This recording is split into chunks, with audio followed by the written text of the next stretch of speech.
Hello, everyone. Uh, Good morning, good afternoon, good evening, good night, wherever you are in the Lord. Hello, Mister. Hope you're doing well.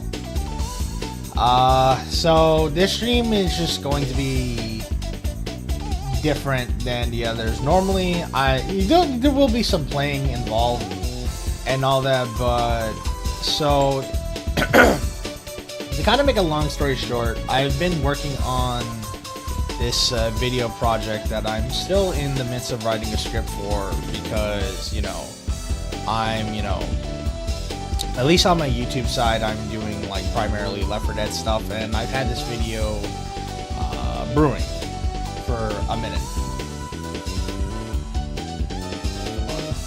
There we go. And yeah, I have these three, and I have one last one that I am working on. But to be honest, I've been feeling very like burnt out, or and I'm not burnt out with making videos in general, cause hold on one second.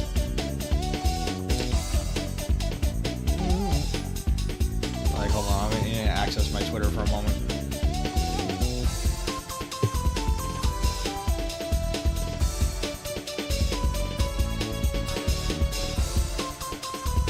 Anyway, I'm clearly not, bored with making stuff in general. The entire time that I've been not working on this video, essentially, I have been, pumping out some VF stuff here and there. I'm even working on a separate project with VF altogether that's going to be on my other channel. But so I've just been feeling a bit of burnout in regards to Nightmare, because April 22nd came by. So 5 days ago, my first Nightmare video turned 1 year old. And I kind of started to realize, fuck, I'm still talking about this mod. And it's I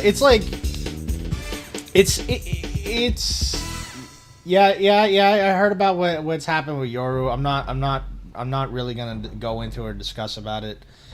This is not the time or place for it, and I probably won't ever much. I just I just only wish them the best of luck and hope that I just wish them the best of luck in whatever the endeavors are. Either way.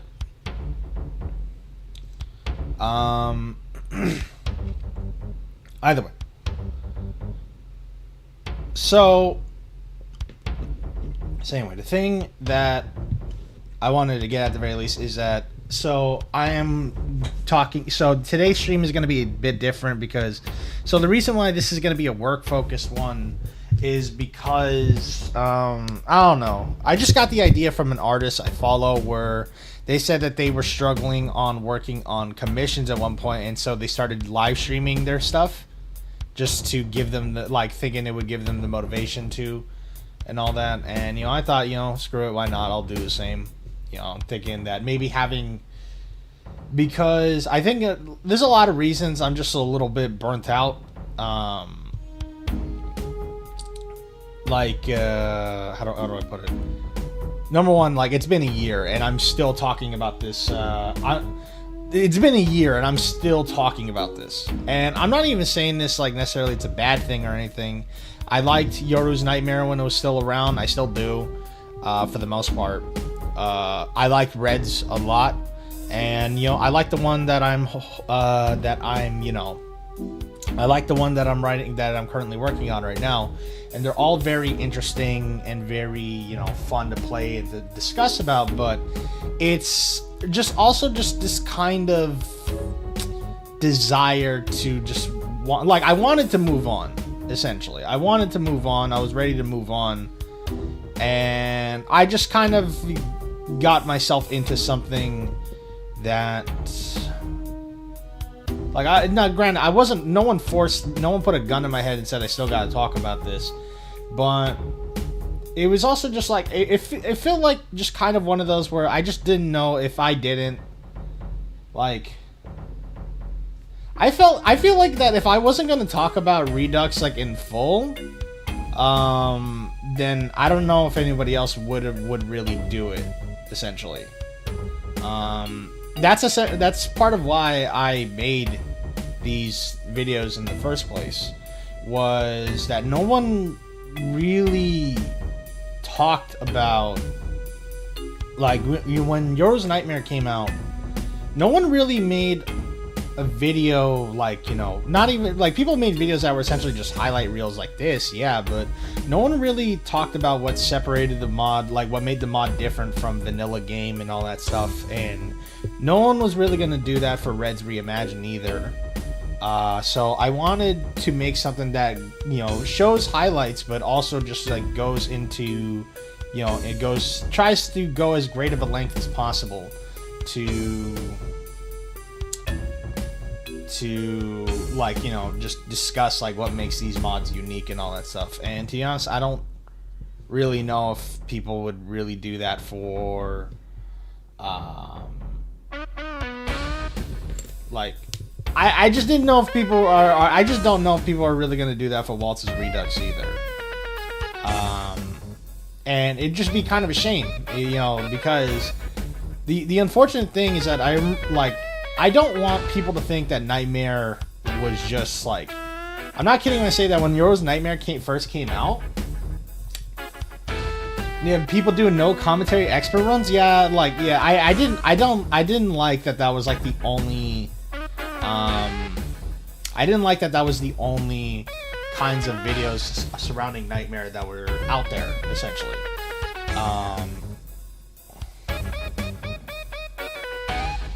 And you ain't gotta suck my dick that hard, man. But, nah, but it was just like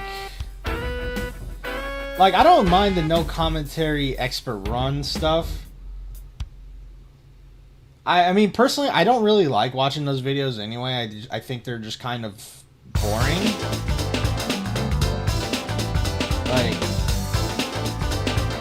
Like, not to say that, like, I just think no commentary videos are just boring. Like, for me.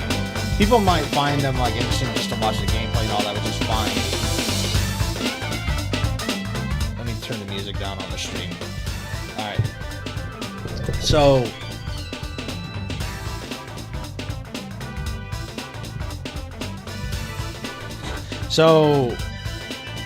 the thing, it's just like, yeah, I wanted to see people, there was no video essentially diving into Nightmare at that time, and, you know, when I decided to make that first video, I decided, you know, I wanted to be kind of different in that regard. It wasn't really something I saw, you know? So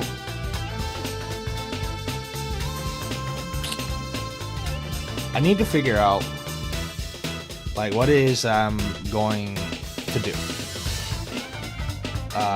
for here. So this stream is going to be a bit different, not just because, like, you know, I'll be working on the video, but the Goat Boy will not be on stream. Sorry to say, Goat Boy will not be on stream. That's because, you know, for whatever footage I collect here on stream, I want the, you know, the actual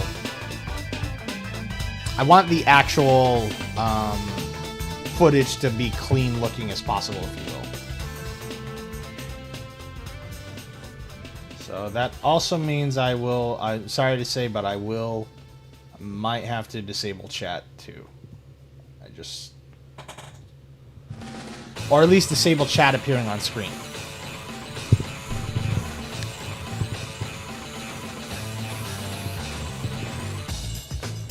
But I wonder if I can...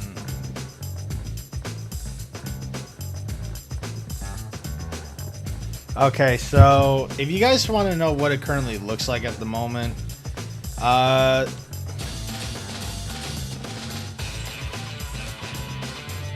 where did my posters go? Oh, that's lovely.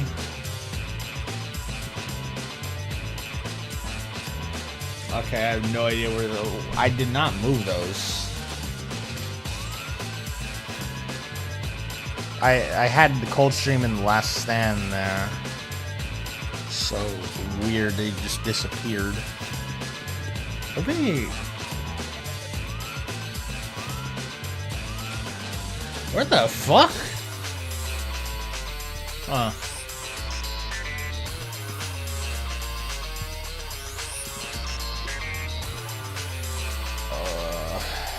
Well, might have to go re-grab those.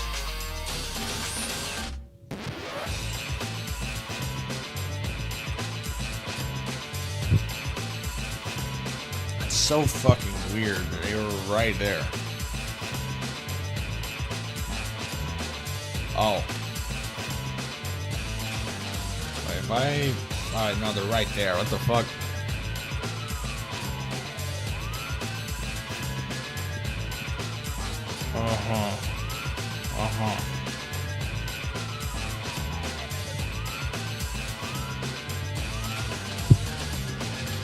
Okay, if I just put them back in... Okay, I guess they just got moved somehow. I found them. But they just got moved somehow.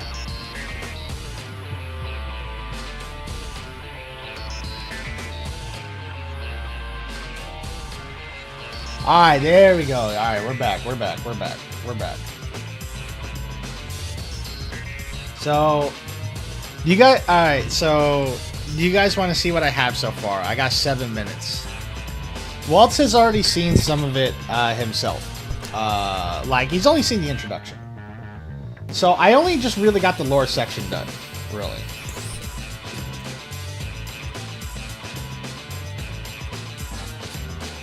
Alright, just so... Alright, let me stop the music real quick. Stop the fucking music! Alright, let me see if... Alright. If I just play something... At the time... Yeah, alright, we're good. We're coming through. Alright. So... Let's see. Okay. Hopefully this picks up. You've done an unbelievable amount of work in such a short amount of time, and you've accomplished what you sought out to do. Thank you for on this project, and I hope you're proud of what you made. This marks the end of my Nightmare adventures, and thank you for sticking to the end. So that was a fucking lie. Yeah, I know what I said, and I really did mean it at the time. I felt like I've seen, streamed, and discussed everything I possibly could with Nightmare. At the time of recording this, it's been nearly a year since that first video dropped, and I was ready to move on to other stuff. During the last month, I streamed various other games and was working on another video. I had a pretty good idea on where I wanted to go forward from there, until one day I was sent a direct message on Discord from Waltz, one of the key modders and creative minds behind Yoru's Nightmare. The message was a link to a YouTube video that contained something very interesting.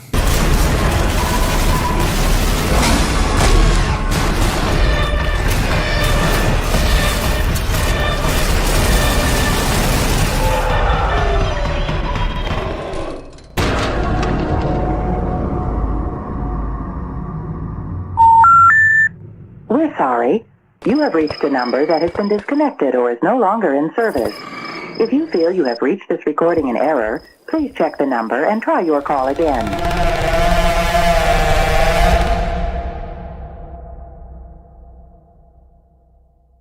Well, it looks like it's that time once again. But I really mean it now. This will be the last time I cover Nightmare on this channel, and this video won't be like the others where I go through one or multiple campaigns. This video will be a simple overview of Waltz's Nightmare Redux, and what about it piqued my interest enough for me to go back on my word.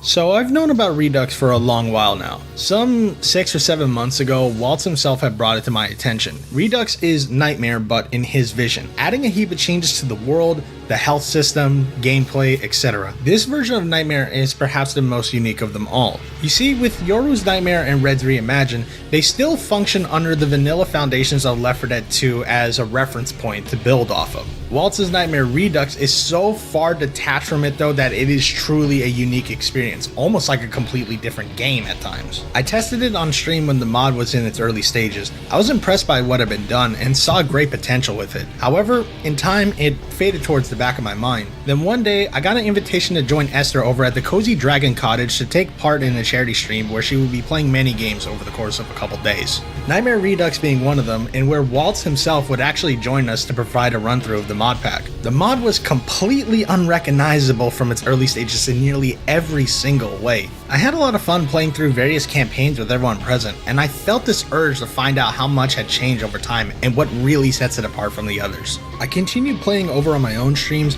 recorded some off-stream sessions, and even inquired some questions directly to Waltz to learn more. I wanted to give you all the same rundown I was given and show why this might be my favorite version of Nightmare out there. Before I give the rundown, I want to preface by saying that what you're seeing is reflective of the mod as of April 2026. Redux isn't quite final just yet, so some info might not be accurate later down the line. So to get the best possible experience, I highly recommend downloading the complimentary folder from the Google Drive linked in the description. Otherwise, you're really missing out critical pieces establishing this mod pack's world. Yes, Redux has gone above and beyond by putting in lore for the whats, whens, and whys of this world. If you install the complimentary folder correctly, you'll be greeted by the mod pack's launch trailer, which I partially showcased earlier. Using a mix of gameplay footage, snippets of Flow Motion Stories' Nightmare short film, alongside text intermissions to set up Redux's lore. The synopsis of Redux's story is as follows. October 1st, 2012. A horrific phenomenon occurred. People all across the world would be plunged into this alternative reality upon going to sleep. This dream reality is riddled with inexplicable and hostile horrors. Any injury inflicted in the dream would be sustained in the real world. This event would be simply referred to as the Nightmare. Redux contains every campaign in the game barring Coldstream, splitting both games into two separate acts, with the last stand being the story's finale. Redux' overarching story is told from the point of view of Zoe, with each loading screen giving us first-hand documents of her journey, discoveries, and the world's adjustment to the Nightmare phenomenon. Zoe's essentially our only connection to the original world of Left 4 Dead. The rest of the cast has been and will largely be replaced with original survivors. On the Left 4 Dead 1 side, we have Peter and Mary, who in this story are Zoe's siblings. Both characters use Hi-Yo Box's TRS-inspired Uninfected Hunter and Witch, derived from Spicy Jams mods. Left 4 Dead 2 still has Zoe and Peter, but now joining the crew are Wendell and Nick. At the time of making this video, both Nick and Lewis are present in the pack, even being mentioned in the game. Okay, yeah, no, streaming this. So look, I don't have a lot of RAM, okay? We're using a lot of resources here, so please bear with me. I don't have the best powered PC. I can barely stream and edit separately, so the fact I'm doing this simultaneously is going to be a lot on my PC, so bear with me, y'all. But no, yeah, we got a lot of shit here.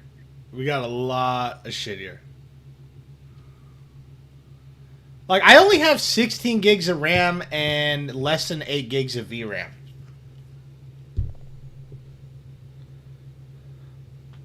It will do this even if I'm not streaming.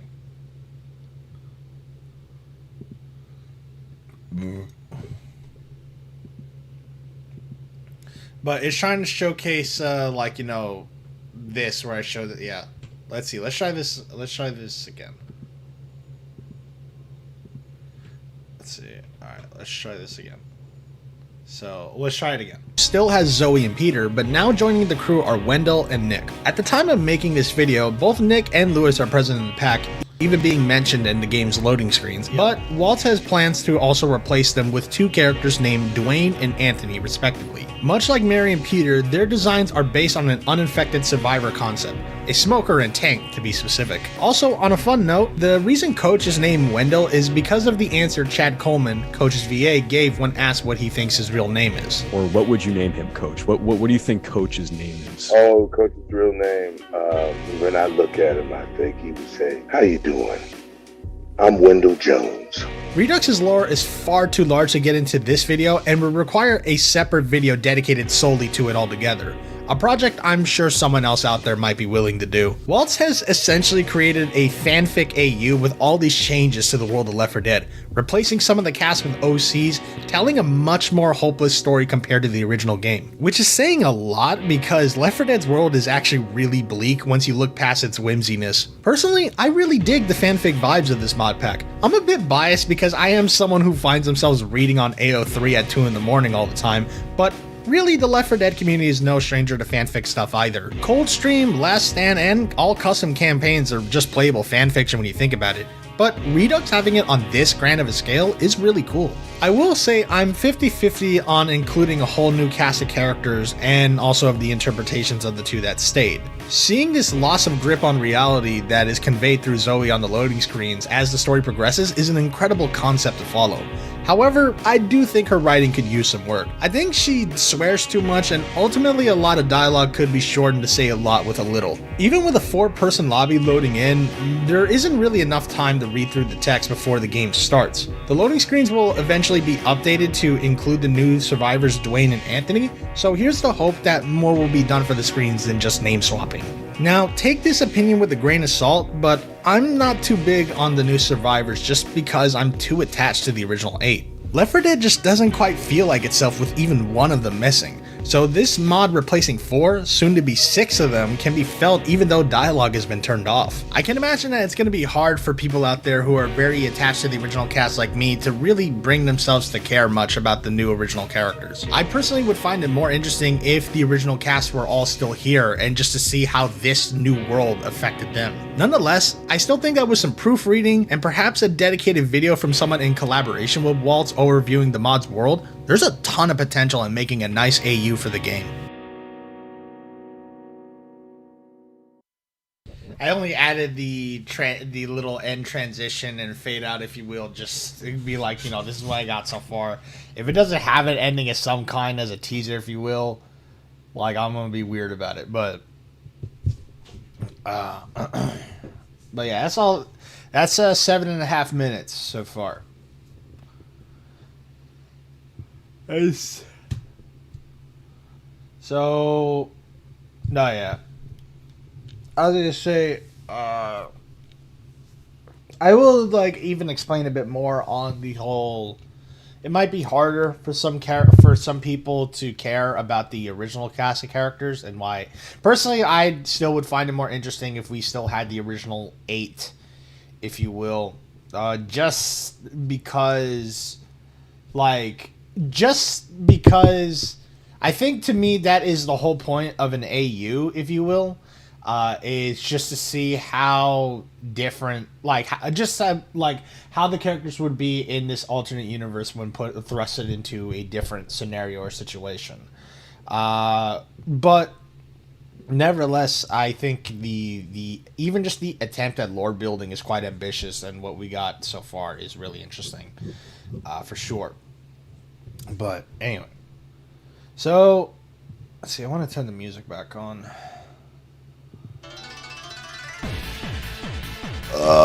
But yeah, that's all I got so far.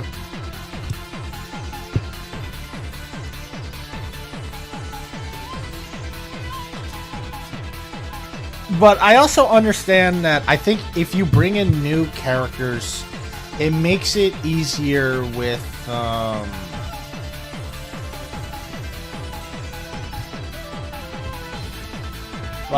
I think having original characters, although makes it easier for you to write certain things, like, you know, having such a family and friendship connection with the 8 characters. Not even 8 characters, actually. There's not even 8. But yeah, 6. Yeah. Having just like this friendly / familial connection amongst everyone, especially with the new original characters, will help you write. Because you could start from scratch, essentially.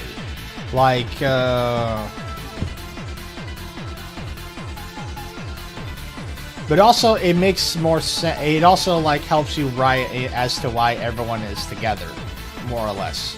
Because, all the survivors, all 8 survivors are just together through sheer circumstance. You know, they were all individual survivors doing their own thing when it happened, and they all just happened to meet at some point in time. And, you know, in the Left 4 Dead 2 survivor side, you know, they all met on the hotel, rooftop. But then, you know, to this day, you know, we don't even know how all the Left 4 Dead 1 survivors met. But nevertheless, all these people didn't know each other prior and met through sheer circumstance. So establishing some kind of connection already beforehand definitely could help in just writing, like, you know, their reactions amongst each other. And, like, maybe even putting something to kind of, like, just put something there to kind of feed off one another.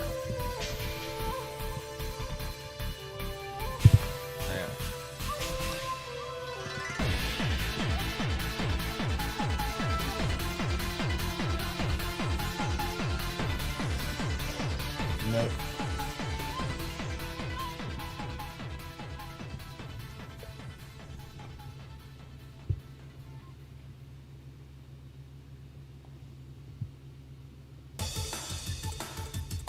That'd be really crazy considering, like, how do I put this?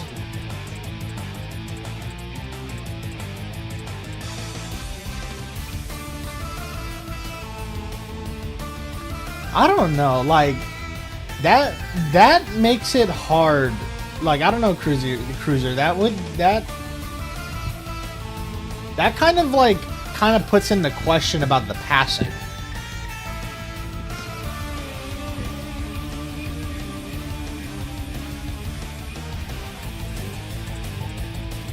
Like, am I just kind of, I don't know, expected to believe that, like,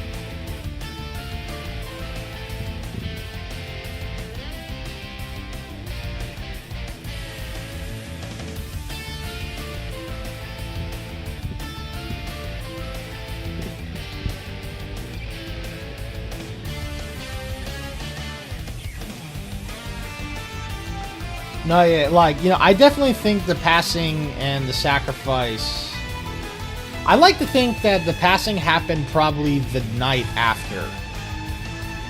Like, not, or maybe not the same day, but maybe the day, or maybe a day or two after. I like to think that it's possible that they were probably up there on the bridge for, like, maybe a while before sailing off. You know, like they showed at the end of the sacrifice comic.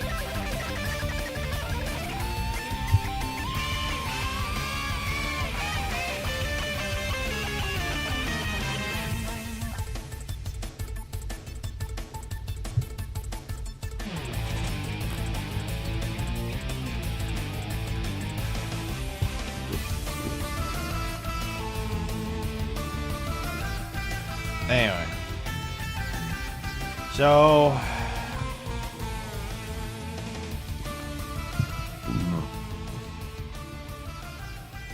But yeah, I'm just kind of just doing this just because, like, I think maybe it'll help motivate me to work on it some more. But also just, like... I'm not kidding when I say that all my days have just basically been, like, alone. Like, just working on, like, I don't know. Like without really anyone to talk to or anything per se, or just, like, you know, and when I do work on this video, it's, like, usually completely alone, so I'm just, like, it's just... So... And I know, I know the creative burnout isn't necessarily with making a video.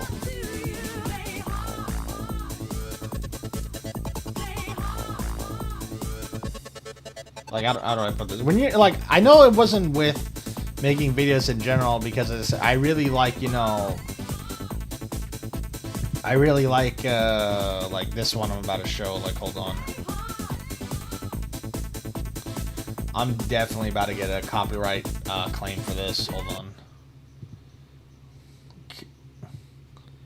But I was gonna say, I had fun, you know, like, you know, putting,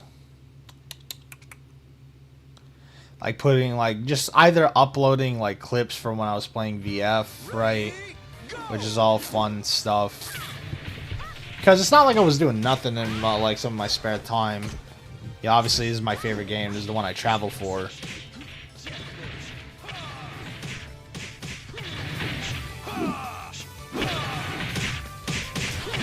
Which, by the way, if there's one thing I appreciate is OBS allows you to separate audio tracks when you record shit, right? So, do you want to know what was happening while that was being clipped? I know. Did that sound like? Did that sound like? This is on Discord chat. Yeah.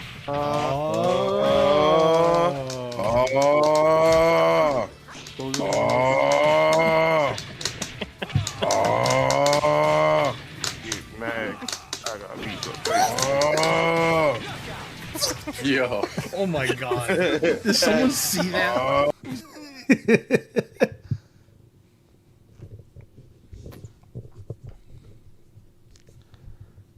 And yeah, you know, I had fun, like, you know, putting, like, you know, just small, like, highlight reel stuff. 8, 8, 8, 8, 8, 8.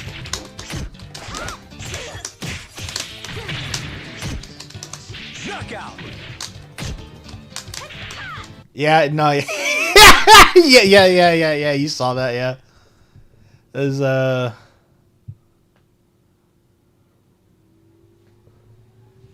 hold on.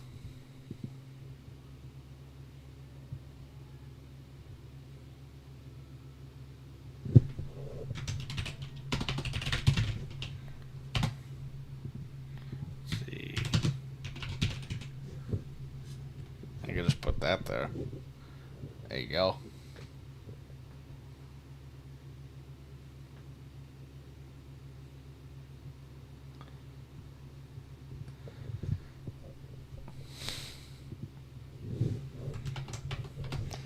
Or hold on.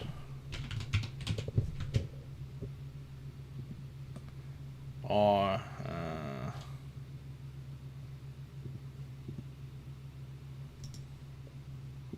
I don't know why it looked like that.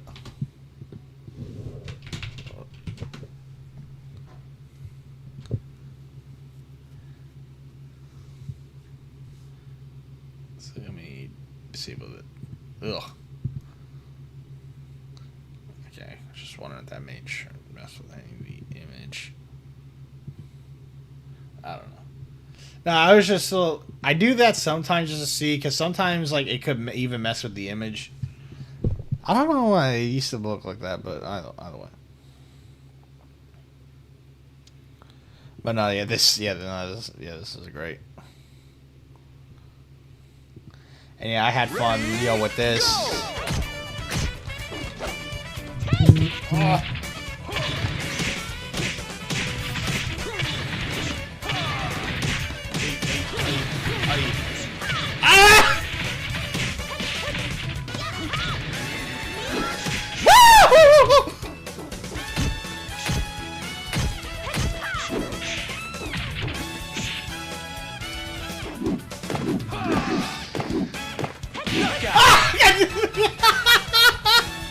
I wasn't paying attention. Shit.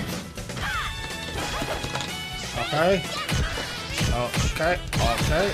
Oh. Okay.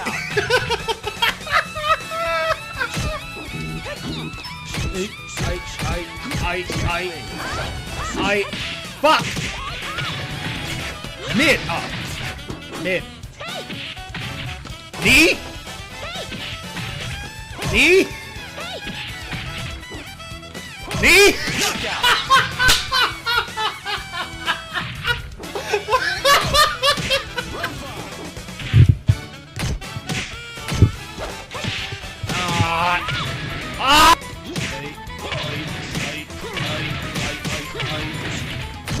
I.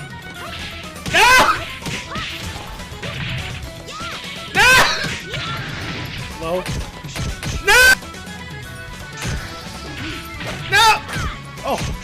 No! No! No! Yeah!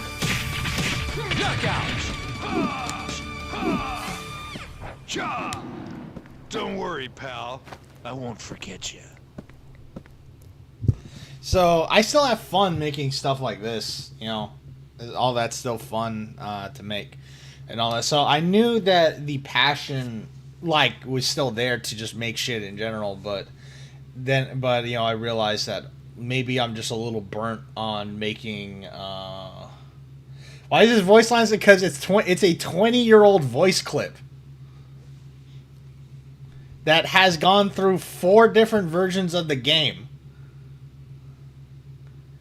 That is a voice line from 2006.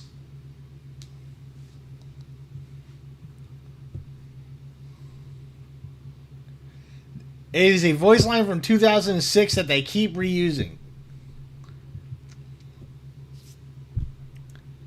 Like, you should hear like how it sounded like, you know, when it was first put in, like it's crystal clear quality, and now it just sounds like, you know, moon landing like audio.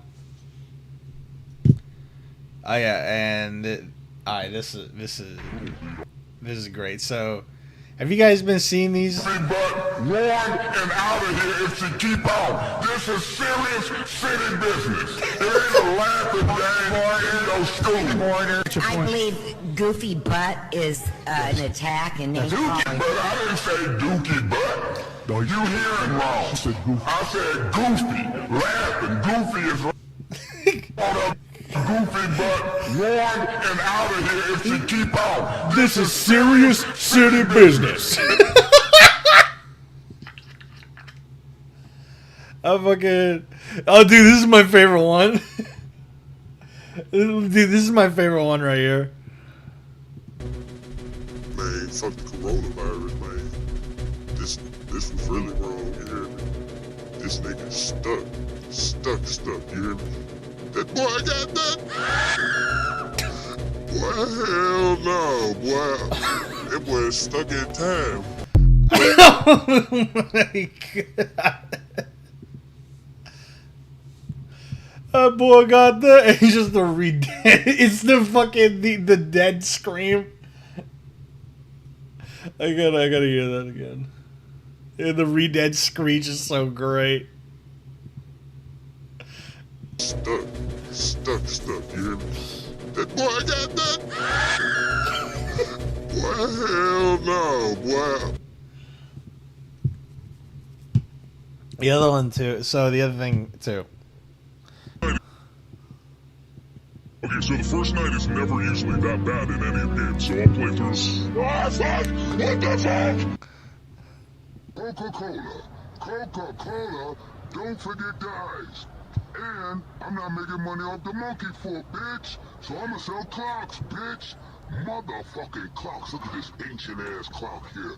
This motherfucking clock here is nice. You need to goddamn tell the time and everything. God motherfucking damn. What happened to my motherfucking clock, bitch? I'ma be broke. Why? Help. God motherfucking damn.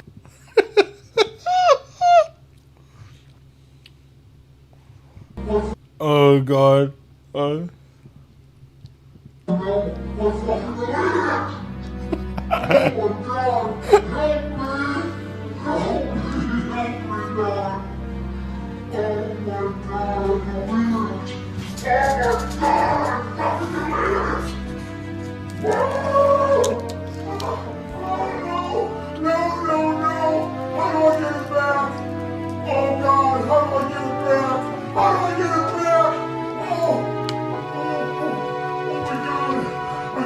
Myself in the ass.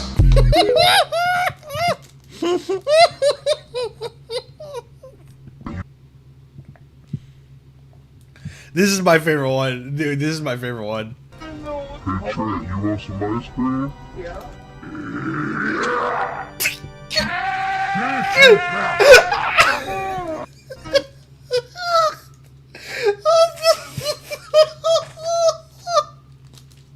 This is the Hey Trent, you want some ice cream? Yeah.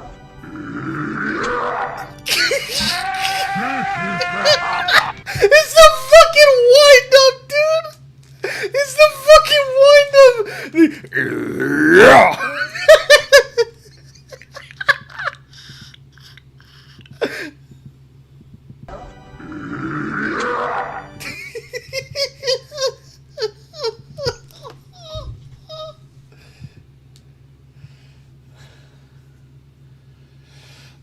He charged smashed the ice cream.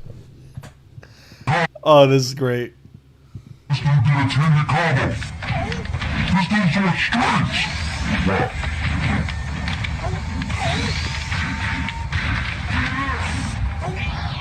That's how you know when you're trash. This nigga did strings. Oh my gosh. Wow. Oh my god. Wow. This motherfucker is garbage.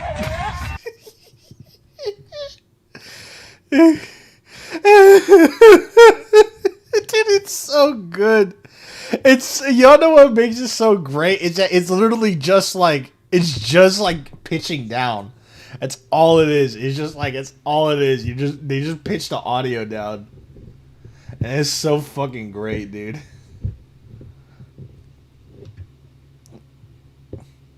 Like, in a world filled with AI voice filter like garbage, like, this is great. And so, yeah, I made this one for the VF community, and I don't know why it fucking blew up the way that it did. This is when I won my first Beat Knuckle tournament online. This is great. Nice forward throw. Bring it home, Monika. Fuck you! Fuck you! You fucking suck! I better not see your bum ass enter another one of these. Oh, there it is. Monika brings it home. Try to lag me out, fucking black belt spud? You ain't shit! You have, dude, no, you guys don't know, dude. That was a notorious, like, lag switching, like, cheater. That is a guy with a notorious history of, like, lag switching in fucking online tournaments just to scam his way to top 3 so he could get paid.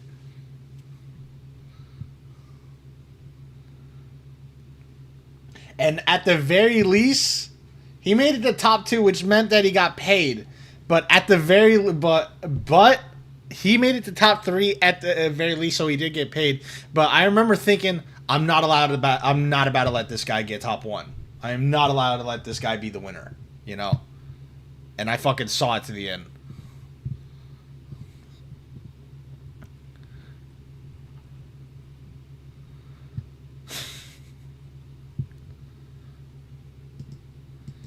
I forgot how much I won. I think I got like, yeah, I got $50. I fucking got $50 that day. It's really funny. Like, tournament payouts are really funny because, like, how do I put this? Okay, all right. So,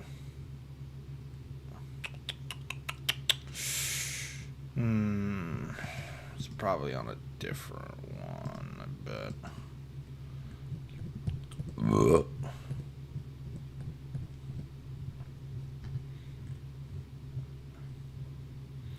Yeah. This is so fucking stupid.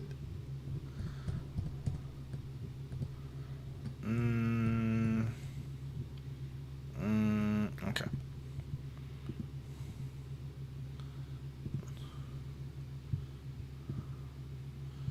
Okay, this is from the first one. All right. This is from this is from a tournament I helped host, and damn, we don't have pictures from the second one I helped host. Not really, it looks like. But I was gonna say I got first in the second one that we hosted, and I got first in the second one that we hosted, right? I got 14. I won $14. Do you want to know how much it cost to enter?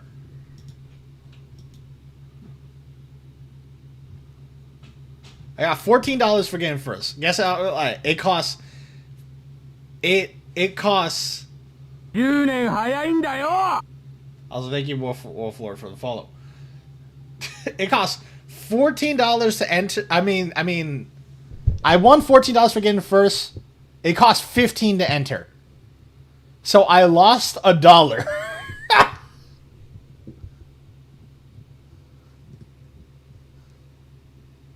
No, dude, that's just how fighting games like no, you understand. So Waltz. When you enter a tournament, you have to pay 2 fees. One to actually play in the bracket, and then the other one just to be there. So even if you're a spectator on tournament days, You have to just pay to be there because, you know, it costs money, you know, to run these events in the first place. Just to even, like, you know, do things like, you know, like getting, like, if I were to show you, like, I'm going to show you Brooklyn Games and Arcade. I can show you this place now because, unfortunately, they closed. Rest in peace, Brooklyn Games Arcade.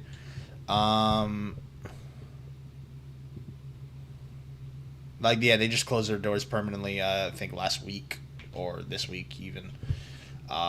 It makes me sad this place is gone. But, yeah, no, like, can you imagine how much it costs to keep the lights on for this place?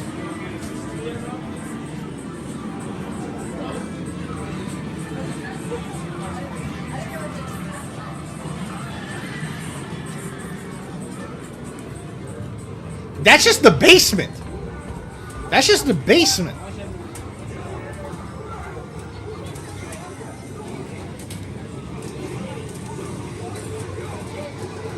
Look at them playing VF.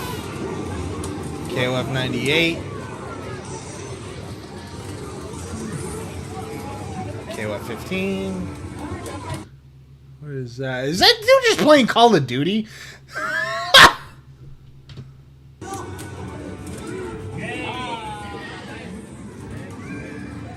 Street Fighter 3.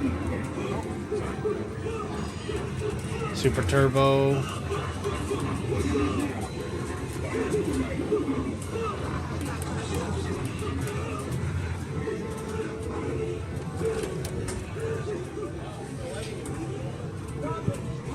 How do they get this many cabinets in? Alright, so look, here's the thing. The cabinets themselves aren't the hardest thing in the world to get. These are, I mean, that's an Astro City cab. So look, these cabinets themselves aren't the hardest thing in the world to get. The thing that you have to get is the board. You need to get the board for the game itself. And to be honest, you only need like one board. You only really need like one board.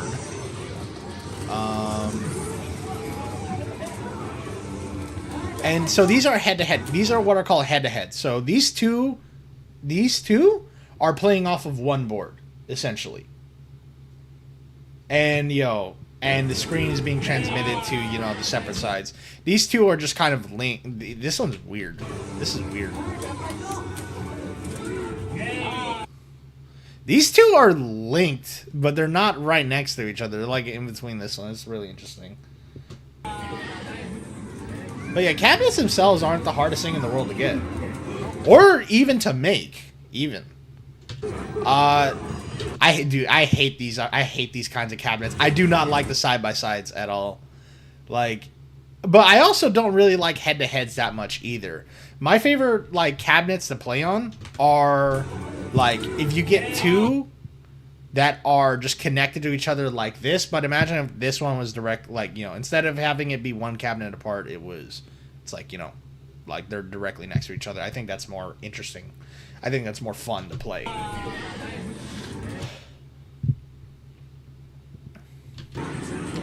But yeah, like, to not even, dude, like Waltz, we're talking about the money it costs just to keep the lights on for this place. To even just keep the lights on for this place. Like, just to keep shit running here. Now, playing Soul Calibur 2. But anyway. But you have to, factor in, getting these things in the first place. Maintaining them. Yeah, maintaining them. Like, fixing them. Just maintenance in general. As well, on top of just how much it costs just to probably just keep this place running. And unfortunately, they couldn't keep this place running for very long. I mean, it was around for a long time, but unfortunately, yeah, it sadly wasn't sustainable. They finally, closed their doors. It's sad. It's sad that this place had to go. I've never been here. Like, this is in New York, and I always wanted to come to this place, but now sadly I'll never get the chance to. And I want to know where the New York guys are gonna go, because this was like the place essentially. This was the place to go, and now they don't have it anymore. So I don't know. Like, you know, like, I'm hoping they'll figure something out.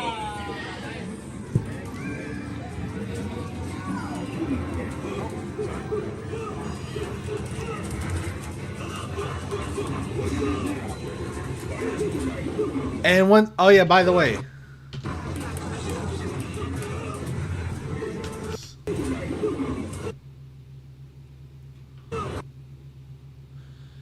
By the way, this cabinet is also connected to a screen over here, which is also connected over here. You know what this is for? Live streaming and commentary. Yeah. Yeah.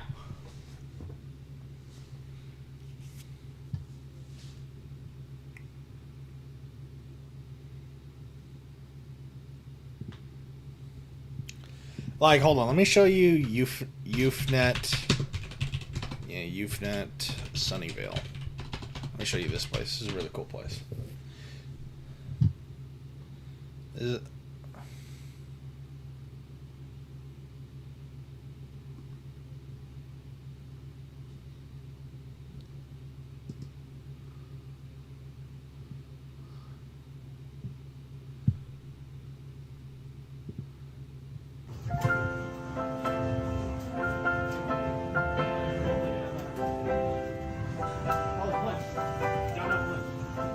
That's cool.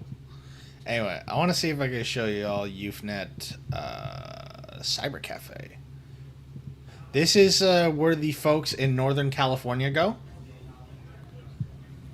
This is a couple years old, it looks like. So yeah, it is an arcade. So it's not really an arcade. It's a cyber cafe. So yeah, this is where, you know, people come and rent, you know, stations to play stuff on. I have no, you know, no. I'm gonna be real with you. I don't know, you know, why people do this in the first place. Like, personally, I would never, you know, rent a PC station personally, but like, I can imagine, like, I can kind of imagine it on playing games that, you know, your PC at home might not be able to run, I guess. But I'm not gonna lie, dude, there are some people that come here and all they do is watch anime. Like, I don't know. I don't know. I don't get it. I don't get it, but whatever. You know, you can do whatever you want. You know, you can do whatever you want with your money. You know, like, I don't know. I don't know.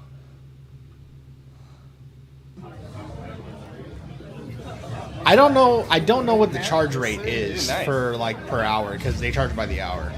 So this is old, by the way. You can tell this is old because they only have one monitor set up here, and the cabinets are head to head, and they weren't like that before. They weren't like that. They're not like, I mean, they aren't like this now. Like, this is like 2 years old. So, you know, like, so this isn't like an actual arcade machine. What it really is that it's two cabinets. It's a cabinet base with a monitor setup right there. This thing is really cool. It's like this speaker system that goes right up there, and you can control by, like, turning it left or turning it right. But it's essentially just hooked up to one PS5. It's hooked up to one PS5, and this setup is also hooked up to the monitor up here for the spectator standing right here to look at. There's also even a couch right here. The couch right there is really comfortable.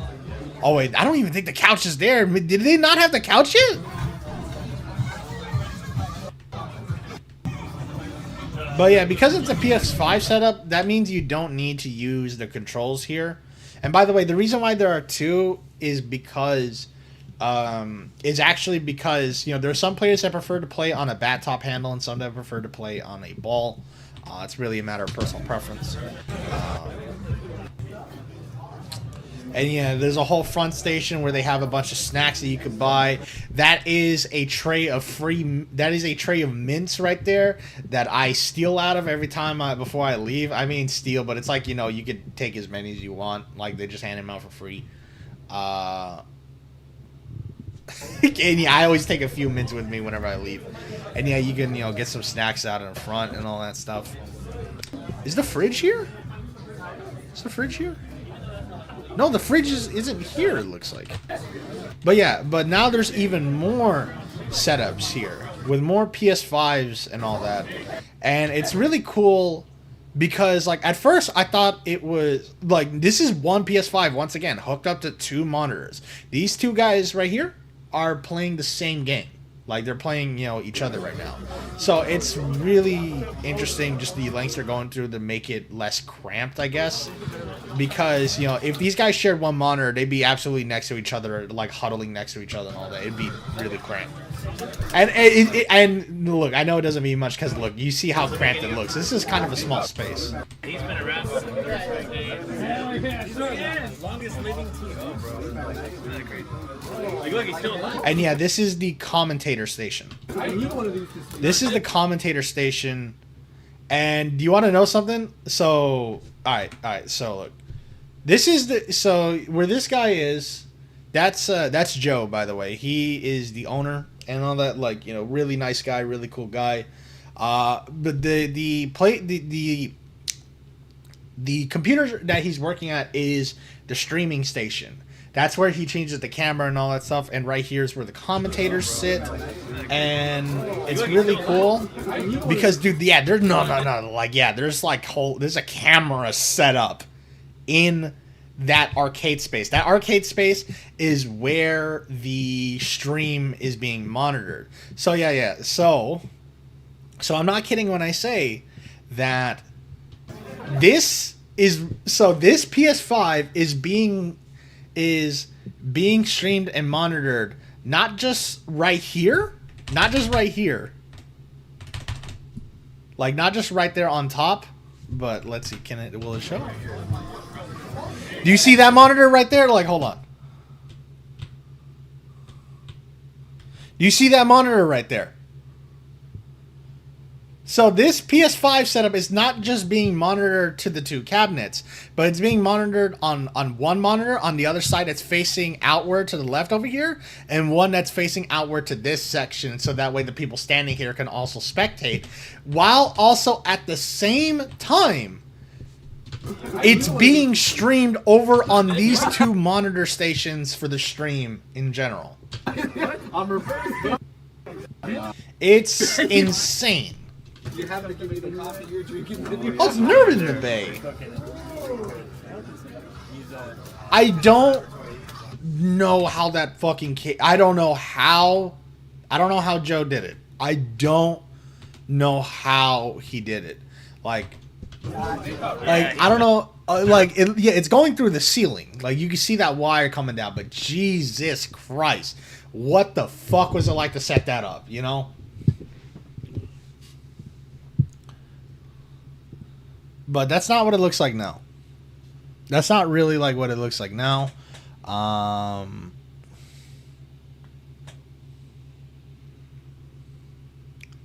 Like, hold on a second.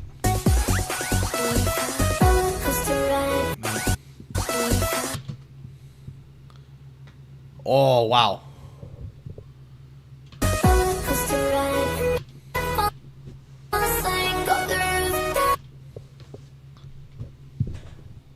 Whoops.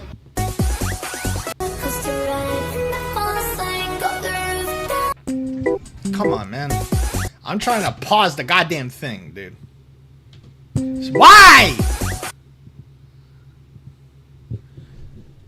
But yeah, so this is it's really cool, these setups that we got going there. Yeah, they did.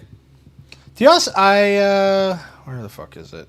Yeah, this is the stream room, and they put like a third cabinet in there that's like usually connected to something else, but it's not always like something there. But yeah, no, I kind of like I like this setup more than the head-to-head. And yet the couch is awesome. The couch is really cool. Yeah, playing Smash.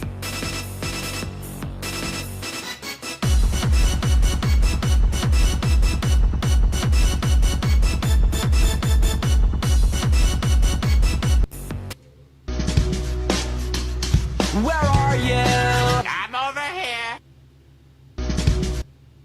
But I only think of you.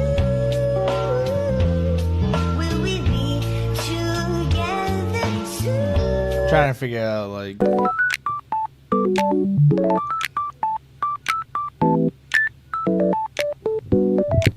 Let's see, what was this? Oh yeah.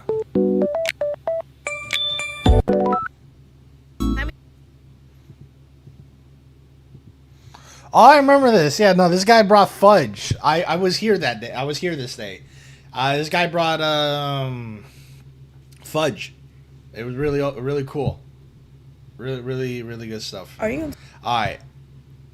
But no, I really like this place. It's a really good place to it's a really good place.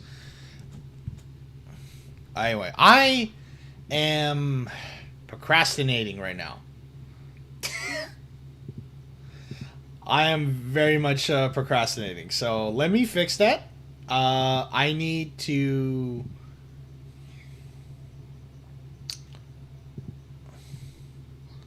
Let's see. I need to use the bathroom real quick and get some more water. And there we go. I need to use the bathroom and get some. I need to use the bathroom and get some water. So if you guys will bear with me for a bit, I'll be back in a bit.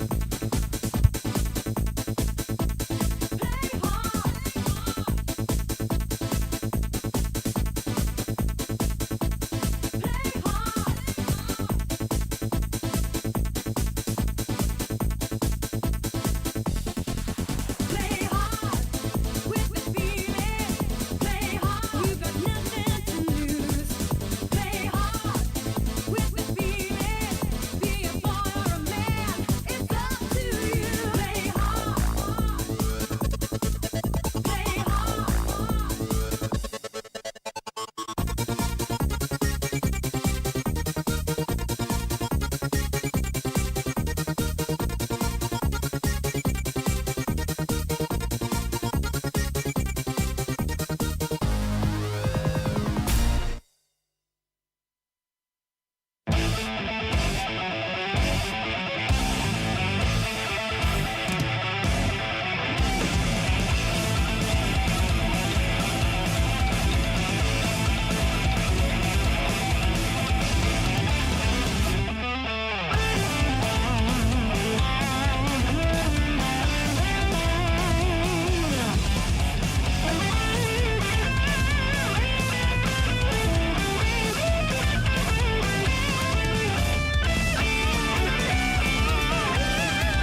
Alright, I'm back.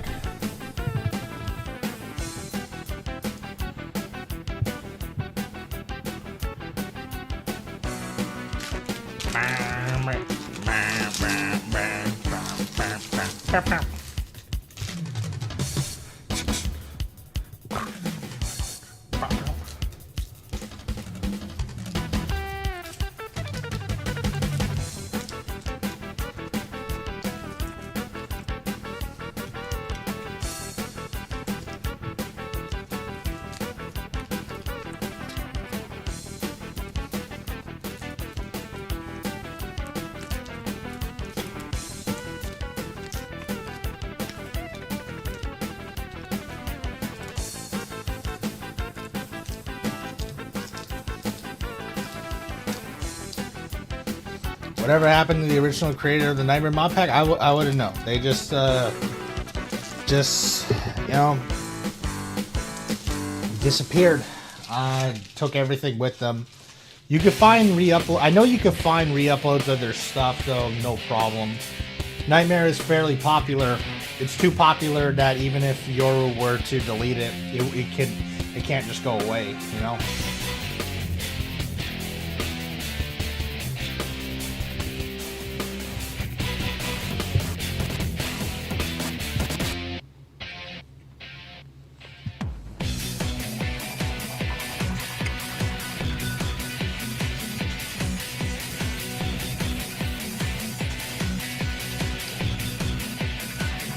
Is anyone else here like fruit by the foot?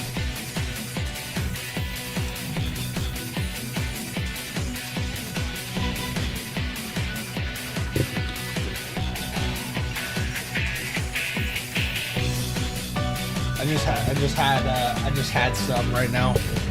Yeah, it's been a long time since I had it either. Met him off for the first time in a long while.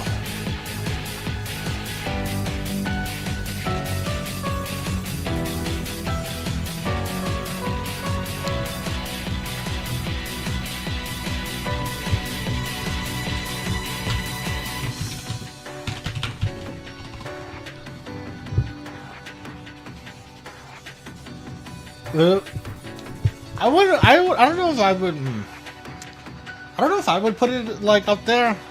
I don't even think I would put it in top 10. Like, I'm trying to think about my favorite snacks. My favorite snacks are all something a lot more savory, less sweet, more salty. Okay, you all know what's my favorite snack? Pork rinds, chicharron. I fucking love. I love chicharron so much.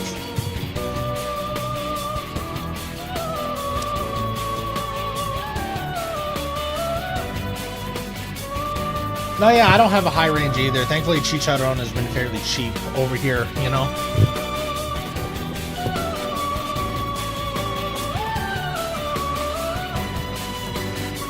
No, not a lot of chicharron in your life?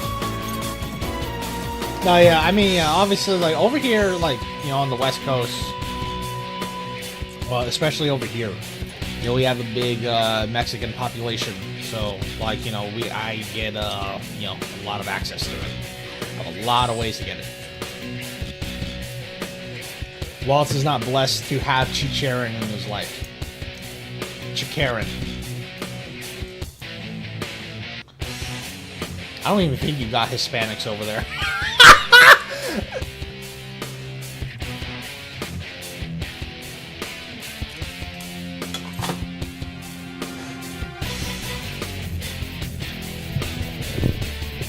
Damn.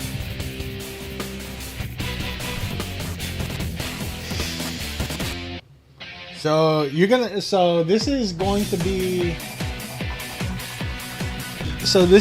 interesting because Waltz gets to see like my honest thoughts get typed out in real time as well.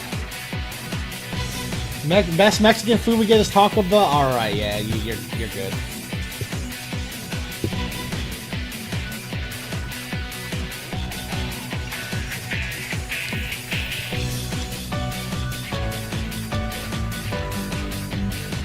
You're better off making your own. Fucking make your own tostada. You should make a tostada if you like. Please make a tostada. It's not hard to make.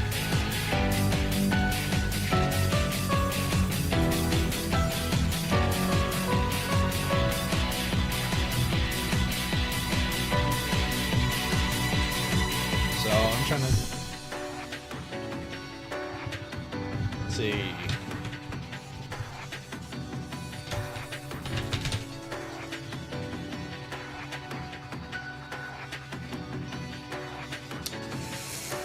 This, you'll notice upon loading up a campaign is a complete lack of crosshair.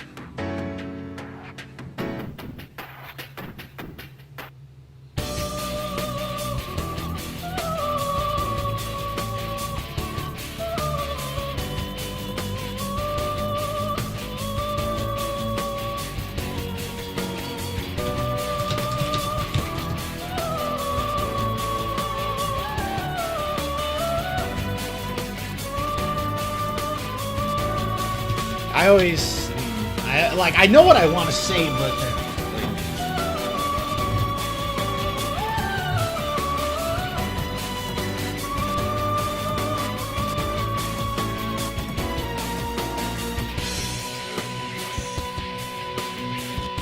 no, I get the point. I get the point. Like, no, like.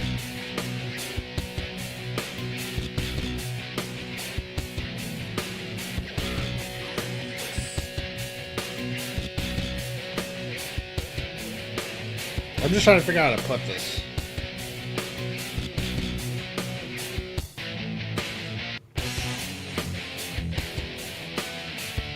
Let's see.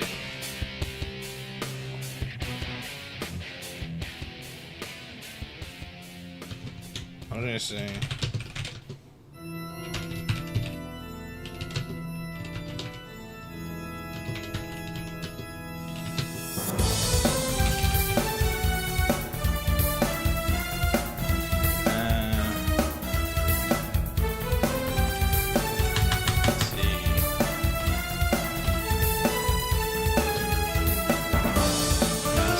I know, like,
Yeah.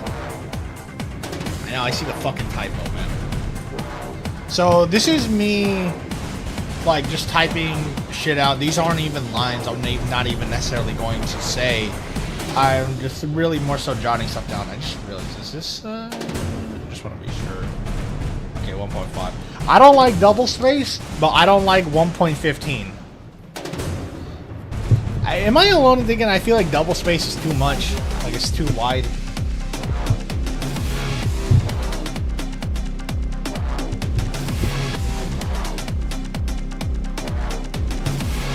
Let's see. This section of the playbook.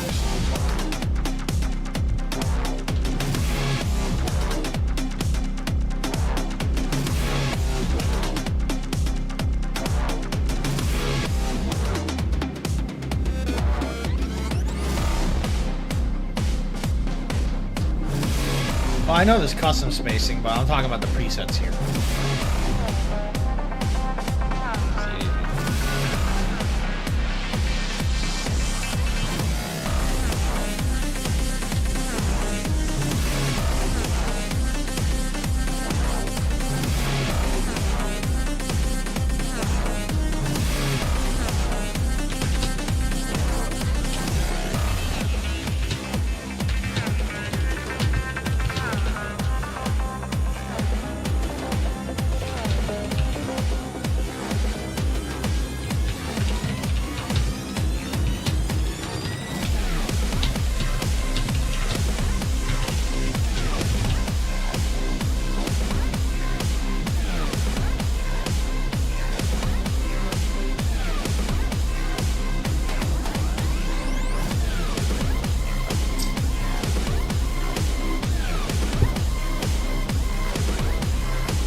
Because if I recall, Waltz, all the weapons have fixed accuracy, essentially. I turned on the crosshair, and it is not dynamic. You essentially had every weapon be pinpoint accurate, barring the shotguns, of course.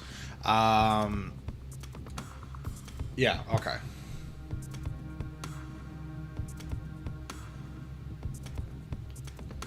Yeah.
Oh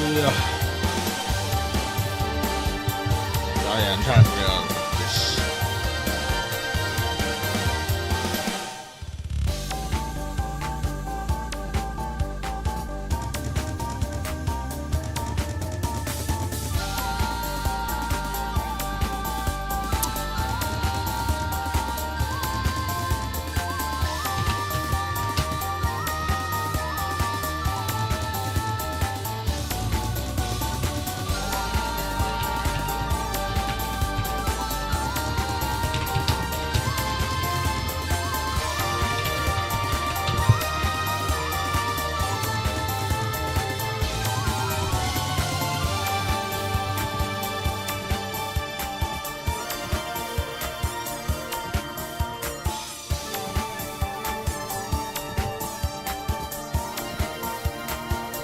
Okay.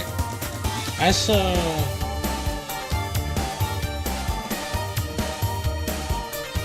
alright.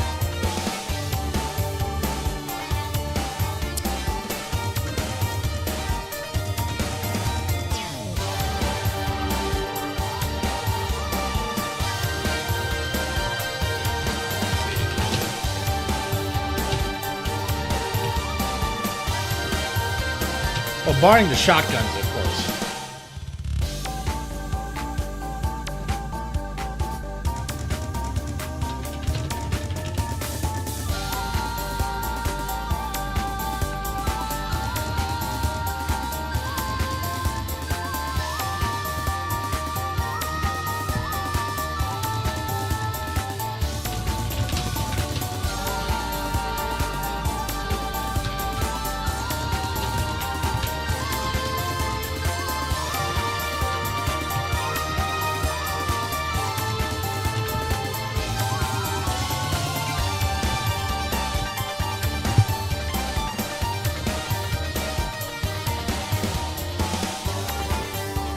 I want to save that blood.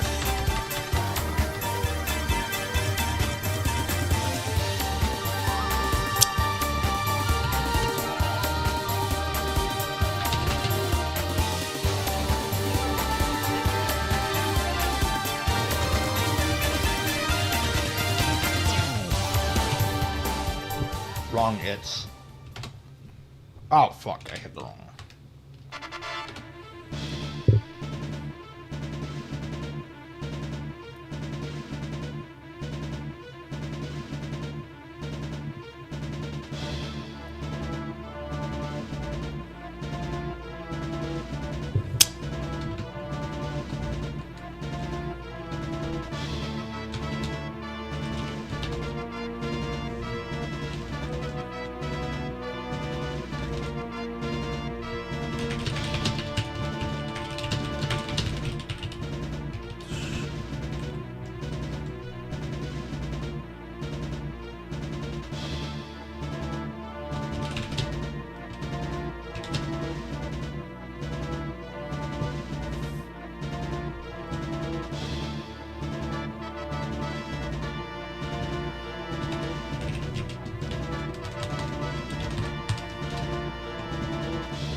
So the way I want to do it is normally, like in the other ones, I just list it down one by one, right? But I think how this format is going to be and what I've been planning is to list down like one change, give my opinion on it, and then repeat. You know, that's the idea here.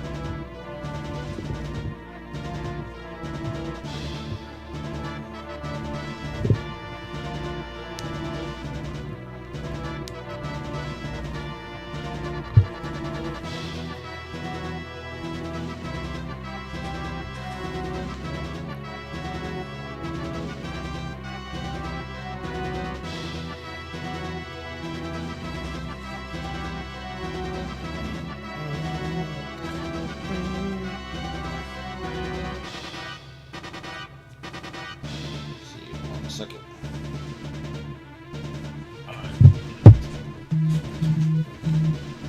Let's see.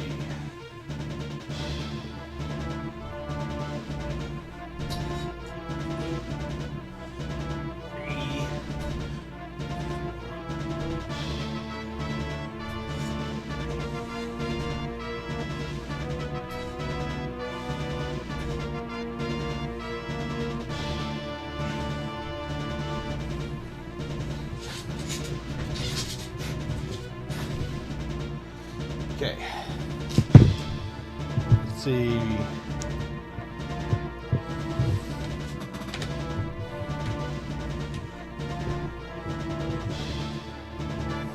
All right.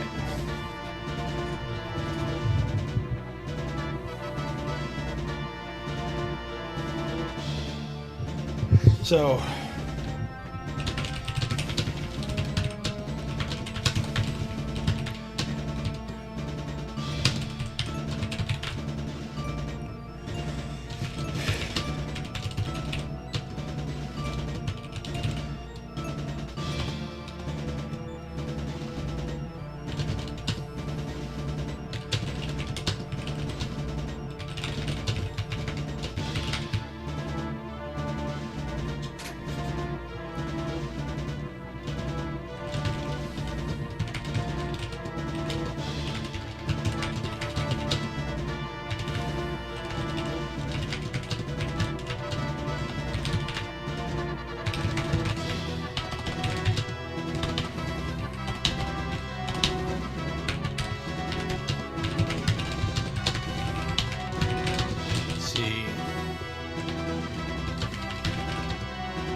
I wanted to talk about that for a moment, but maybe I should put that first.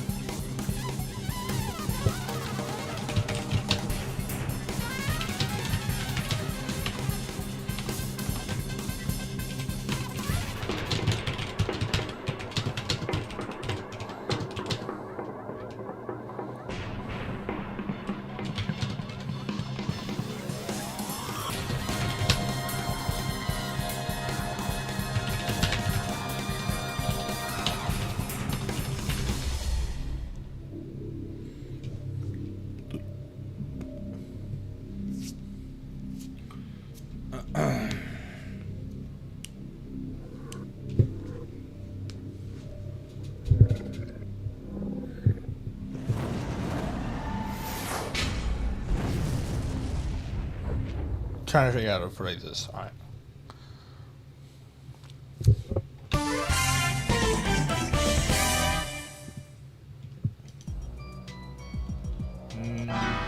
No.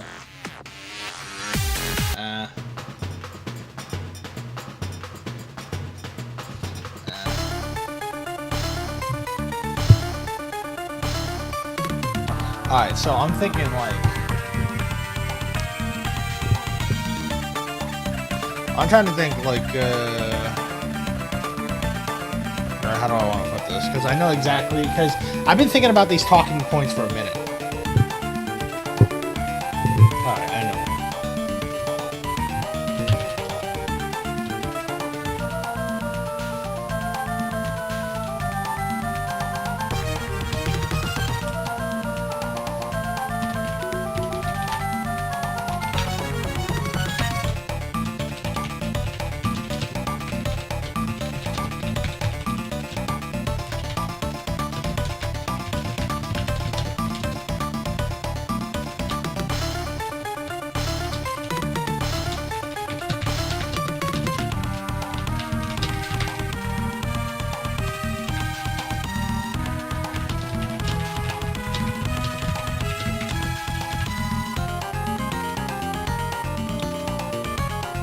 Okay, maybe the crosshair shouldn't be the one thing. I just realized I should talk about the fact that there's no bots and the poppy and just certain thing that basically the world is adjusted to how many players are actually present.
My chat, your bot. So, I'm trying to think, like...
Trying to describe this, like, it's...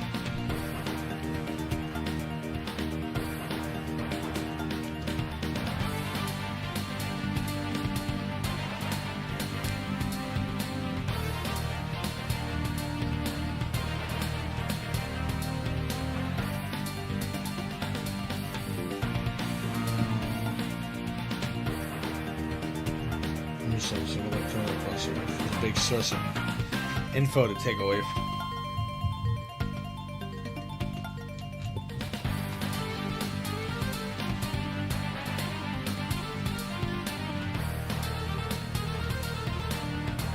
So now this is what I mean. Like I sit here often stumped thinking about what the fuck do I type here, you know? It's like more so just like I know exactly what I'm saying. I just can't put it into words, man.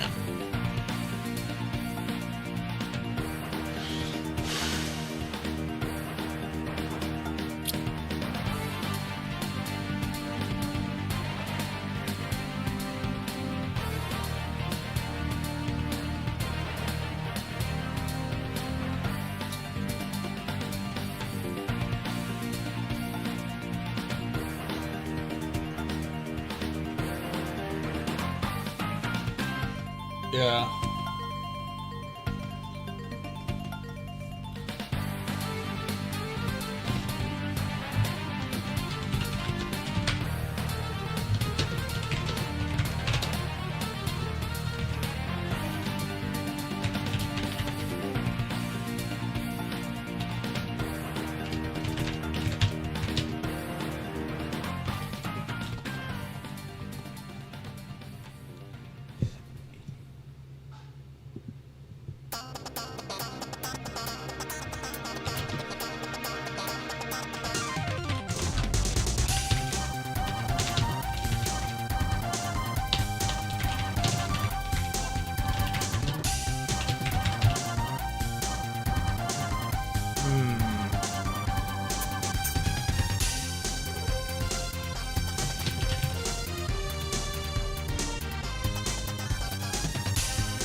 This is, something I do genuinely feel about the removal of the crosshair.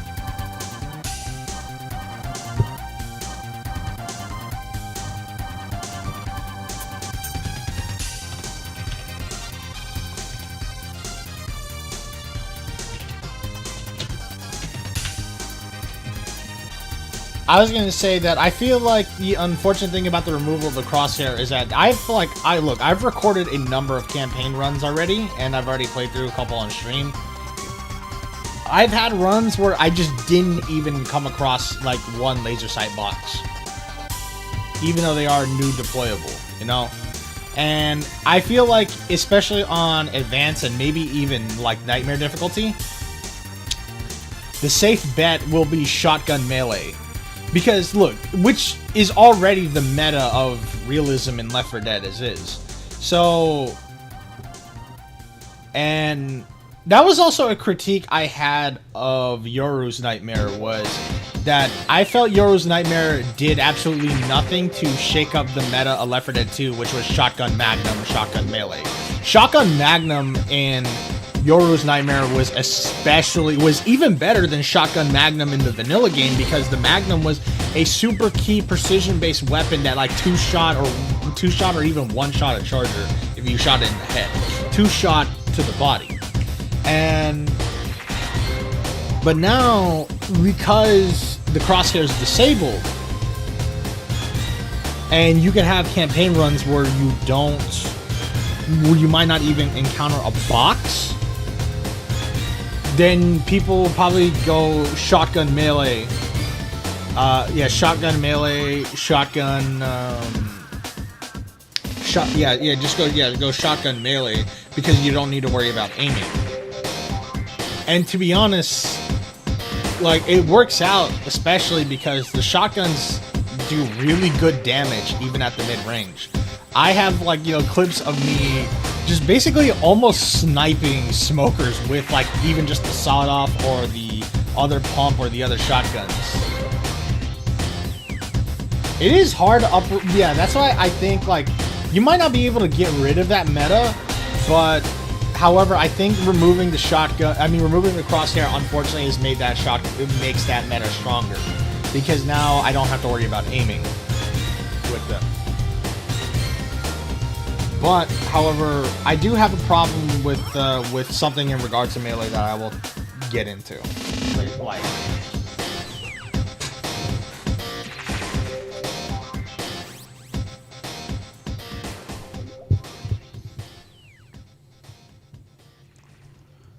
Like, there's a whole other problem in regards to melee that I'll get into, and it's not even, like...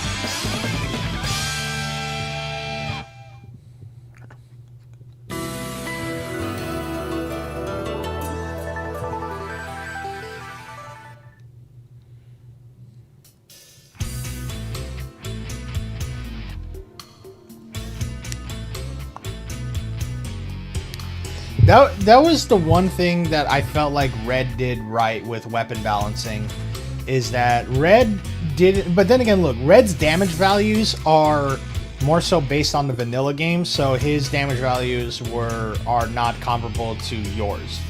But Red understood at the very least that the shotguns didn't really need to be touched, that they were fine on their own. So he just sought to really bring up the other weapons, which ultimately you did for sure, but it's hard to say too, because, well, as I said, the damage values are so different, and also the health values are different as well. Like, shotguns are still the meta in Reds, but like, cause shotgun Magnum, shotgun melee is just so deep rooted in this game, you can't get rid of it. And I'm not even necessarily like looking for something to replace it, but more so just something to make the other weapons fun to use, and fun and viable on harder difficulties, especially.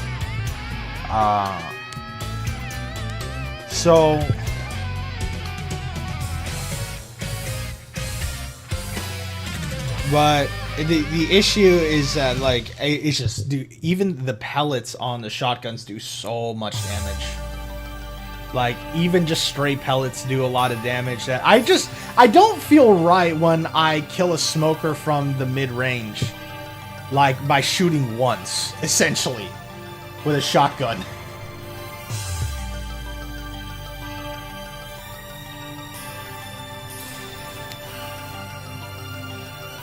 Like, I would very much like it if, like...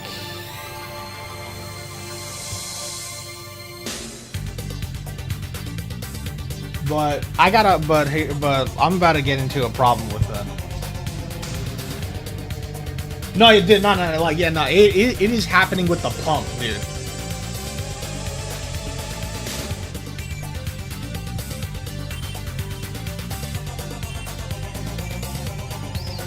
I also don't know. I don't know if it's just me, but it also kind of feels like do smokers take more damage like when they're about to pull? Like, why do I always feel like they're tougher to kill when they're not doing shit than when they pull you? Do they take more damage like when pulling?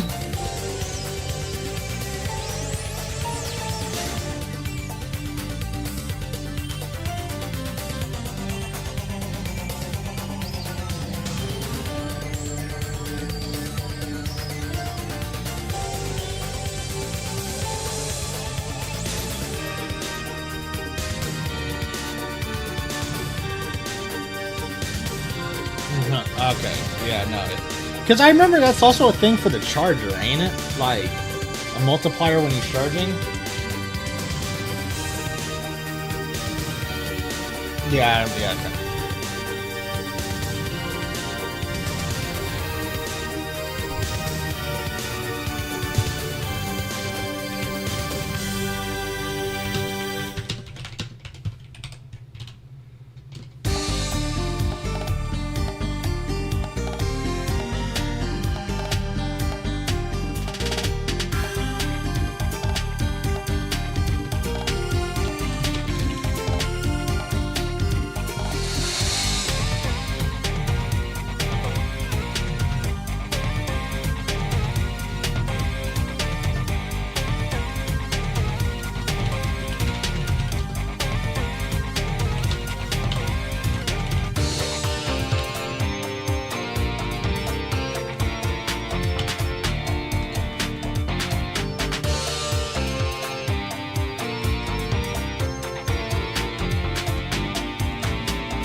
Sometimes, I'm gonna be really...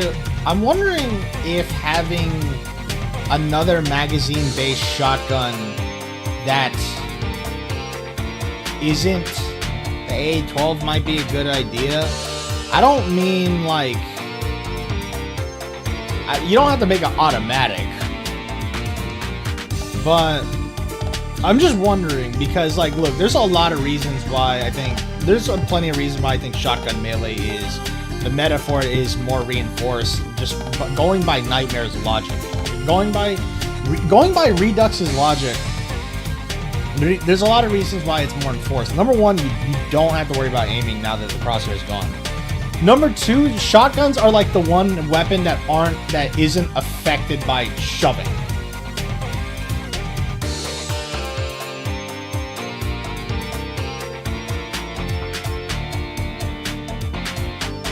Like, because you made it so that shoving restarts the reload animation, that's kind of more of a reason to stick with the shotgun.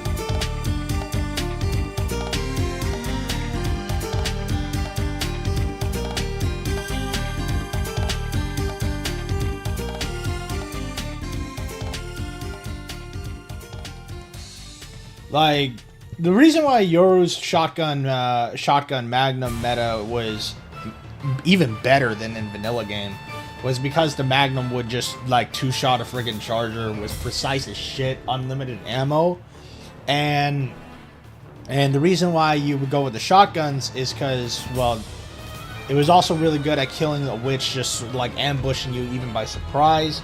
It was really great at killing the specials, great at crowd control, amazing for the tanks, and it wasn't affected by the magazine-based reloading. But the magazine-based reloading was really the biggest problem, which is not, you know, is not present in Redux, thankfully. As much as I really like magazine-based reloading in games, Left 4 Dead is just not the game for it. I think magazine-based reloading is a cool feature, but not for this. I think Left 4 Dead is just too fast to have that kind of system. Magazine-based reloading is better for more tactical, slower-paced games. Like Insurgency, you know?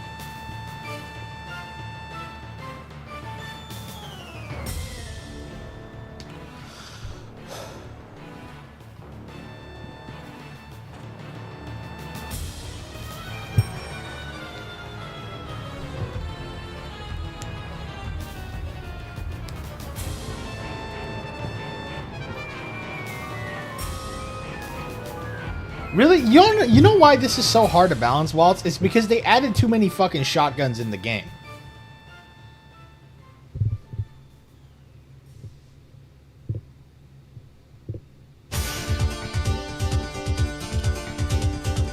Like, look, I love Left 4 Dead 2. This is like Virtua Fighter 5 Revo.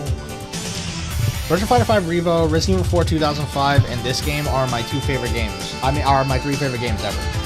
But I won't lie if I say that I think Left 4 Dead 2, the worst thing that they ever did was try to add new weapons, or at least, y'all know how I'm gonna be real with you. If it were up to me, I would have made the MAC-10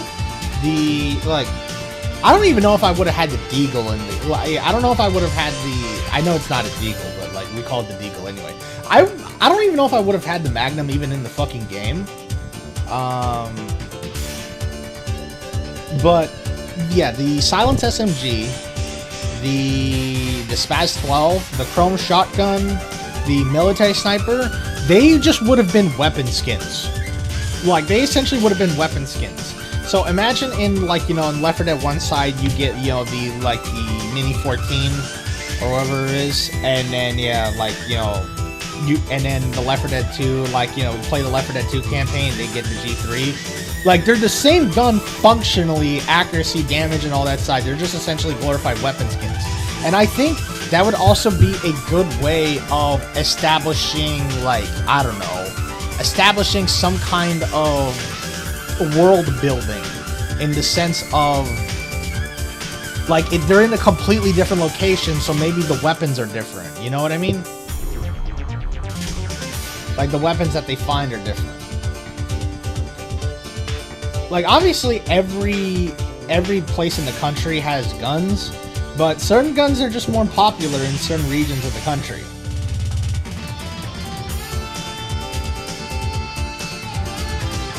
Like, I would have just had the Chrome Shotgun and the Pump Shotgun be functionally the same, but they're just glorified weapon skins.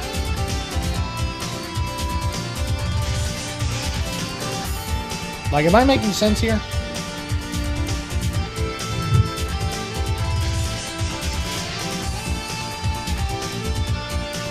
And do you want to know something? It was basically like that in the beta of Left 4 Dead 2.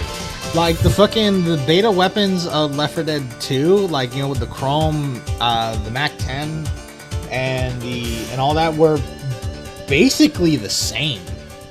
Like, they even had the same ammo count and all that stuff. I don't know.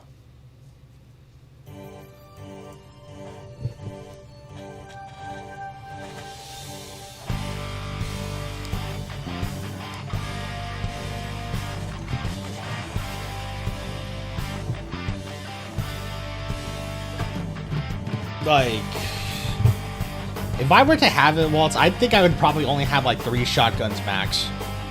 I think the one double barrel, one pump. I mean, well, but except the exception of the AA-12. Sometimes, but either way, Like, I would have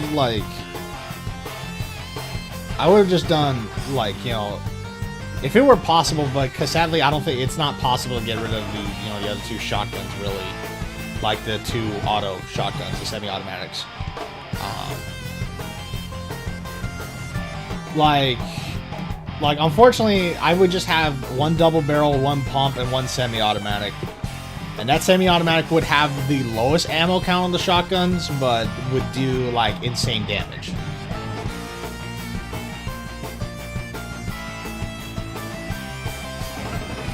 I feel like there's at the very least, I think there's a lot more diversity you could do with the ARs. I think it's easier to diversify the functions of ARs versus shotguns.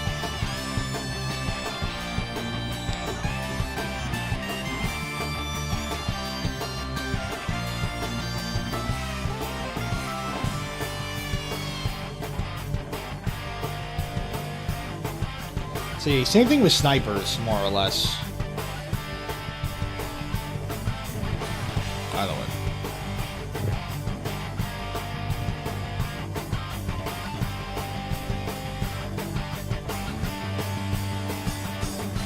By the way, talking about Yoru's Nightmare again, I always felt like it was kind of horseshit that the op could not kill a tank on its own. I felt like that gun should be able to kill a tank on its own.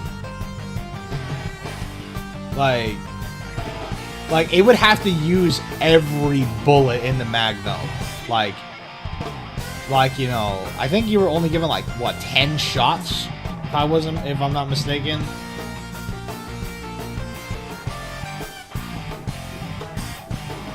And I feel like, yeah, maybe, yeah, like 10 of those, you know, killing a tank just sounded fine to me.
wonder if, no.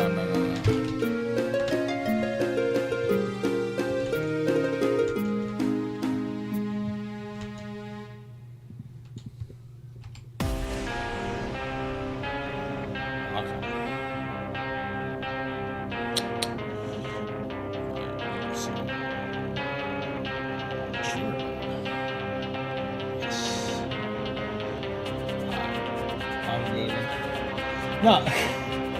Like, it's hard to put this shit into words, you know? Nah, I'm good. Nah. Yeah, I'll take it. Actually, I'll take it. I like this one. I like this one a lot.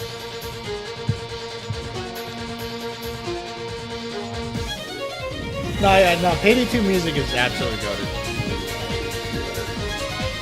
So I'm just trying to figure out how to put this. It's like save this bit for your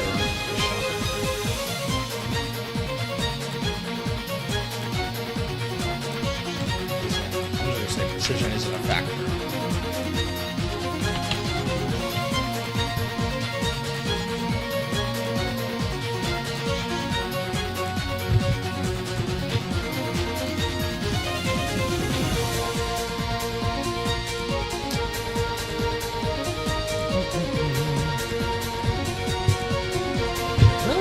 Really just trying to figure out what to play this.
I need to find that Left 4 Dead archive that Seno linked me to a long time ago.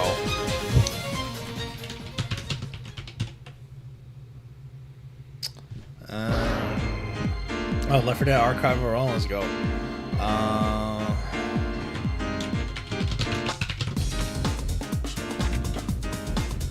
Yeah, here we go. I kind of need this right now. Because alright, yeah, it's right here. So I need it because you know, in one of these videos here, right here is a clip of someone shoving while reloading and it restarts. Like the animation keeps restarting. I want to like show that and also demonstrate that this is like, you know, a cut concept from the, you know, from the TRS days.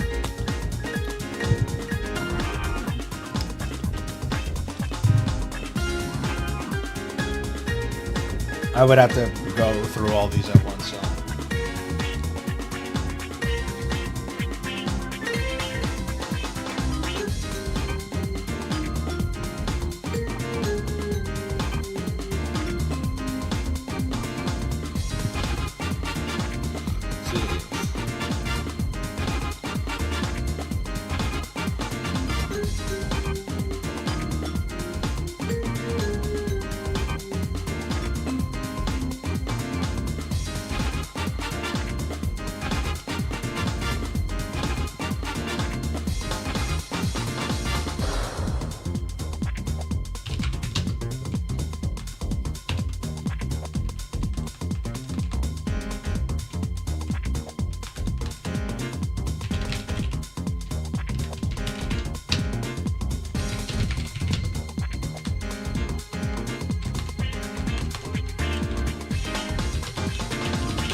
I would say so. Look, here's the difference. I will say, shotgun melee is the thing that is about shotgun melee, and the thing about shotgun melee still being the meta is that, yeah, it is. I will say that precision not being a factor is now the biggest reason. It's now in my opinion, probably the only reason that it's meta still in Redux. However, in vanilla game, if we're going to talk about vanilla game, it was quite literally just because Shotgun Magnum, Shotgun Melee were the only weapons that didn't really get touched when talking about the damage debuffs in regards to vanilla realism. You know what I mean? Like, there were so many other reasons why Shotgun Melee, Shotgun Magnum were so strong in realism. And the biggest one is just because they didn't get fucking touched when it came to nerfing the weapon damage.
I still think Shotgun Magnum is really good though in Redux, even though it's a bit weak just because of no crosshair.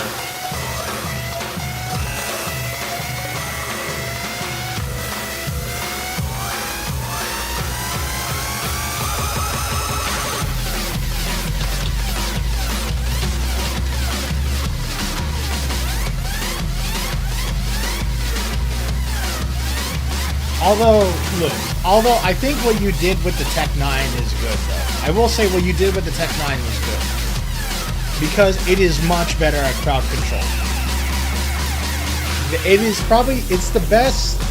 It's arguably the best at crowd control. Like, out of all the secondaries in the game. Melee's included.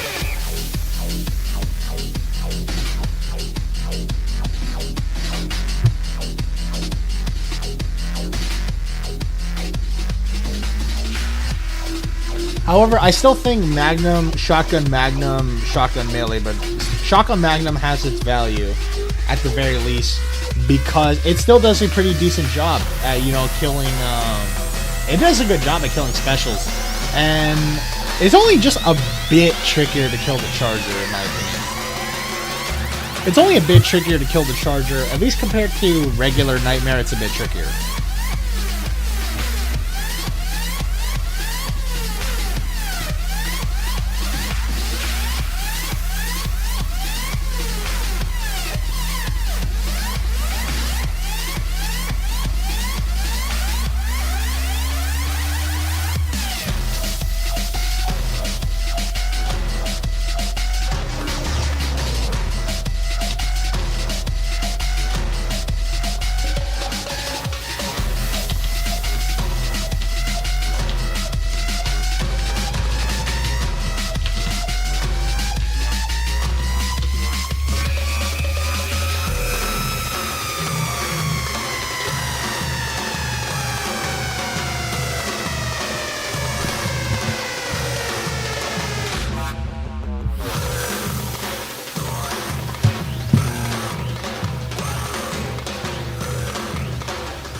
I do have a demonstration. Let's see. I know I labeled some of these.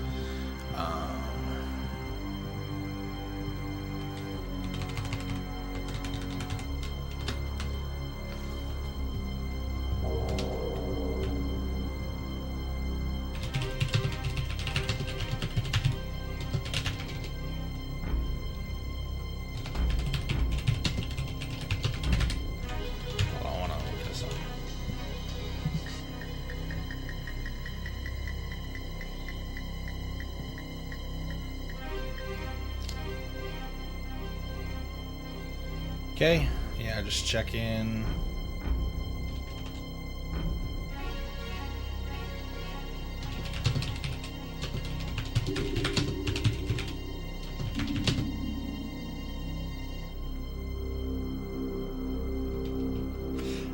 It is one thing I'm a bit upset about with Yoru deleting like literally everything is that I never got to try Nightmare Versus. I really wanted to try that.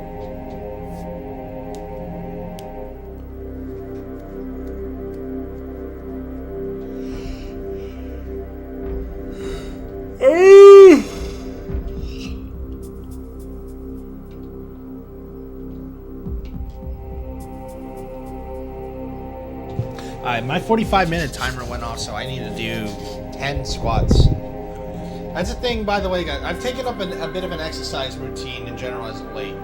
And one of them is 2, 3, is that every 45 minutes or every hour I do 10 squats.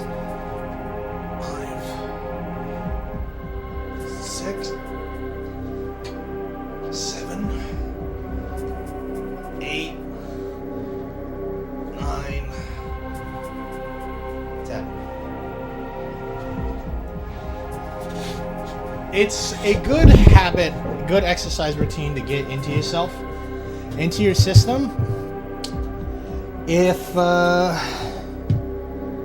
your work mainly comprises, if you spend most of your days just sitting at a desk working, like me.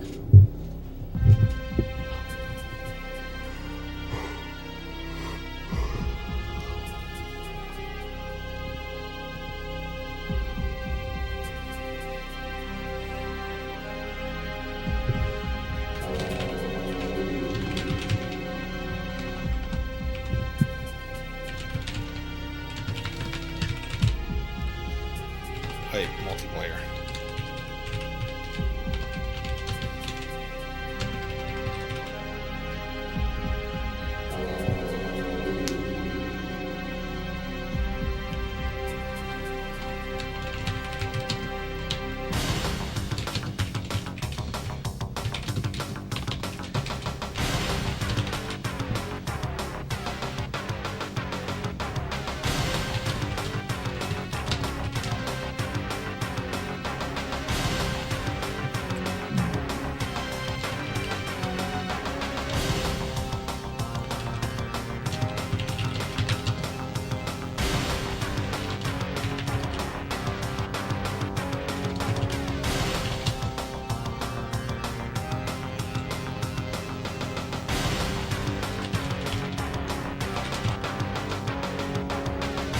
I have a question.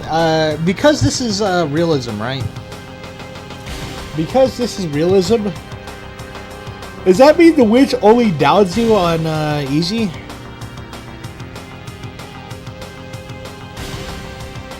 Because I recall that's a factor, right? The witch insta kills on normal, advanced, and expert, but downs on easy, right? Witch always kills? I can't remember. I think that was how it works in realism, though, ain't it? You die, like, she downs on easy, but... Okay. Oh, no, okay, I guess I was just wrong.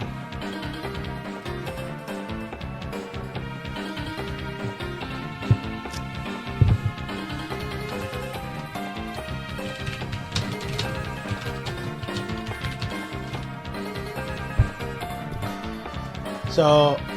I've never been in black and white and had to take pills, but I assume pills don't like pills. I think medkits just. I'm guessing this is how it works. Pills restore health, but don't restore downs, just like in the base game.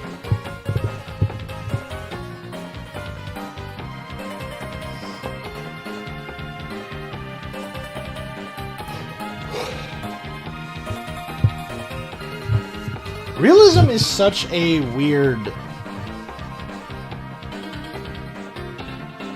Realism is such a weird mode because they didn't even code the ways to destroy a goddamn door.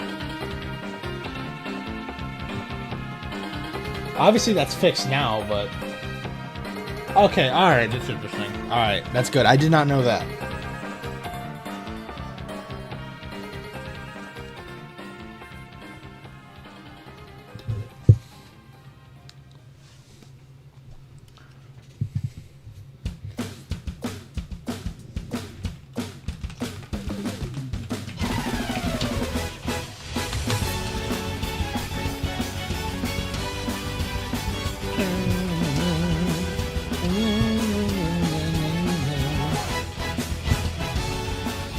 Woodman stage is pretty cool, but hold on. I want to put on my favorite one.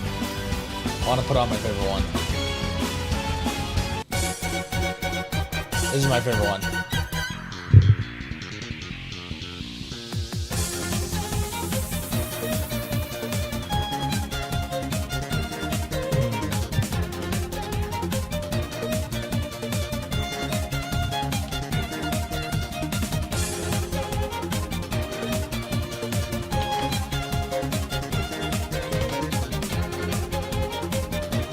That's a good one, too.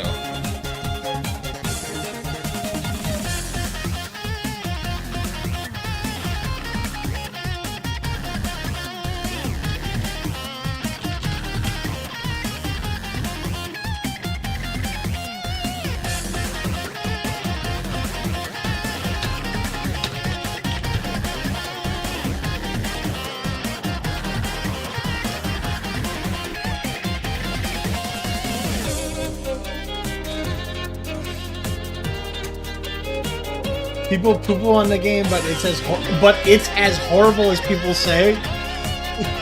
Like, people shit on that game, and they're right.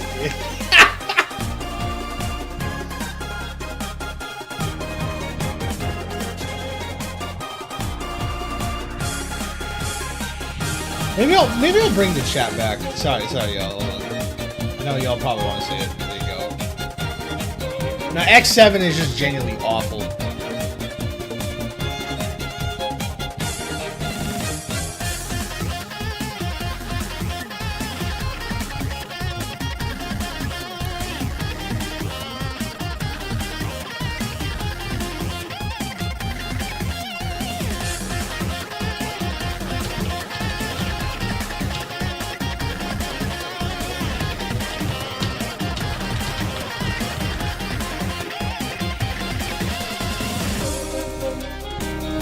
I've only played X1 and 4, 5, and 4 to 7. I've only ever played X1 and 4 to 7.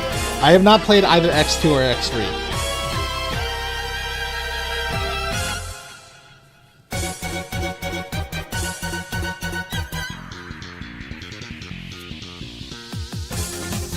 Oh yeah, I also played Maverick Hunter. Alright, look.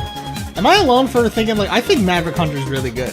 I don't know why. I know some people that really shit on Maverick Hunter, but I really like it. I really like Maverick Hunter.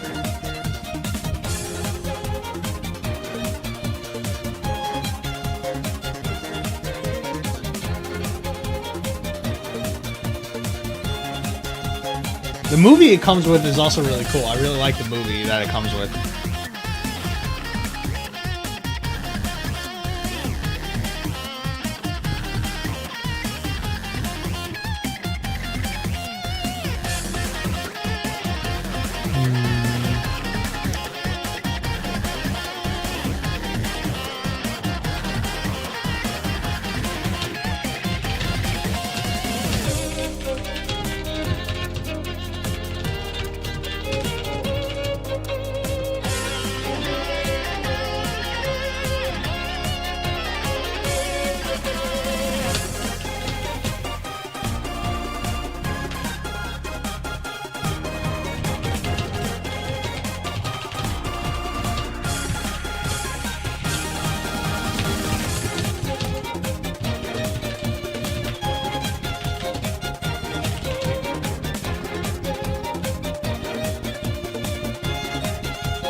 Yeah, I played, you know, I played, you know, X4 and 5.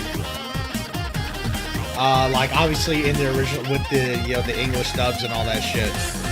But I've also, I think, God, I want to know if there's like is there like a ROM hack out there that has the Japanese voicing, but you know, with like English translated and like subtitles or something? I would like that, you know.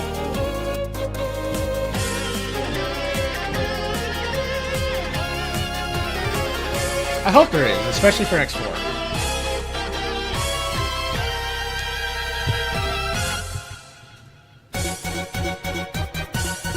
Yeah, of course you would.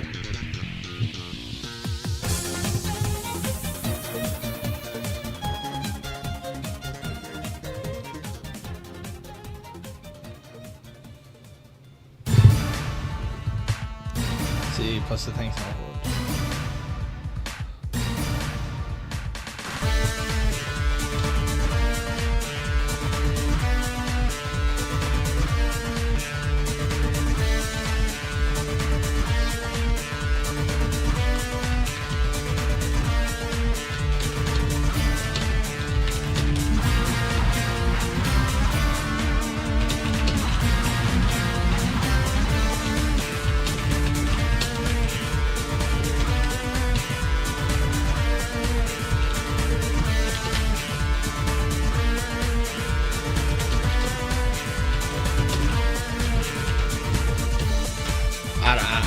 I don't know. I'm not gonna say that, but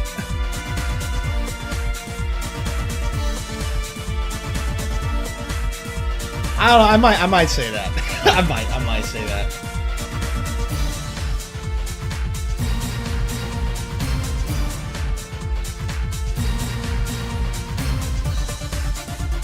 I'm gonna say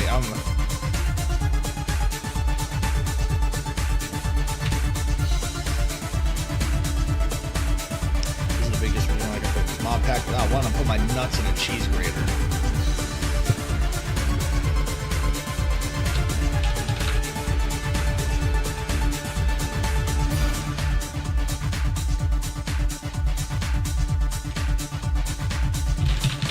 You ever do this, by the way? I do this sometimes. I'm like, man, I don't know what to say, or like, I don't know what to type or anything, and I just start putting gibberish. Or like, it's like how I keep the mind flowing, if you will.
Trying to figure out how to phrase this. No version of Nightmare was ever balanced with AI companions in mind.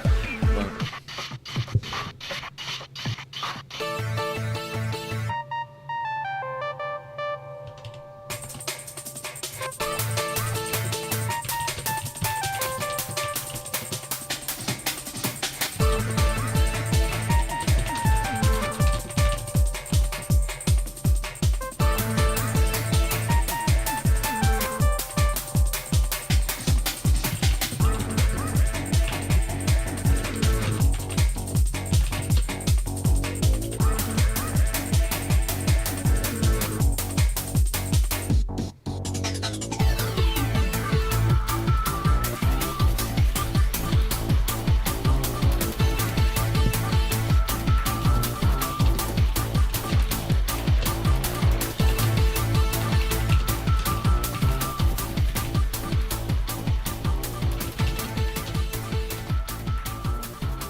to say. Oh.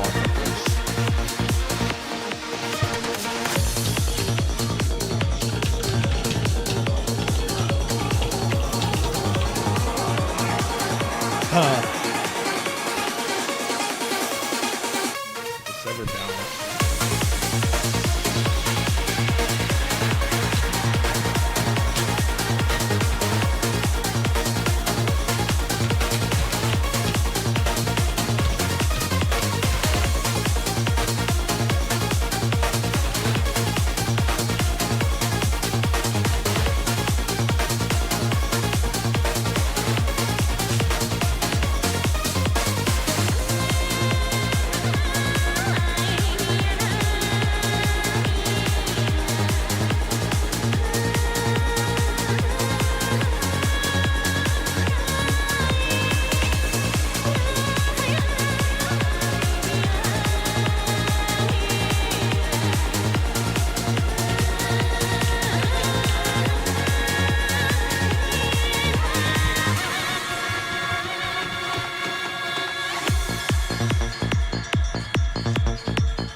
Train them.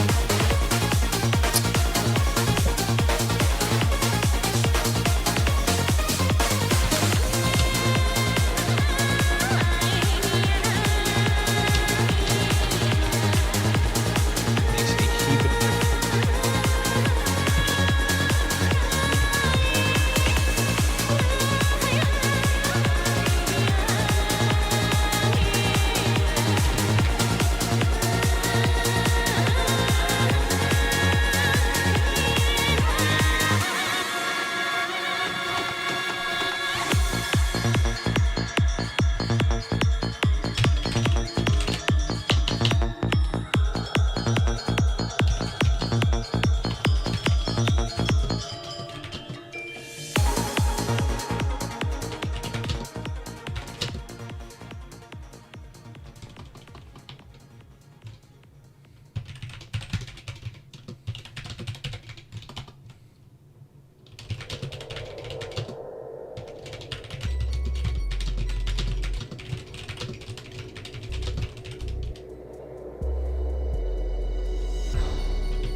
Complete lack of a crosshair.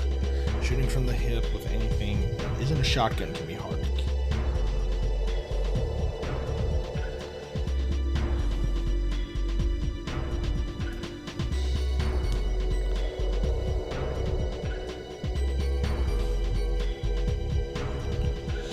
I think the removal of crosshair is cooler than a change. Add tension. I won't lie, watching the latest. Okay. It's also reassuring that I don't need to worry about precision either. Left 4 Dead is a game where so many things can happen at once. And so, okay. Let me get on general chicken with rice. Okay. I'm gonna get egg roll with it. It come with egg roll. Come with egg roll. Come with egg roll. Come with egg roll. General chicken egg roll. Let's see, just checking something. Alright, here we go.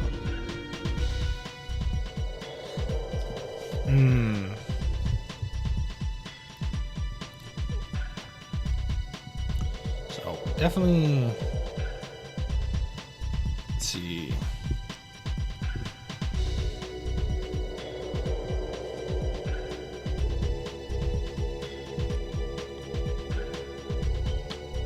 How may I help you? How may I help you? Oh my god. I think I'm gonna do y'all general chicken with rice. Okay. And I'm gonna. It come with.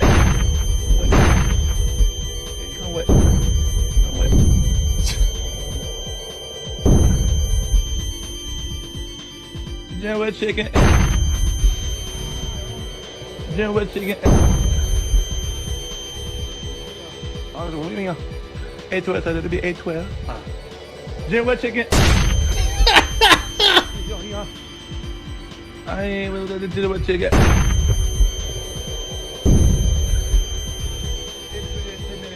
10 minutes. And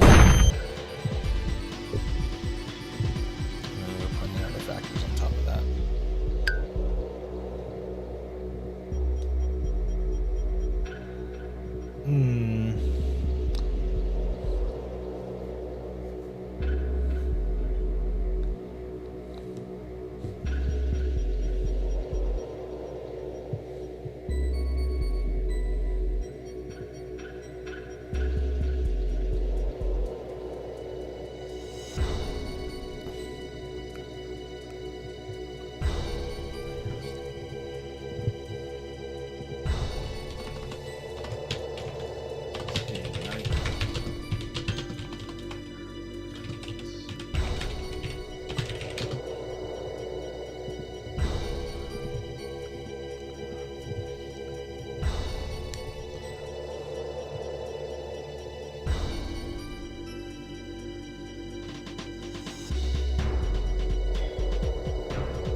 So yeah, this is one thing I got too.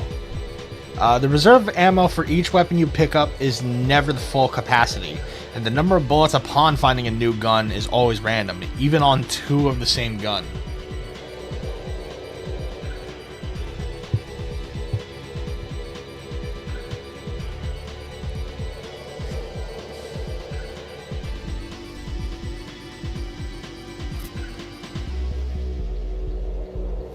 Yeah, shut up.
Left dollar sign dead.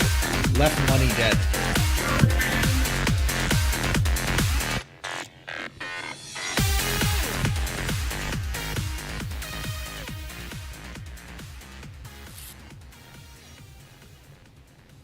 Left money dead. Back for blood? That's fucking crazy. No tag 2.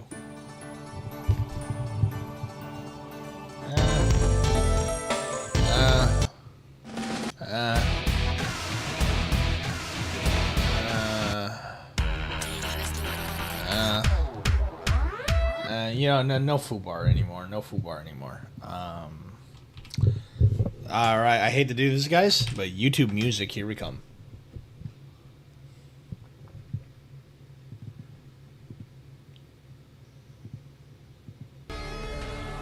All right, give me a second.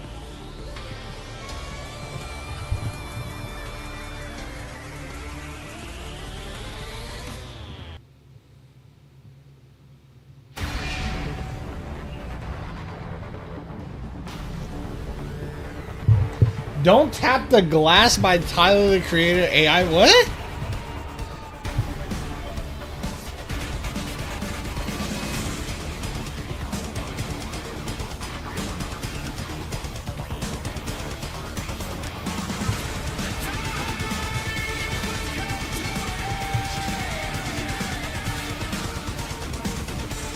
Let's see.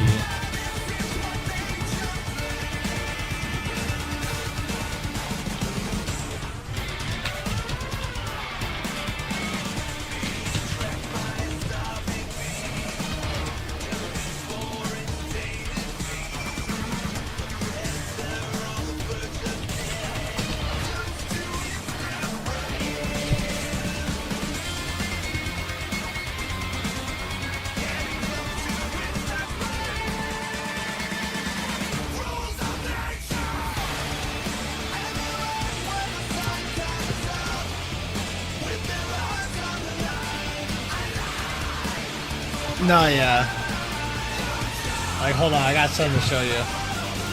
This is right. I got something to show you. You'll like this.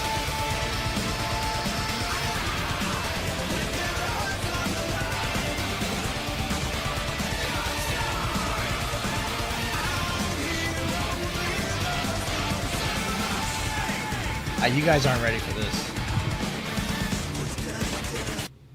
You guys aren't ready for this. You guys aren't ready for this. You guys are not ready for this.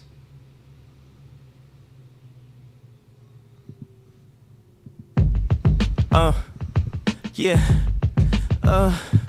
Yeah. Yeah.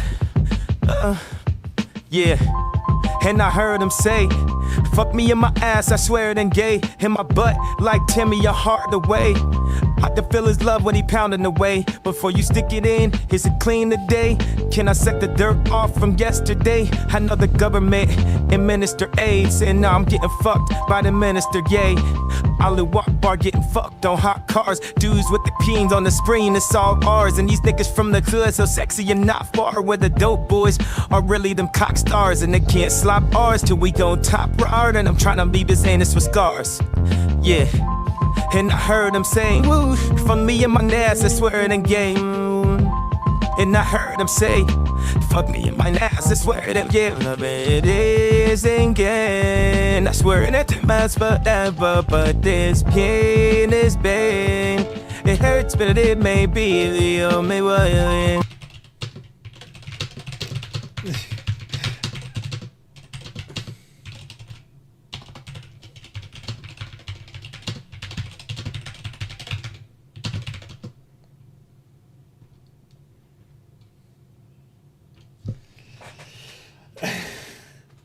I don't know. It just reminds me of like, yeah, it's falling apart more and more. No, yeah, it's like how it's kind of like how in those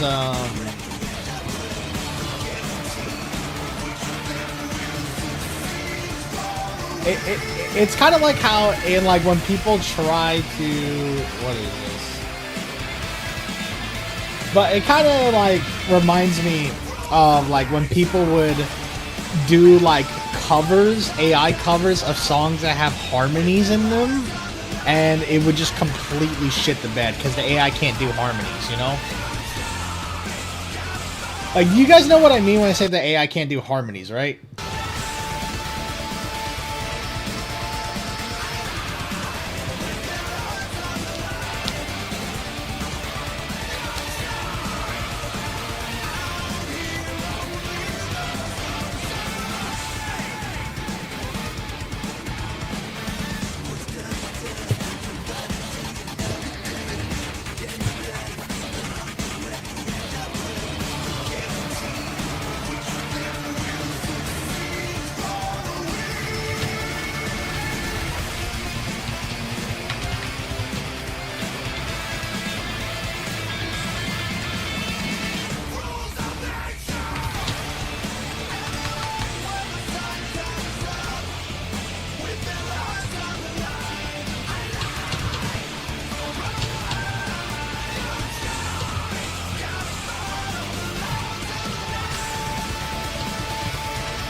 I'm trying to describe how I want to put this. It adds tensions because there will be situations where you're forced to pick up a completely different weapon because you're low on ammo, and your new gun, and your new like, but the weapon you just picked, but wait. Like, the way I'm trying to say it is, you like moments where you're forced to pick up a different weapon because your primary lacks ammo.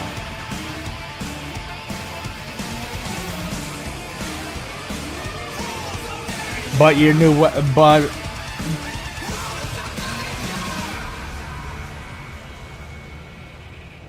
like, how do I say this?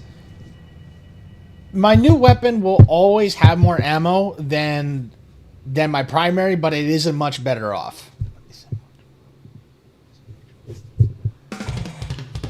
Oh, I love this song.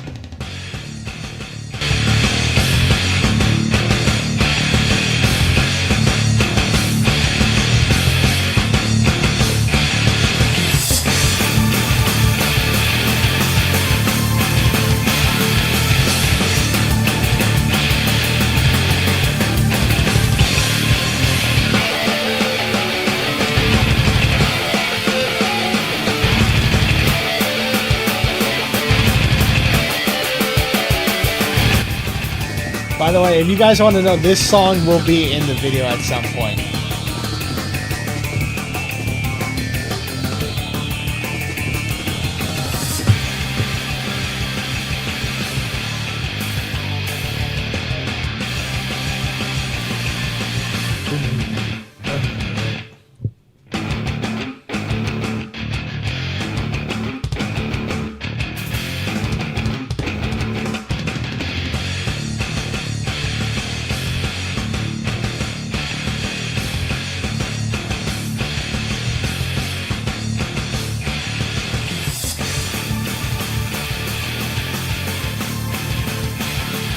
No, that's good.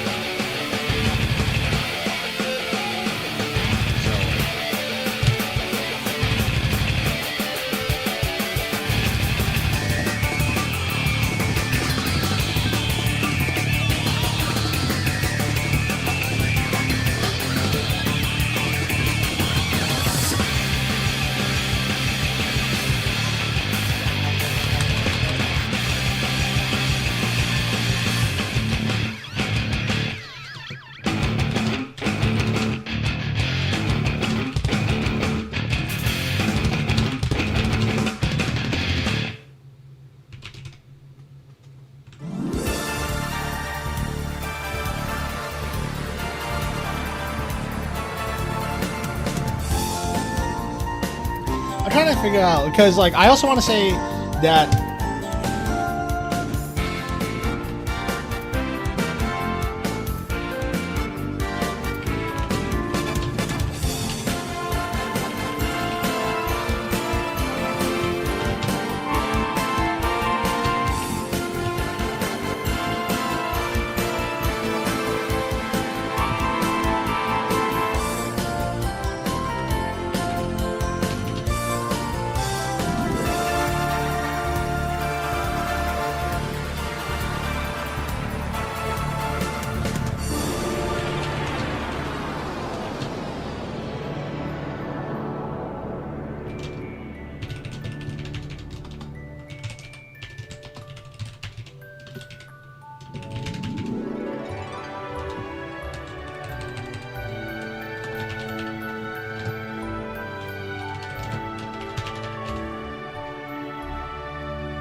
my bottle ran out finally. Where's my... you got a boneless pizza with a 2-liter of Coke.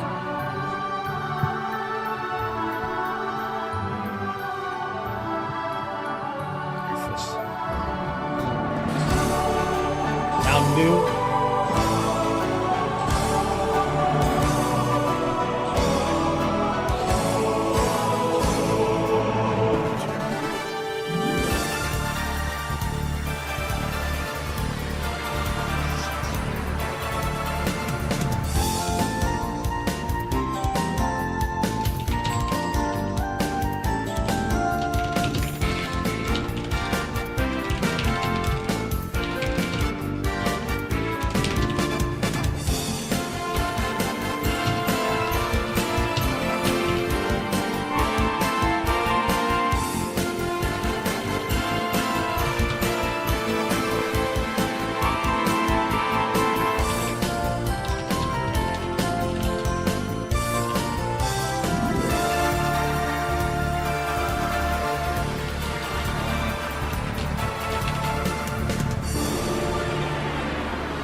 forced to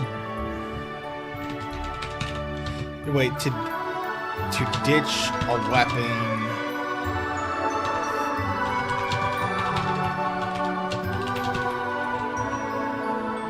For a different type altogether. Well, Martin is not on the stream directly with me, but he's here in chat. Also, hello, Esther. Hope you're doing well. I am working. Different type altogether.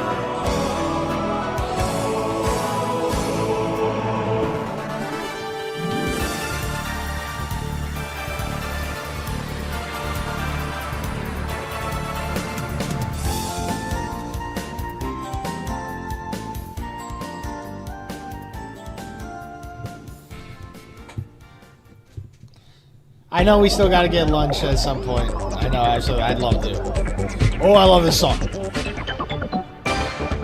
Let's see, good luck.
Alright, this is alright. RNG ammo reserve also adds tension, since there will be situations where you're forced to ditch a weapon for a different type altogether due to a lack of ammo. While your newly acquired weapon may have more bullets than your previous one, it might not be by much if luck isn't on your side. This is the other thing too, like, oh man, I wonder if I'm even gonna get the voice recording. So I am not going to write everything. Like, Jesus Christ, this is.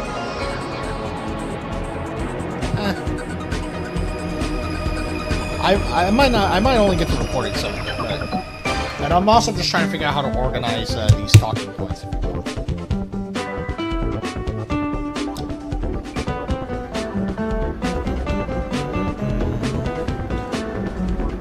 I still haven't thought about a place to eat, Esther.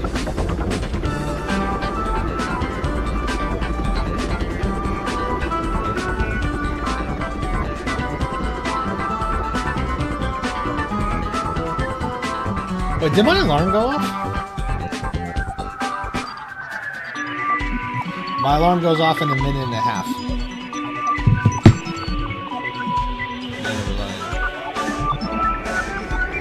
This is what I mean when I said that half of the review is done, Waltz, but not half of the fucking video, dude. This is already a lot.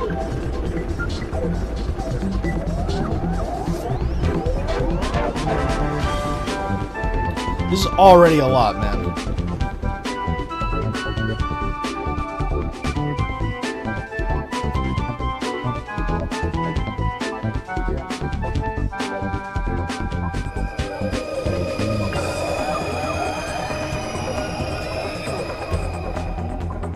Okay, now I know what I want to talk about. Alright, now I remember.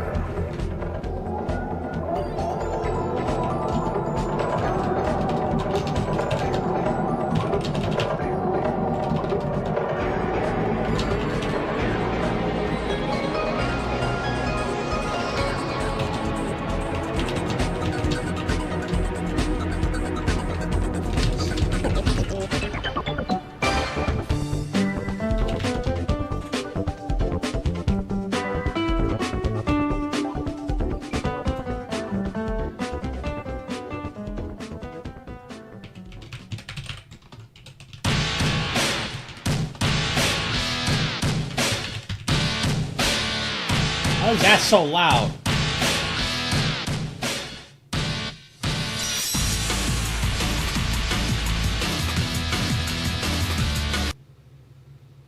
Oh, I love this song so much. I have not heard this in months.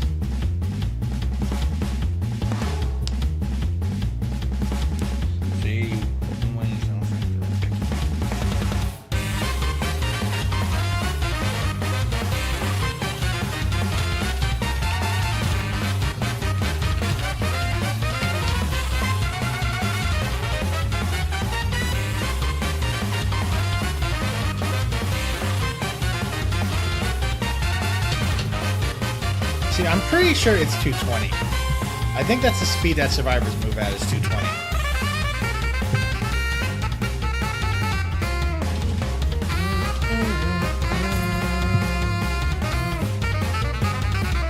I see, I have a demonstration.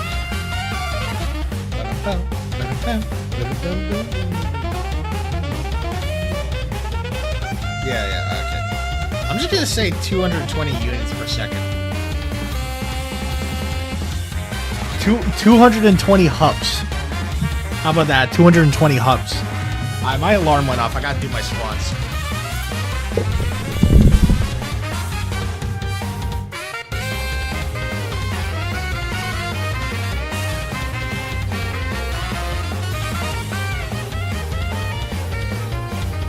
Five, 6, 7, 8.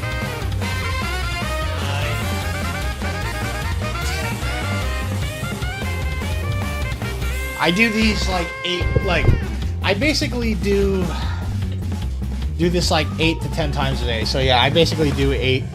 I basically do 80, somewhere between 80 and 100 a day. But over the course of the whole day, not at once.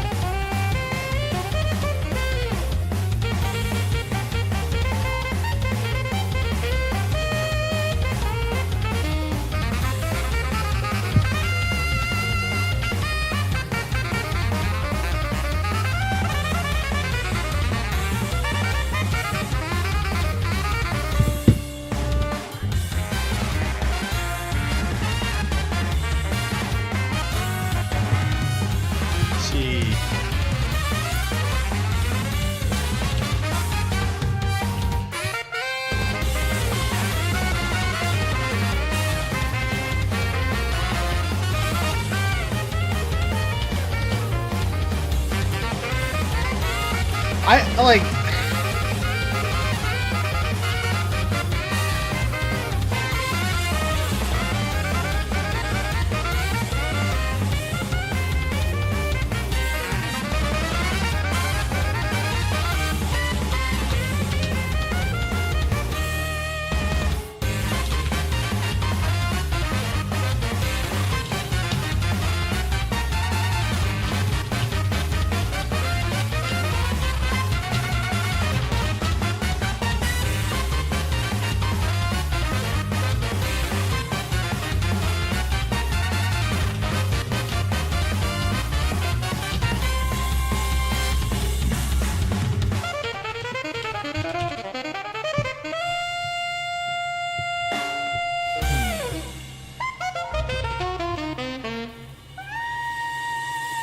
Radius weapons will hinder your movement speed.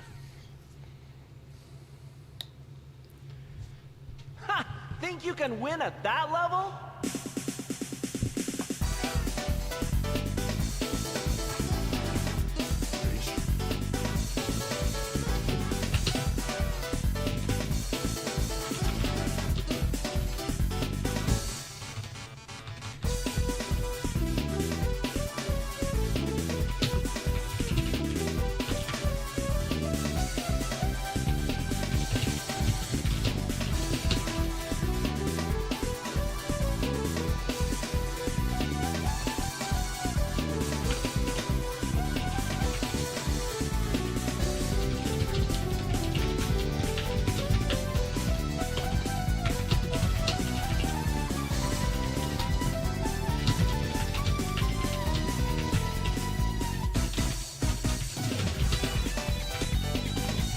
So, alright, tell me. Which ones am I missing? So, I did some testing. The shovel and the fire axe, I know it no affect your weight now.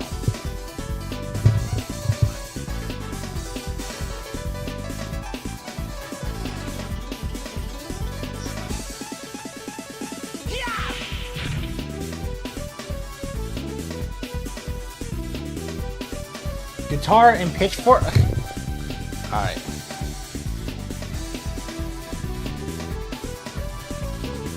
Alright, look. Pitchfork. Who gives a shit about that? Guitar.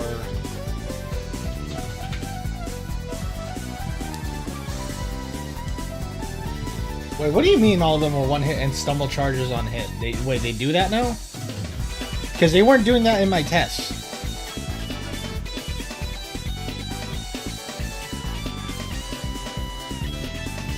Like, hold on.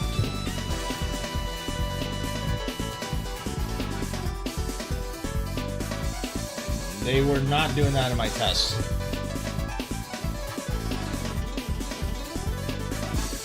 Wait, let me look at this again.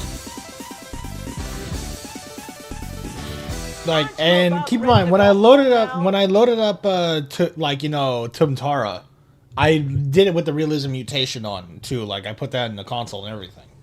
So, that's really weird.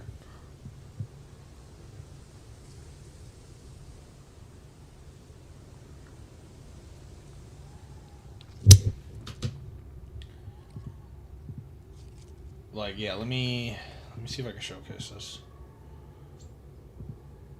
No. Alright, hold on a second.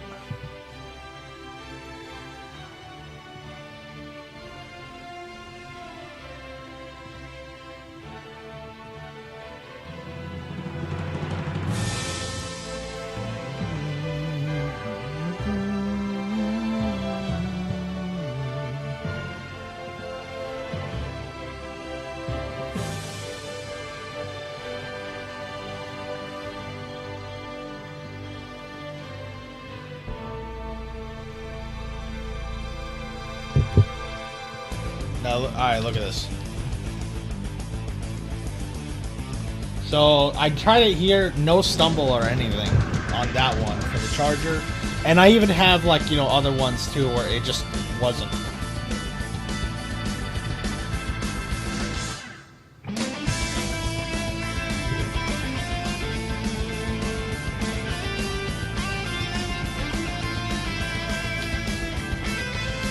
No, okay, that's what I'm talking about. Alright. Let me try that then. I still don't know how to feel about that, but whatever. Like,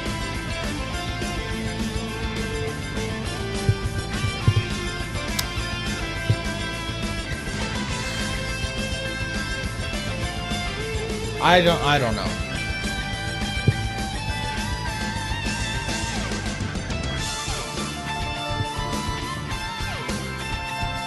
Like, I have my reason, and my reasoning is,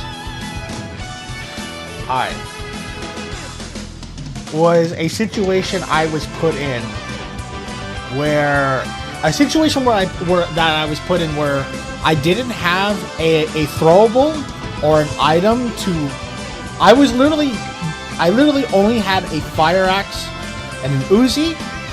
And I did not have a throwable or a medkit or anything to select to, and I had to fucking deal with a tank that I cannot outrun because I move slower.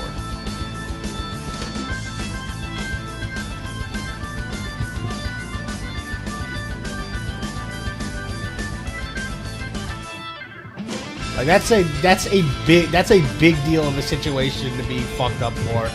I know it's like also just one of those where I literally would have to just drop the fire axe for it. It's interesting, but as I say, it's one of those where, like, it has all these other things, but you can be put into one extremely fucked up situation because of it.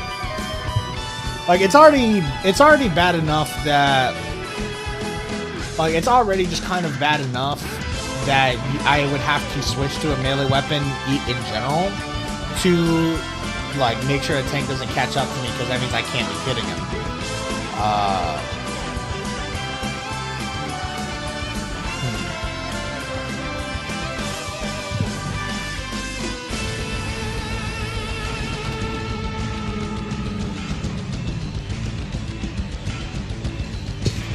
Guitar. Shovel.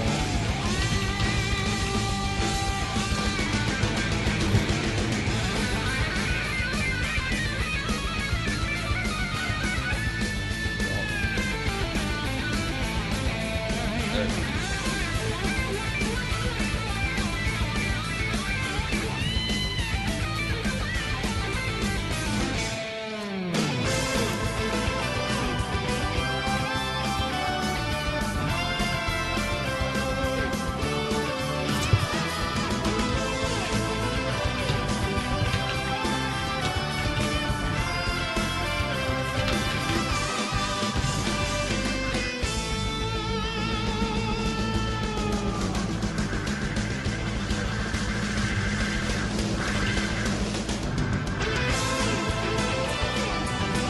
I want to be really like them one-hit killing commons.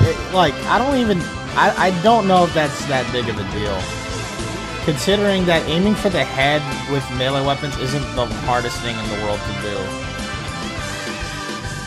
It's like the one headshot hitbox that's more consistent than the guns. Headshotting with the guns. That was a smidge, but I don't know. Personally, I don't know if it's enough to justify going slower.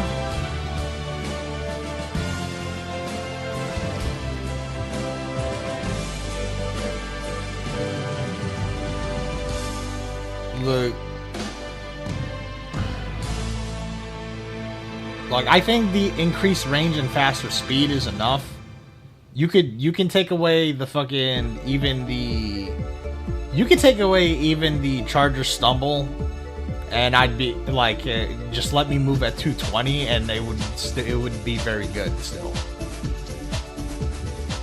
And in my opinion, it also would help with it would also just would help like keeping primaries as your special killers, if you will. Like, it would actually only solidify the primaries as special killers even more.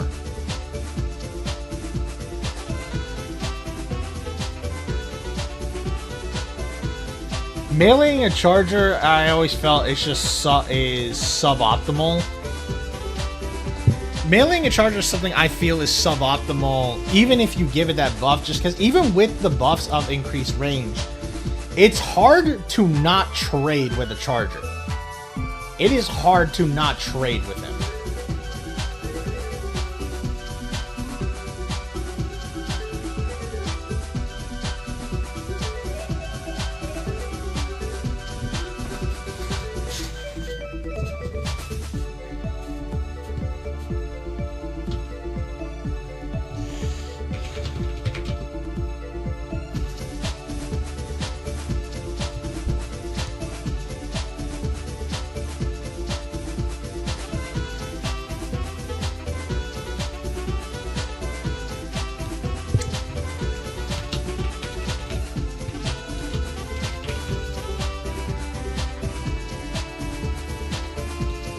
See.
Shit.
Specials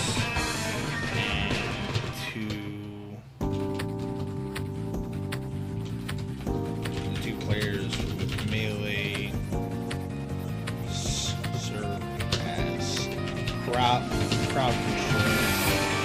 Because yeah, this is what I was getting. Unfortunately, you know, I didn't get to test it out too much when I played with Esther and crew. But this is how it feels like in a team of 4. Since most campaigns have like 1 or 2 melee weapons aside at the beginning of every campaign on average at the very least, it seems like that the move is to have 2 people with primaries to serve as special killers and to use melees as crowd control.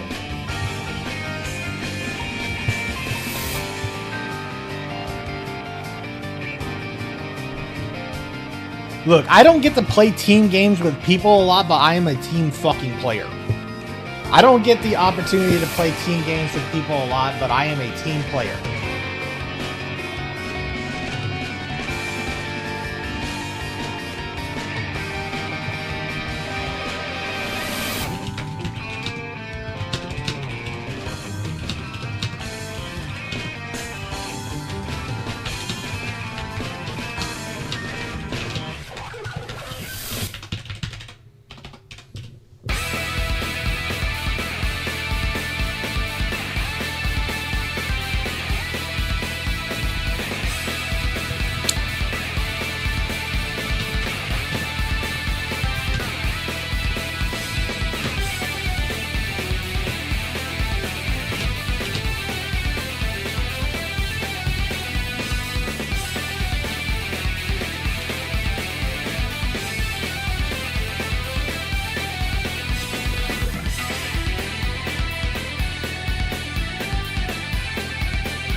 So, alright.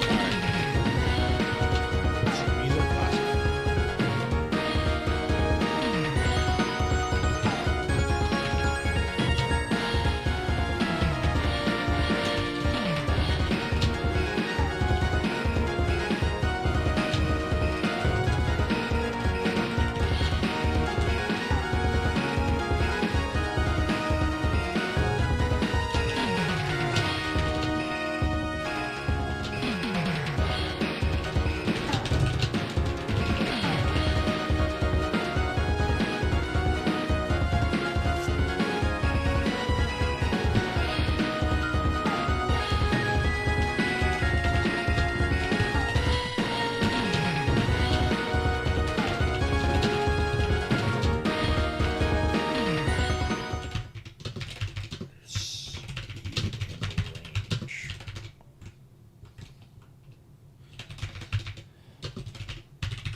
Hold on a second. Hold on. There's something I wanted to showcase real quick. You know, that's one thing I still don't get, like, about. Well, actually, I need to get a couple things. Number two. I need to pee real quick. Real quick. Just give me a second.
Alright. Sorry about that. Alright. Sorry about that.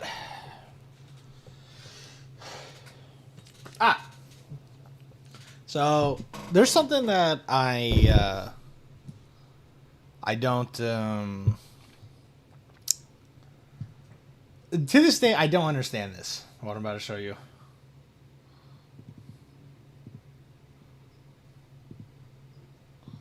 So, it's this. Alright, so, it was in the, it only ever happened in the Dark Carnival section, right?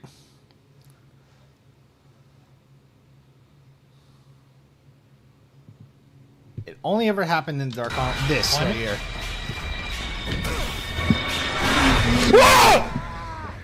I still don't know why or how that happened.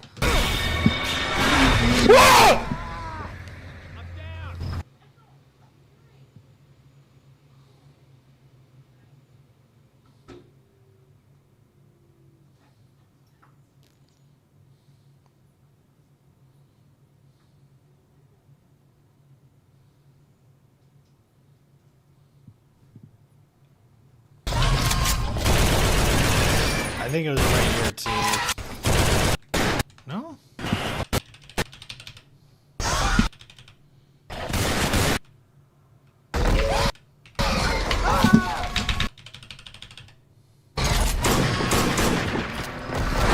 Yeah, what the fuck is that, bro?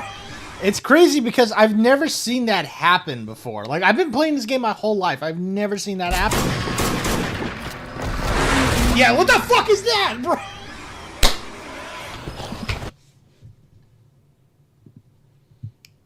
So crazy. I have a question here. I know Waltz has. Has anyone here watched? Does anyone here ever care, or has anyone here been watching Invincible and like fully kept up? I know Waltz has.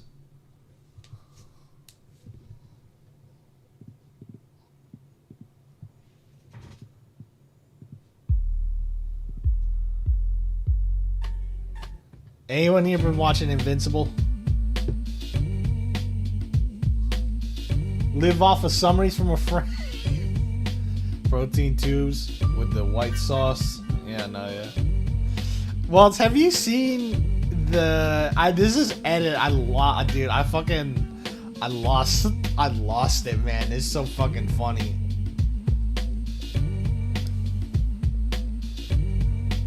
No, yeah, I've read the entirety of the comics and all that. Waltz has only watched up to the show, so it's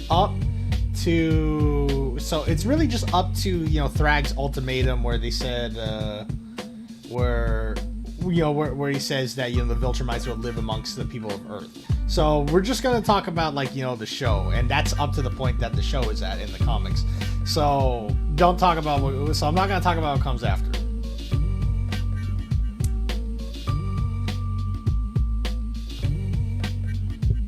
Anyway, so hold on a second. Alright, sorry.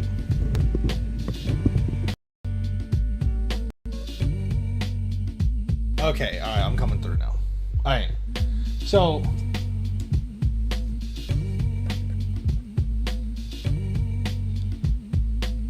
alright. Y'all know something that I really y'all know, like, y'all know there's something I do that okay, look.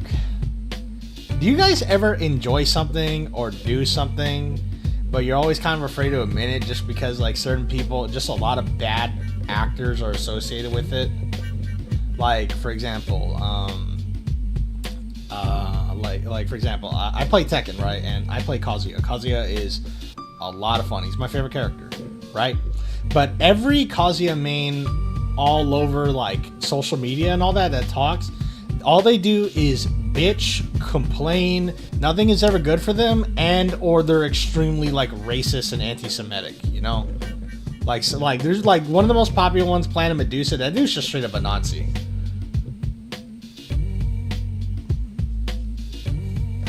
It's like one of those, like, not all Kazuya players, but always a Kazuya player, you know?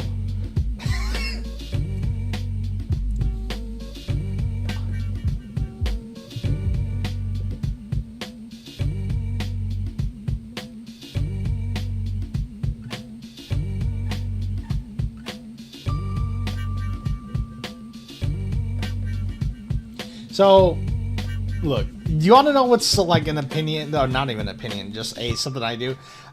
So look, I am a music instrumentalist through and through. I enjoy instrumentals more than anything, hence why a lot of my music selection, at least a lot of the music selection I put on playlists here to listen to, is mainly of video game OSTs, because 9 times out of 10, you know, they're just instrumentals. I am an instrumentalist through and through. I just always have been.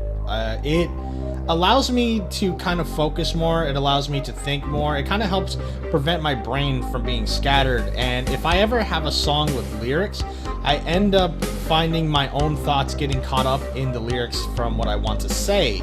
And so, yeah, it's distracting, essentially. And so, but here's the thing. I also do the same thing with hip-hop, you know, hip-hop and R&B and all that stuff. Because, like, I think the beats, the melodies and all that are really, really, really, really good. And so I often find myself, you know, like finding instrumental versions of, you know, hip-hop and R&B songs to listen to and to enjoy and all that stuff. But unfortunately, a lot of people who do that, and especially, and also, by the way, me listening to video game OSTs does not help my case either, but a lot of people who do that are also pretty racist, and oh god, it's like one of those things where, like, if I just say I enjoy that, I get lumped into it, and I want nothing to do with those people. Like, hold on.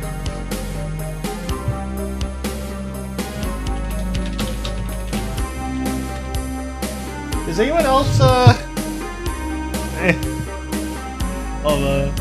Hold on. You don't fuck with no Cardi, no Uzi, no nothing? Woody, I like rap, just as long as there's none of that gangster shit. Oh my god, what the fuck do you listen to in your spare time? I like respectable artists like Eminem, Tom McDonald, and various other rappers who... Oh, what? Listen, Woody, aside from the 90s rap I dabble into like Tupac, I generally like a wide variety of death metal, Imperial German marching music, video game OSTs. That's what brings healing into my soul. And you, my friend, like that mumble rap garbage that gangsters listen to. Nigga, you have no swag!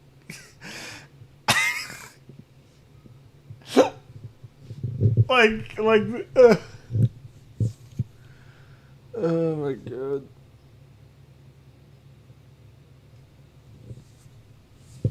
Oh god.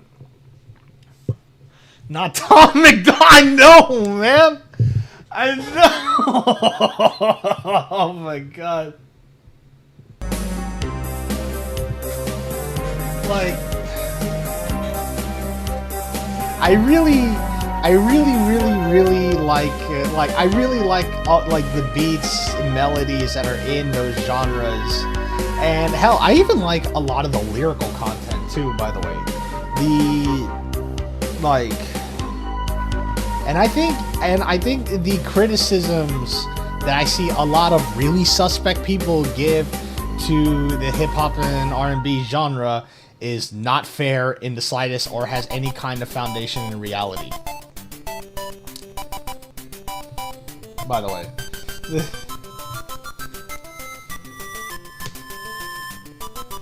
Like, oh god. Like, I once hear people say that they don't like rap because, like, a lot of the songs have, like, you know, very braggadocious, like, is that even the word I'm looking for here? They have a lot of, like, you know, flexing in lyrical content, you know, about the stuff that they own, the women they fuck, and blah blah blah blah blah. But I'm like, dude, have you ever just listened to music? I can name 30 rock bands. 30 rock bands from the 60s to the 90s that have just their whole image has just been based on that.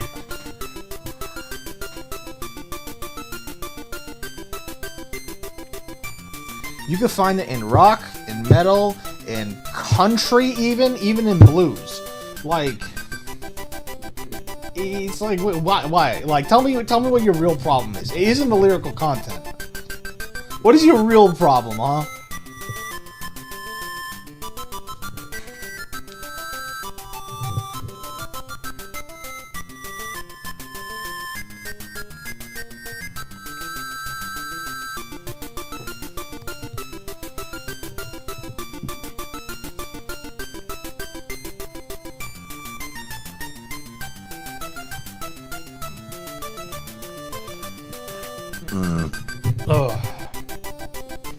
Like, look, I don't like that kind of lyrical content in any song personally. Like, I don't know.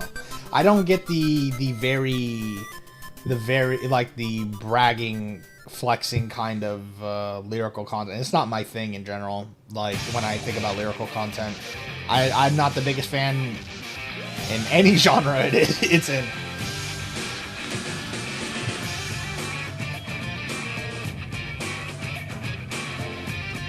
Rap gotta own that one.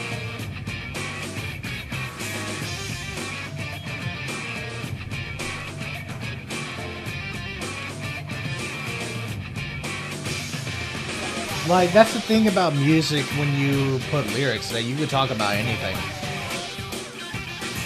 That's the thing, the beautiful thing about music is that you can make fucking anything.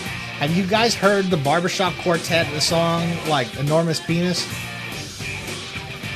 Have you guys heard anything from You Know Miles? Has anyone ever heard You Know Miles? Just period. Has anyone ever heard You Know Miles? Lonely Island, yeah.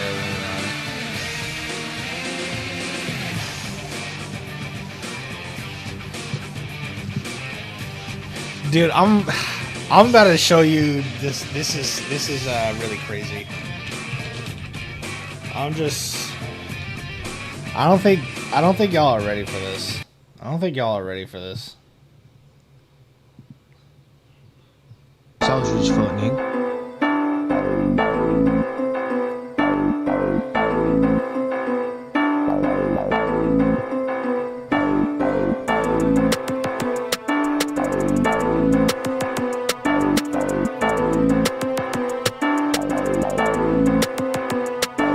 Shout out Martin Luther King, that nigga had a dream. Fuck do you mean? Are those ones? That nigga had a dream. Martin Luther King. Hey, Martin Luther King, shout out to Big Bro. If it wasn't for Big Bro, I wouldn't be rapping though. If it wasn't for him, I wouldn't even be here rapping this shit, trapping this shit, stealing shit from my family and shit. Can't forget about Malcolm X and Rosa Parks. I feel like we made it out the park, but it don't matter because of Martin Luther King. A nigga had a dream. Fuck do you mean? That nigga had a dream. Then I started rapping, so that's what I did. Hey, shout out Martin Luther King. That nigga had a dream. He's got $3. That nigga had a dream. Martin Luther King.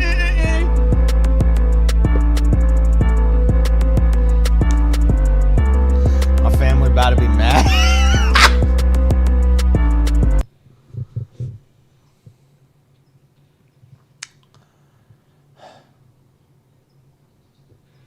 All right, so speaking of Malcolm X, I know what a segue, but all right, just hear me out. So, do you guys know how a lot of Americans will put Japanese characters, like, I don't mean like characters as in person, I mean like the letters, the writing, the scripture, will put Japanese characters in their names and tags and all that stuff to seem cool, right? So believe it or not, there are Japanese people that actually do the same thing with English. If you ever wonder why, if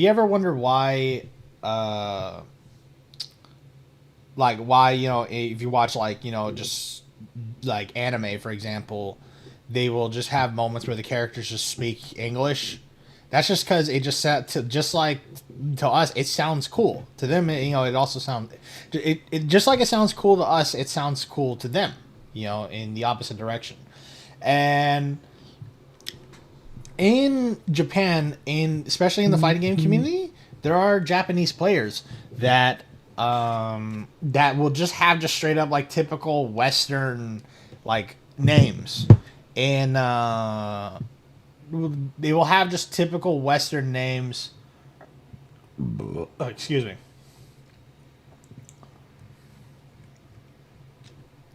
They will just have Western names in their gamer tags to just because it's cool to them. You know what I mean?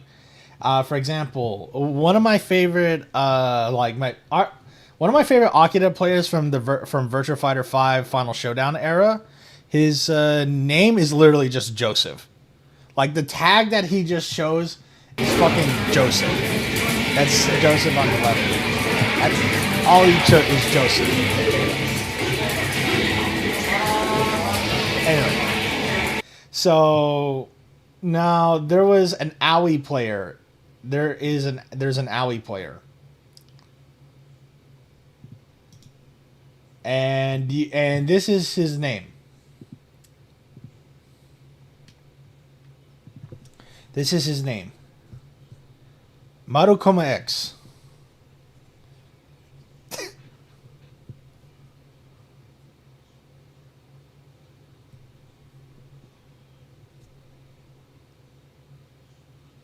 Marukoma X.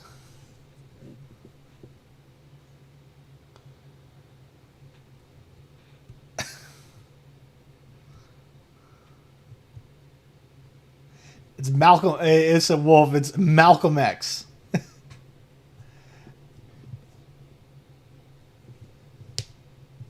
It's pretty awesome.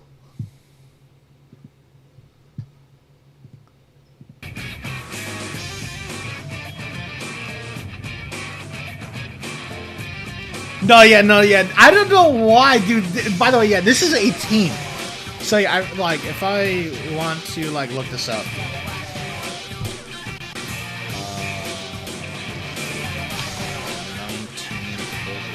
5R. I think it's this one.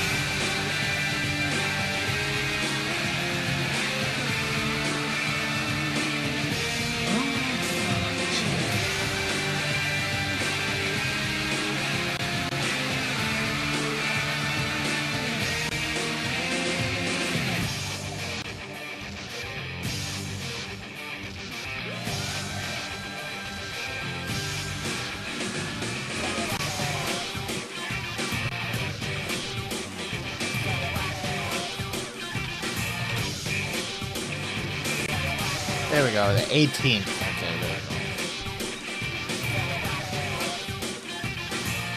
So yeah, this was a special event.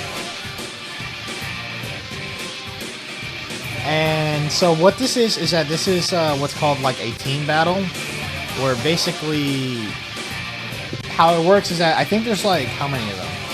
Yeah, there's Malcolm X here.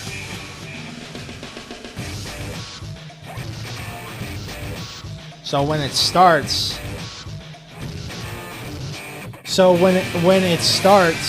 there is, there's 5 of them, and how it goes, essentially, is that they send it up one person at a time,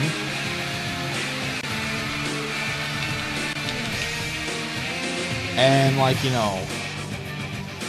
come on. Alright, here we go. Come on. It's a really awesome format, but yeah. So there's 5. It's 5v5, and they send each other up one at a time. They send each other up one at a time, and when one of them wins, or when one person loses, basically whoever on one of the team loses, they have to send up their next guy. You know. It's a really awesome tournament format. It's so fucking fun. I've only done this like twice, but it's a really fun format. And yeah, they're sending up their next guy.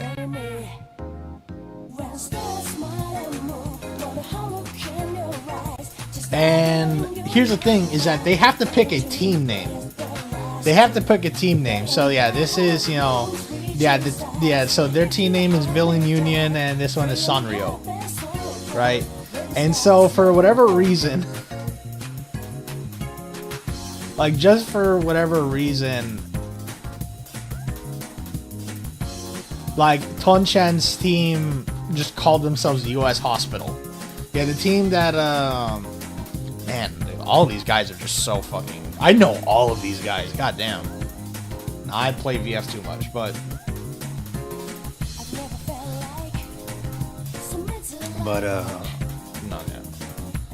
But yeah, I just don't know why. I really don't know why. But yeah, they just they just call themselves U.S. Hospital.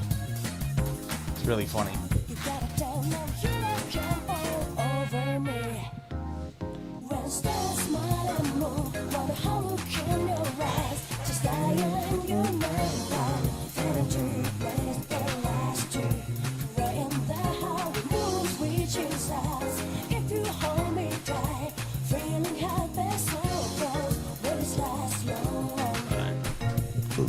Keep up that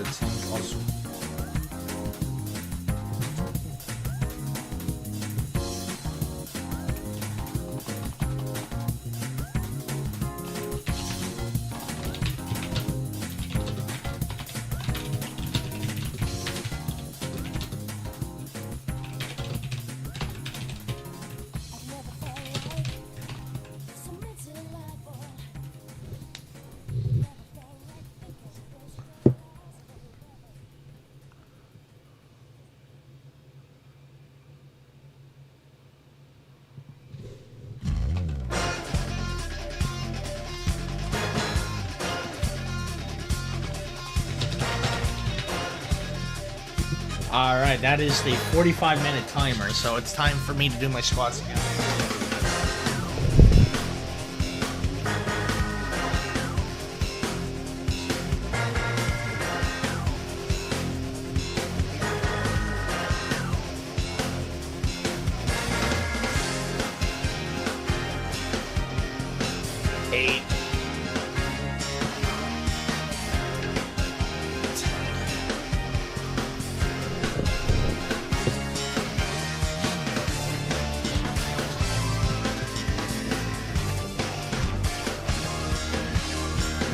Okay, set another 45-minute timer.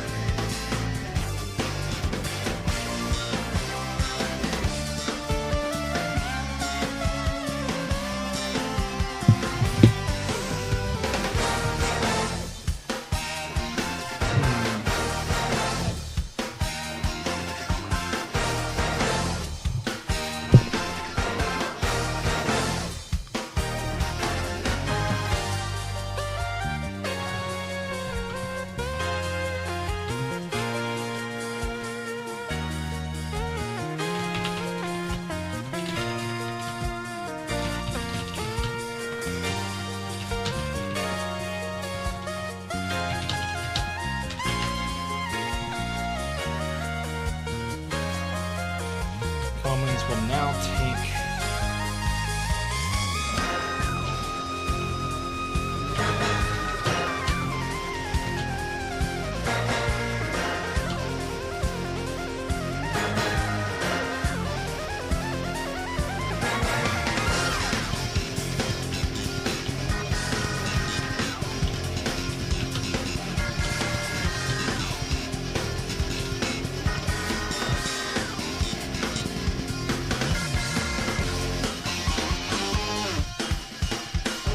I can't remember, Waltz. Is unlimited shoving a thing in this game? I mean, like in Redux, I can't remember. I never had to use my shove enough to check, but like I'm talking about in Redux, Wolf Lord, because Yoru turned it off. I can actually just check it right now. Hold on. Like I have the game open. I just, you know, don't have a map loaded up right now.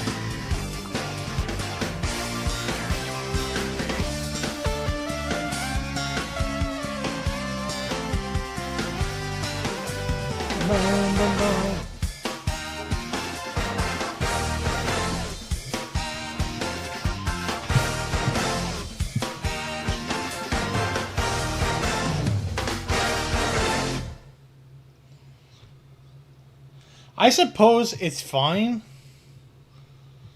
No, yeah, it seems to be unlimited. Like, I'm in the game right now just testing it. It's unlimited. And I think that's fine considering that reloading gets, like, completely starts over, like, you know, upon shoving, so it's fine. And that's what obviously what the melees are for.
No, I was just testing. Yeah, unlimited shoving is in the game, but that's fine. Like, because unlimited shoving, I think what made unlimited shoving broken in Yoru's was, well, being able to reload while shoving, essentially. And to be honest, if you could just like really blaze through some parts just by pressing right click and just whipping your mouse, essentially.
See, also no longer dirty killing special.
Kill specials.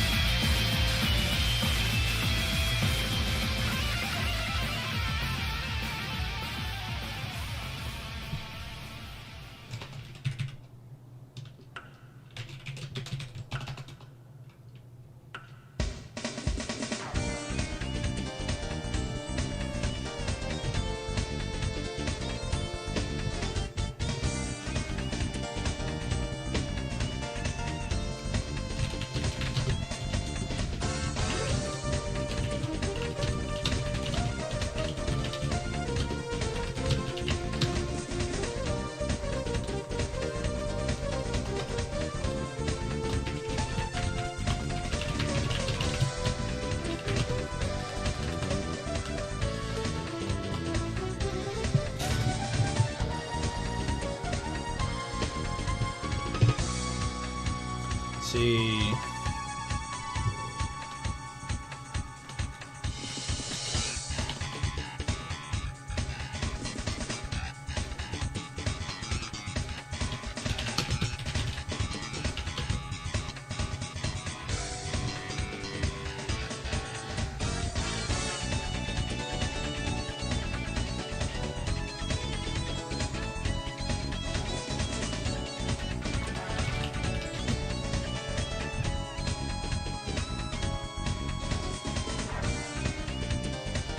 See.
Wondering.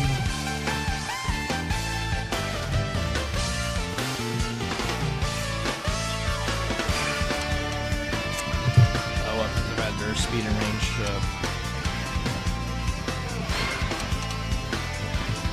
God, that's crazy. Yeah, weapons have had their speed and range buffed overall. However, will not take 2 hits to kill common unless aiming for the head.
Oh, man, I forgot. Like, yeah.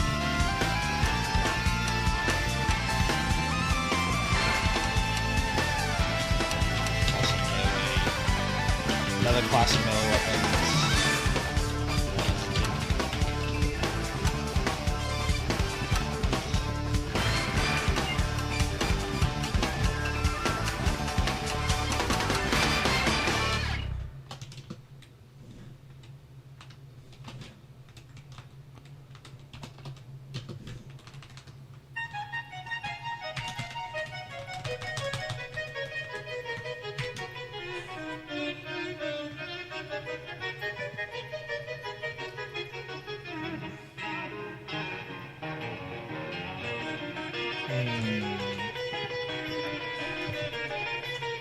Something I really want to check in the game.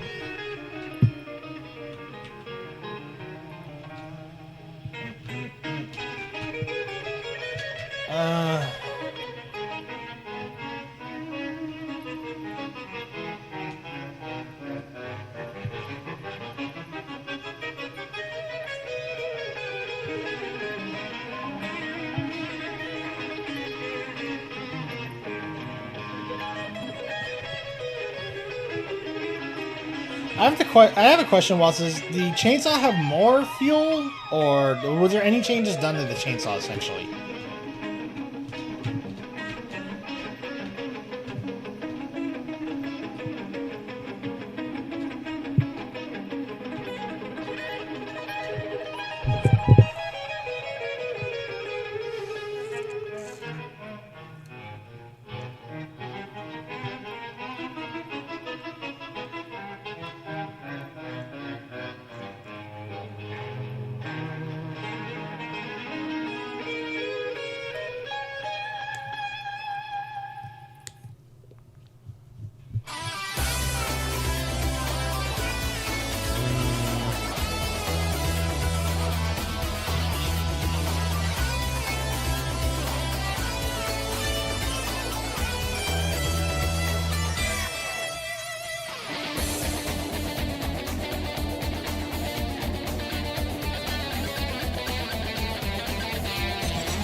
Well, it says, any changes been made to the chainsaw at all, or no?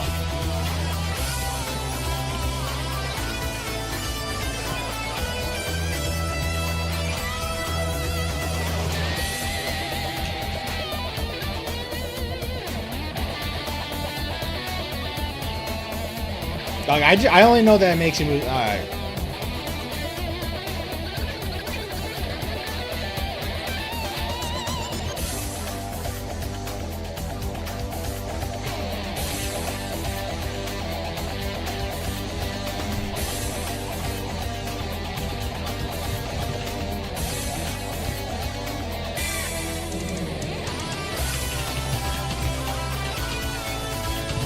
Does the pipe bomb do 1,000 damage like max?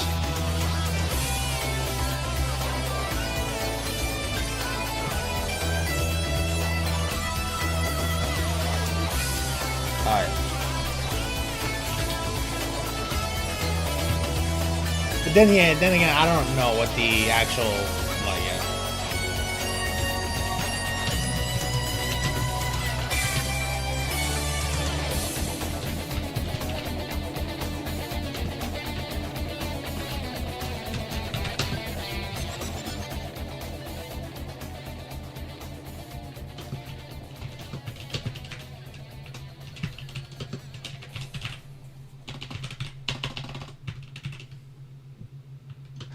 Think you can win at that level?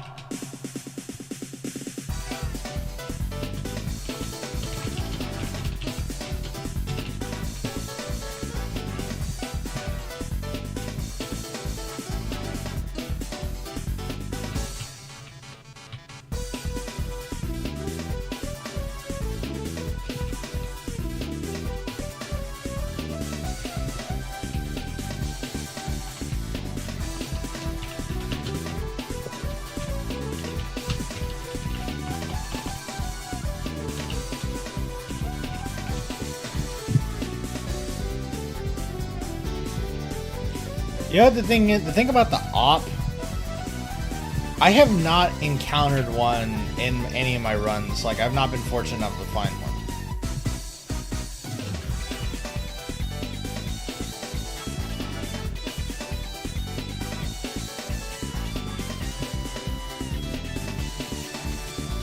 Let's see. This is going to be purely for demonstration purposes. Hello, buddy.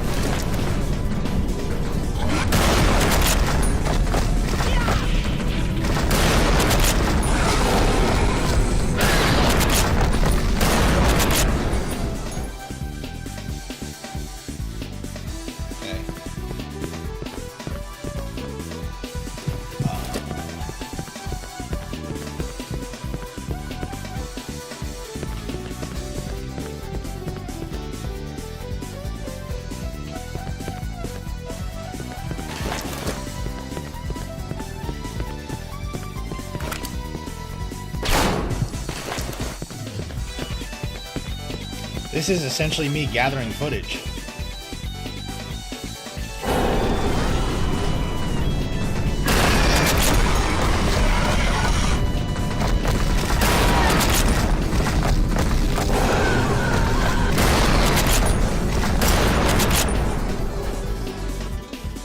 Okay.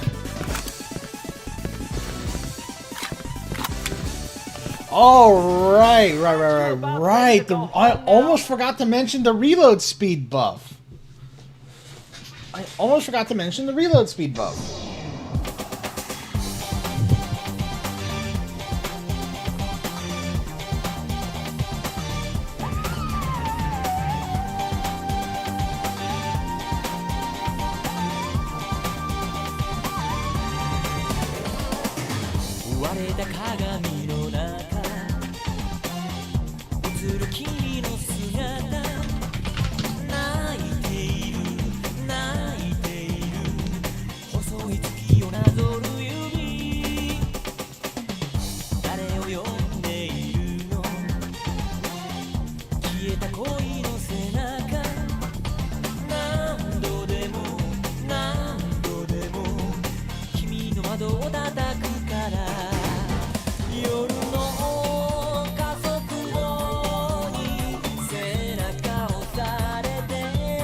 So I have a question. Is there no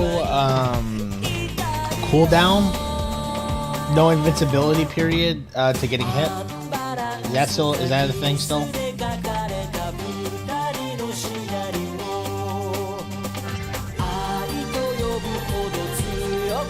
Okay, I want to demonstrate that then.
Nah, it's not.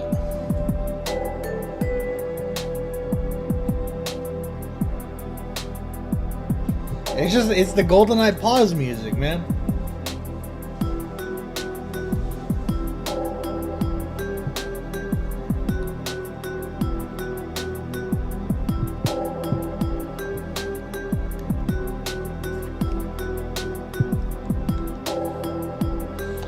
Dude, you have to play GoldenEye.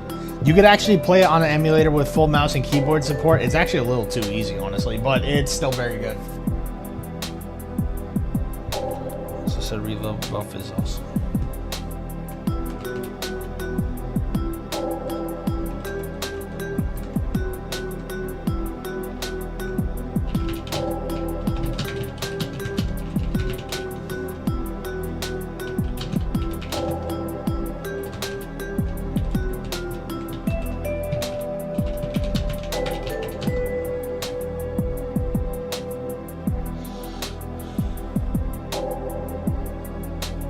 Like, I've played it on stream.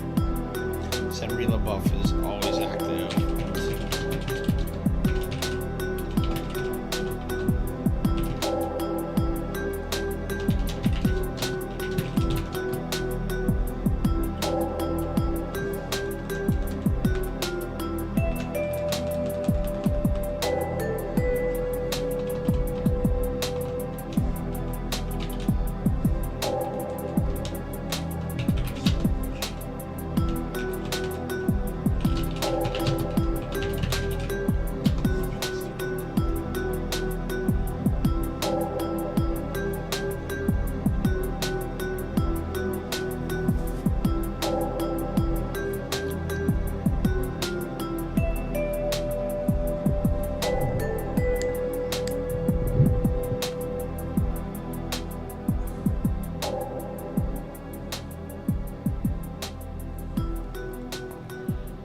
Oh God! All right, no, yeah, this is. Okay.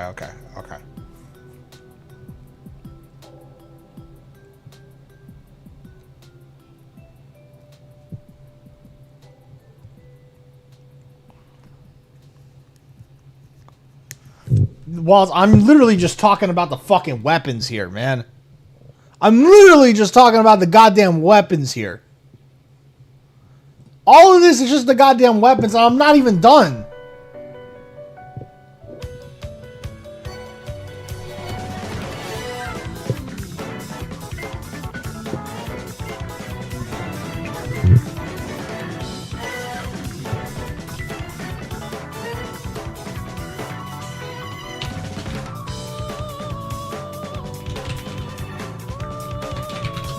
Well, here's the thing is that, like, I have to put in so much because it's a dedicated review.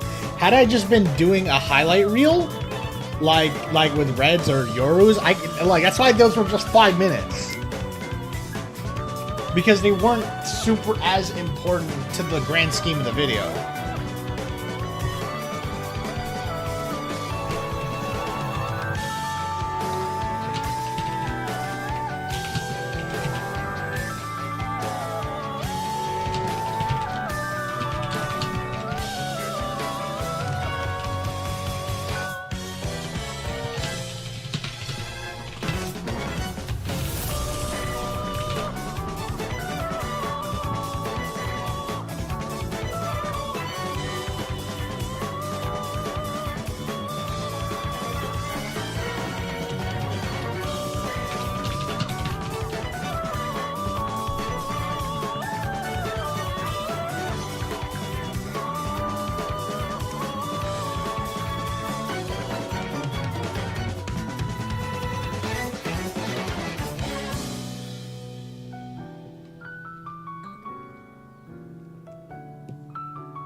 damage alongside throwing.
I don't know why I put an apostrophe there.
Dude, like well, once like you got to see that the bile bomb just outclasses,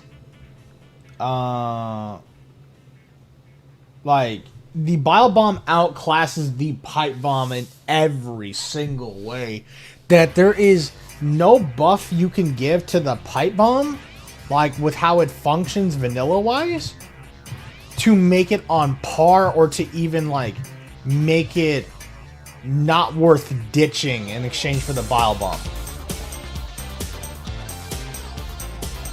The only thing you could do for the pipe bomb is to give it a new purpose. The pipe bomb is really fun to use. The pipe bomb is really fun to use, but it's bad compared to the bile. Like, I think it's bad compared to the bile.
The odds of a bad throw.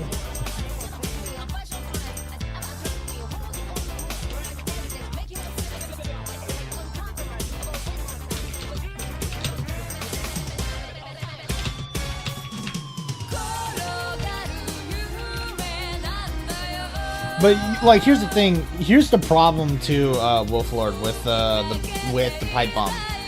Y'all know, like, believe it or not, the pipe bomb's problem is that it kills. One of the problems with the pipe bomb is that it fucking kills. I'm not kidding. That's a problem, is that it kills.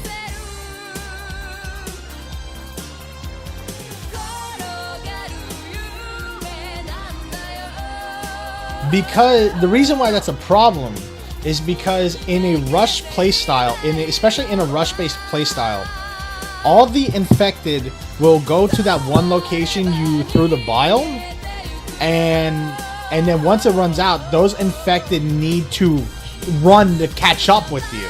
But all those infected are behind you, and because so many infected spawn and only a certain amount of enemies are allowed to spawn, that means it won't spawn as many enemies in front of you. Because those enemies that are still alive.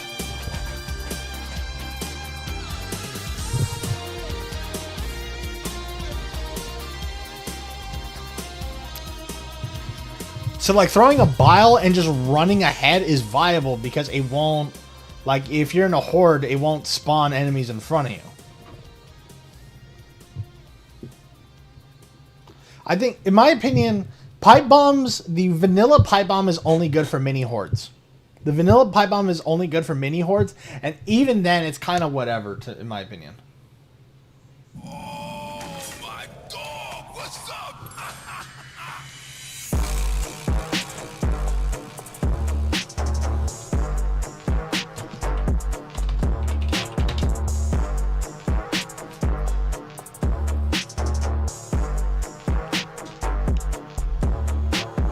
But yeah, the pipe bomb having physics too when you throw it can increase the odds of a bad throw. Like, you know, because it only takes, it will just take more time for the infected to gather to the one spot. Oh, shit.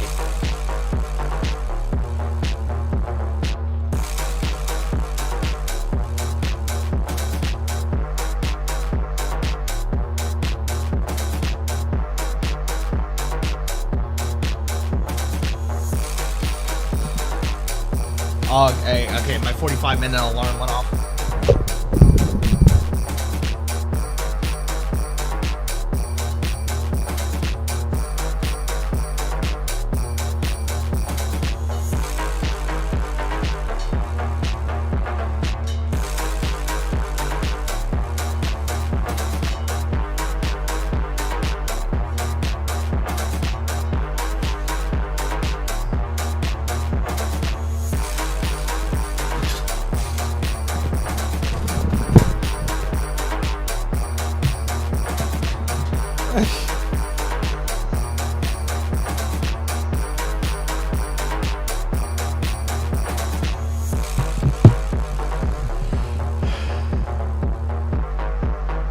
Has anyone ever seen this? Hold on.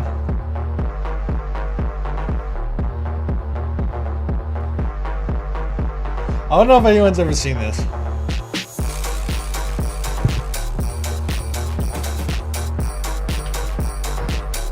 See, has anyone seen this? Yeah, this is great. This is great. I'm about to show this one. Anyone ever seen this?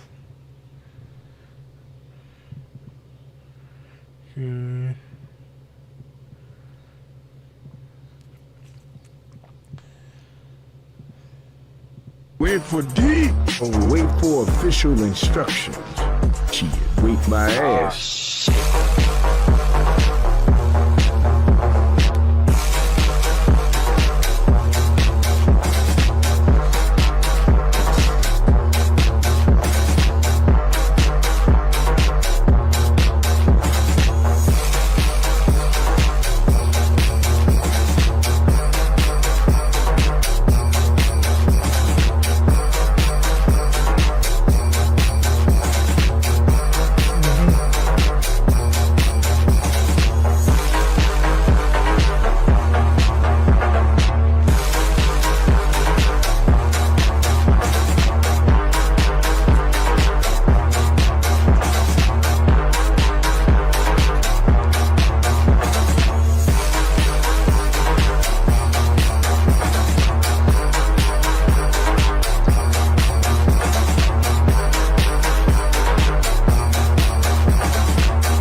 That's a great one. Yeah, no.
Hard times. Hard times.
Oh yeah.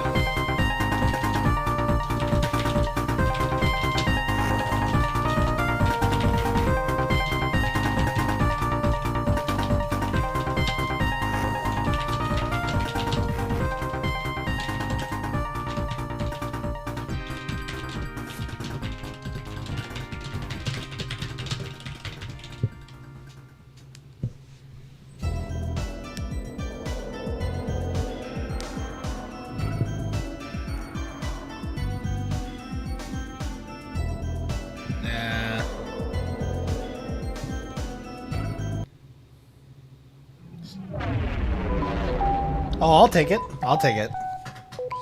I'm really trying to figure this one out, yeah.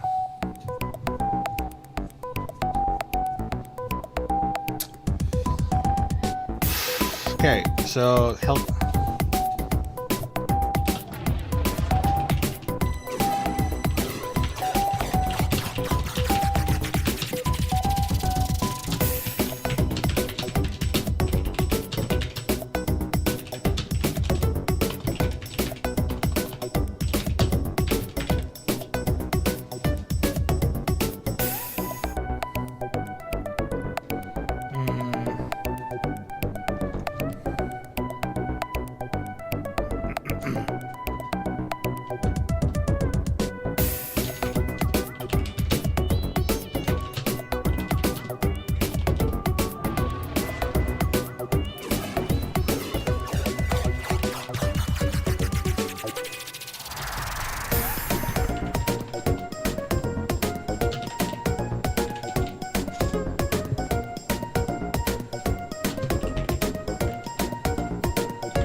Anyone here play Castle Crashers? I fucking love this game.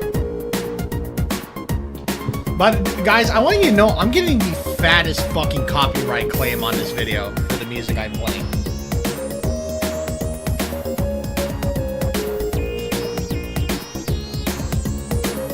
Like on this stream, I mean. This video might be blocked. I'm being real with you. I'm really just trying to.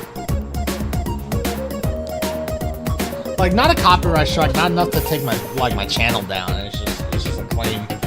Meaning that this video probably like won't be up. It's probably gonna be a one-time thing. Alright.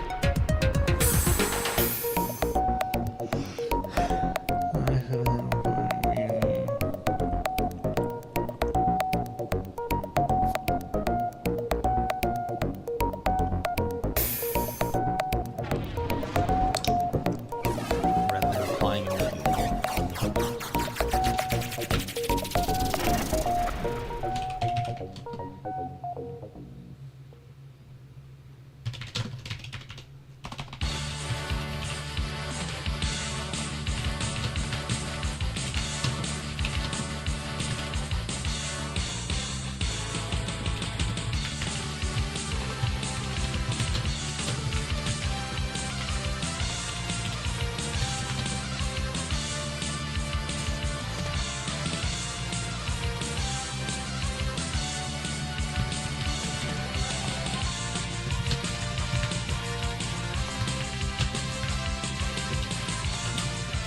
Alright. Good. Alright. On top of the reload speed.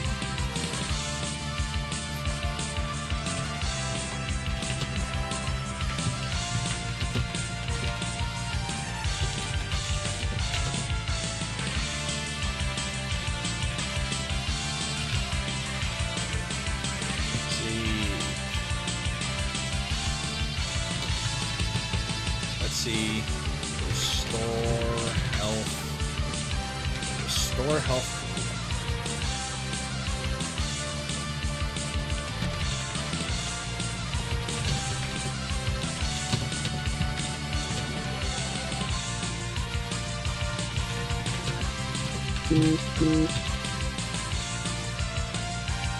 Cover all your doubt.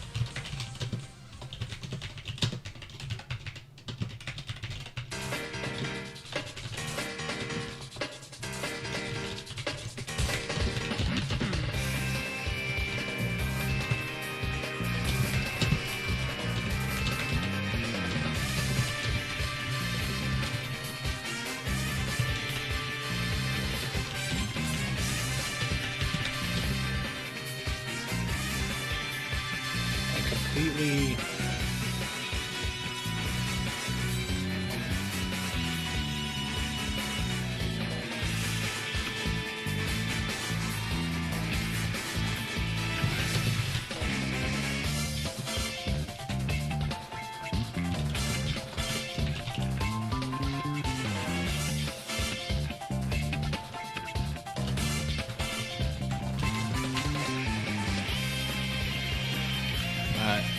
healing in.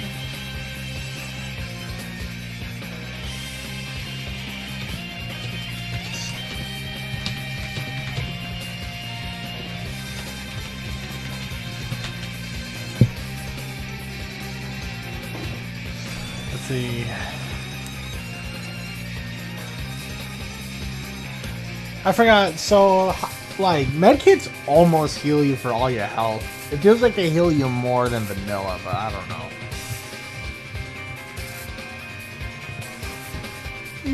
Wow.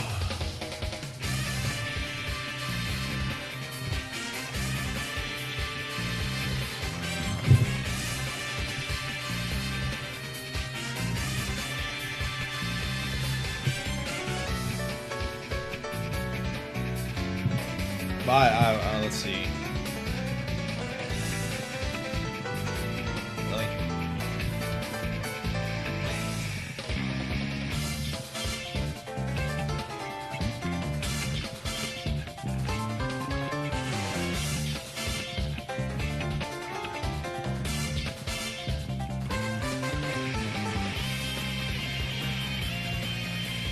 Well, at this point, it's too late now.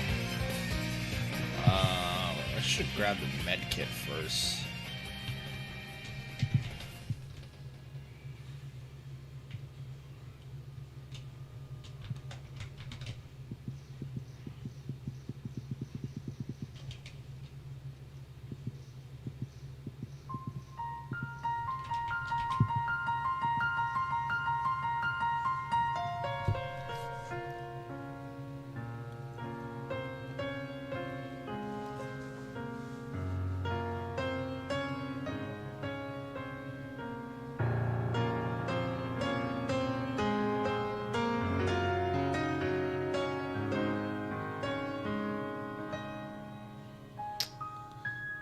60%. Okay.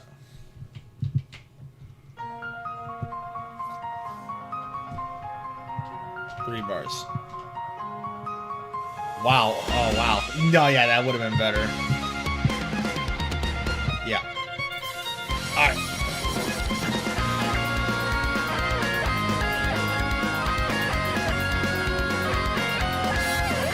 Imagine losing continues on Tomtara. SMH my head.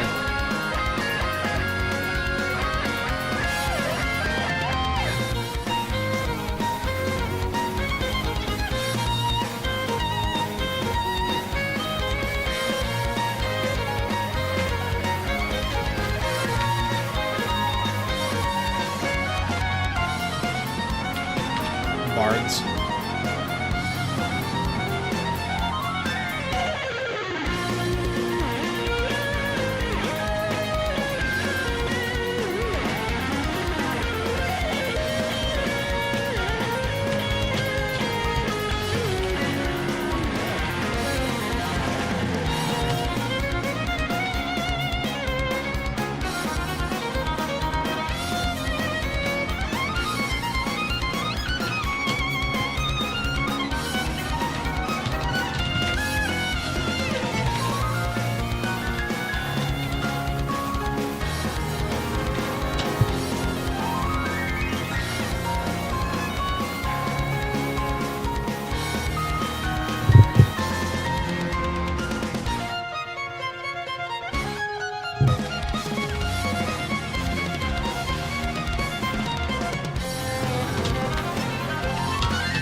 I was wondering that. Does the tanks, does the reload buff like on hordes or tanks like stack with adrenaline?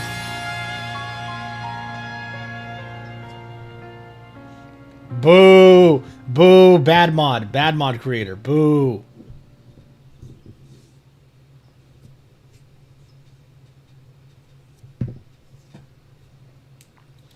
I want the reload to be so fast I blink and I miss it.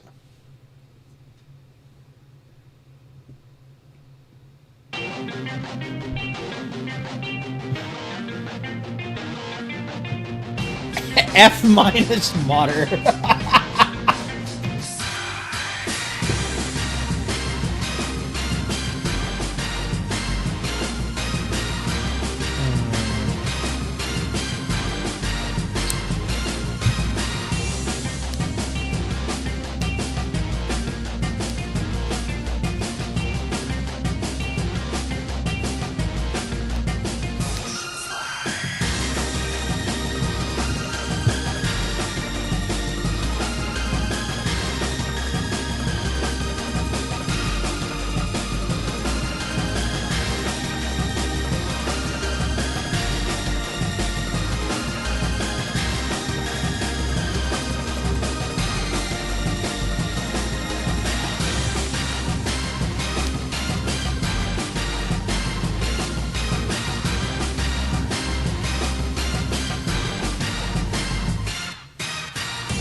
I think I'm basically done, like, talking about the weapons now at the very least. Like, I could go into detail about, like, you know, the fucking...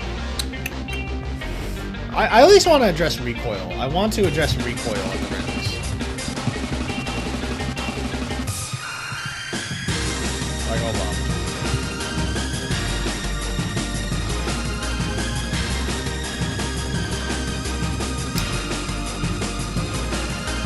Someone needs to look at this.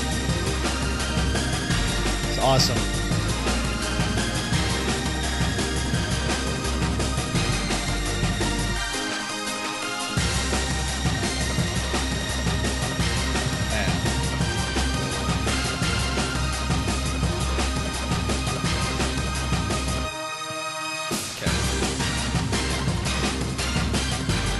Oh wait, I didn't mention this weapon exists. Fuck me, bro.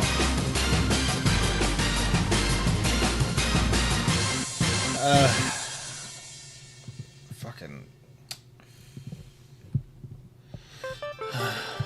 Alright. The op?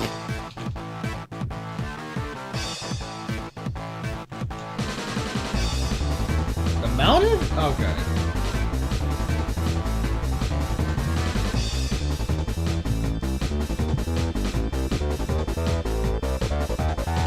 Whoa. What's that one?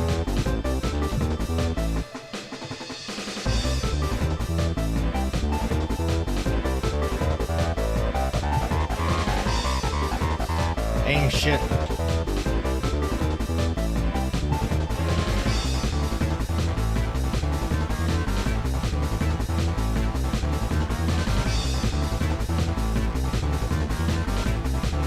Oh, shit!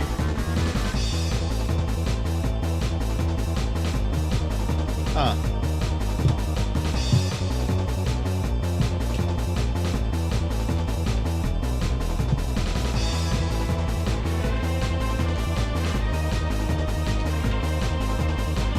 I like that you could actually kind of see the howler still in this.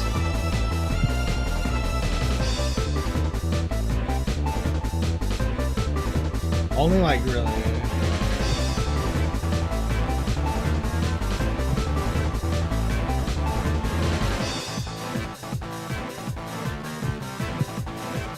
Man, I did not talk about the double barrel. I didn't talk about the double barrel. I did not talk about the Tech 9. I didn't talk about the fucking.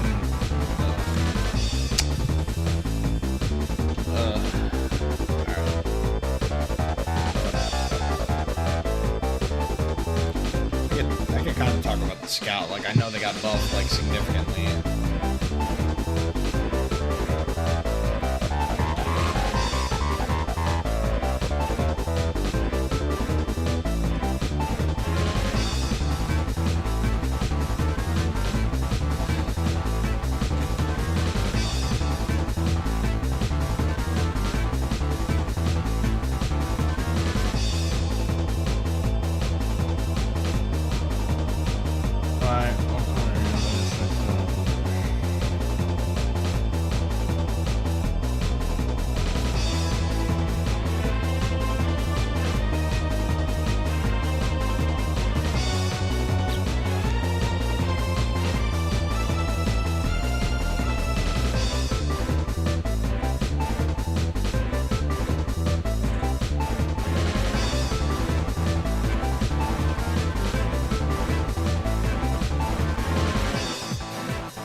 Or I'm just gonna put it in as a passing statement. So I have a bit of an idea, guys. I only want the script like this much. I kind of want to stop the stream, right? And then I want to eat. And then I'm gonna come back on a completely different stream.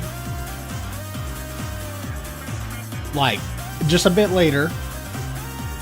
So that way, because this stream has been going on for 5 hours, and I don't want to download this VOD. I do not want to download this VOD.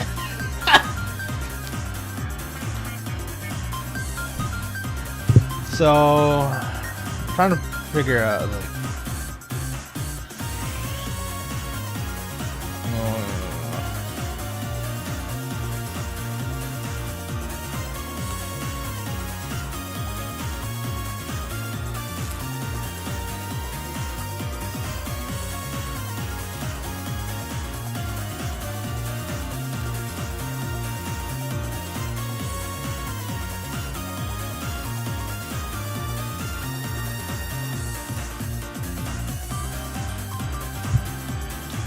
Oh, yeah.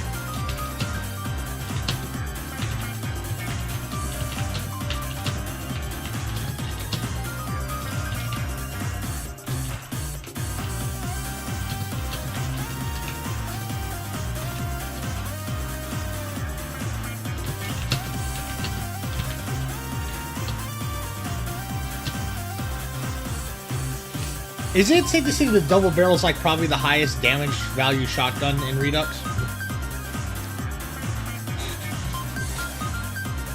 Like, it feels like it. But it also feels like it's the most inaccurate.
Reimagine didn't.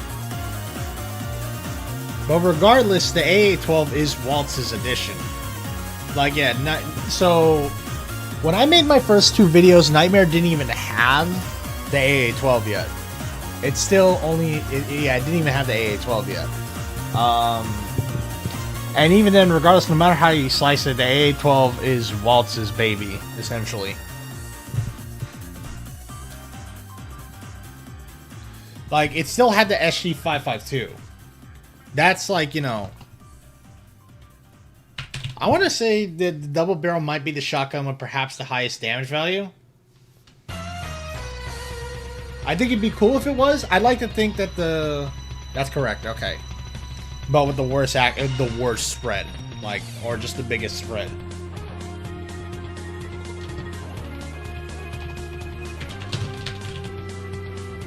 Yeah.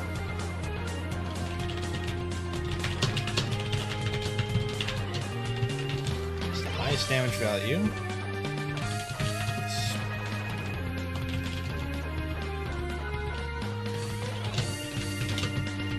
No, yeah, I still think it's a good weapon. I like it.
Alright, 30 in the magazine.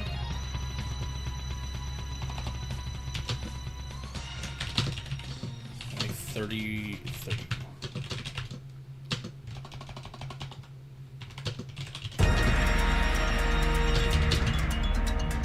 30 rounds in the magazine.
No, that's the one thing I will say.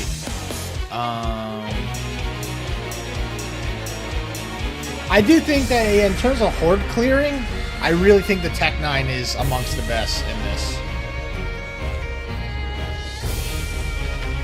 At least, like, yeah.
Give rifle.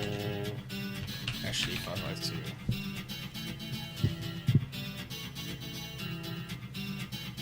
$16 in the mag, 32 on reserve. 32 on reserve.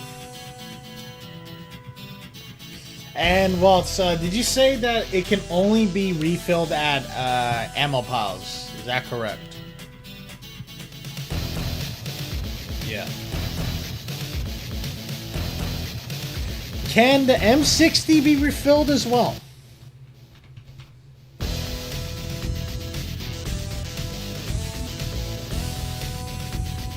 The grenade launcher too?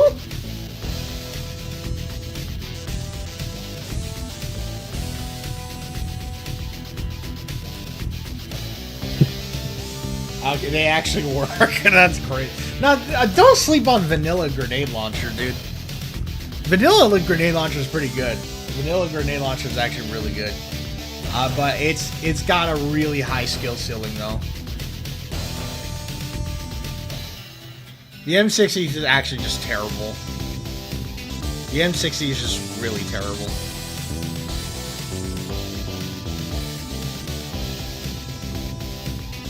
I don't know about now. Look, I won't put this in the review, but in my opinion, I still prefer how Red treated the M60 and grenade launcher, in that he made them special weapons to pick up that cannot be carried on your person.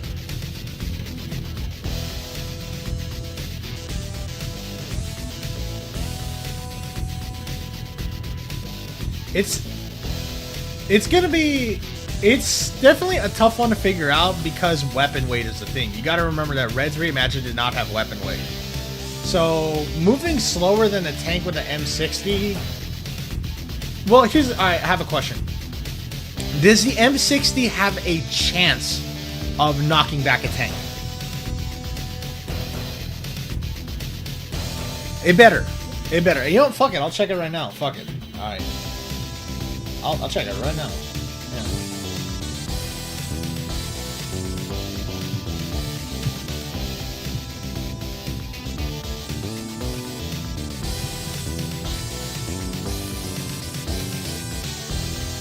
Hold on.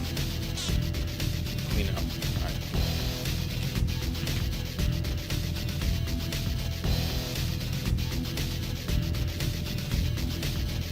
Yep. Alright. Alright.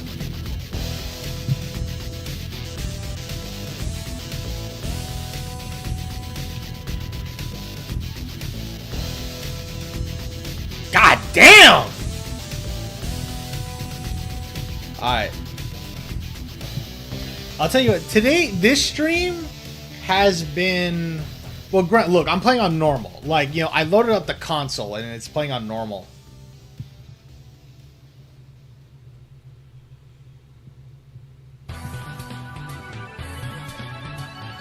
Health and damage still the same? Really? Real? For the tank? For the tank. Or is that for everyone?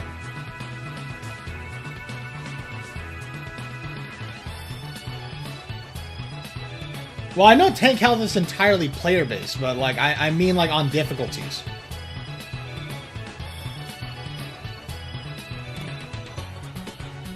Is it the same for everything else? Is the only thing that changes easy, expert, same health? So the only thing that changes are damage values then.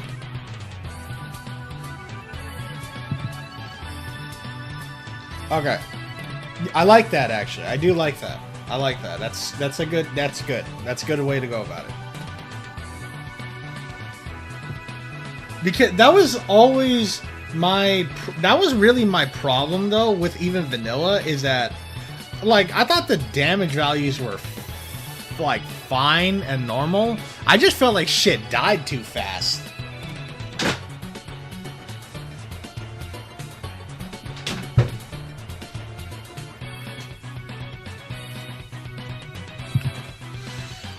Okay.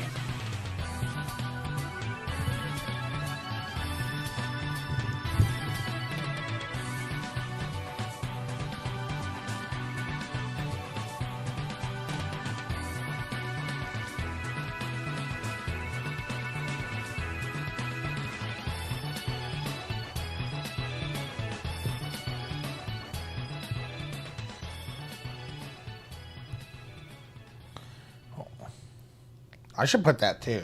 I should put that in as well.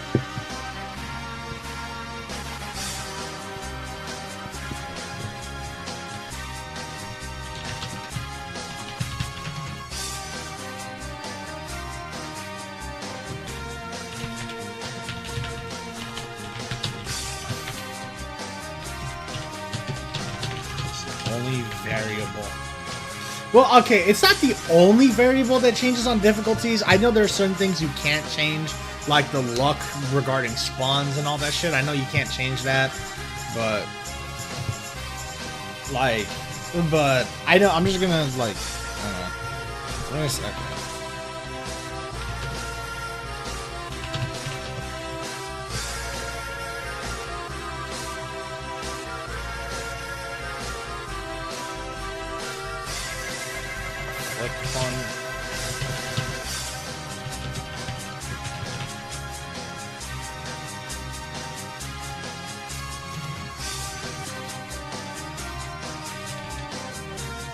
Only real change.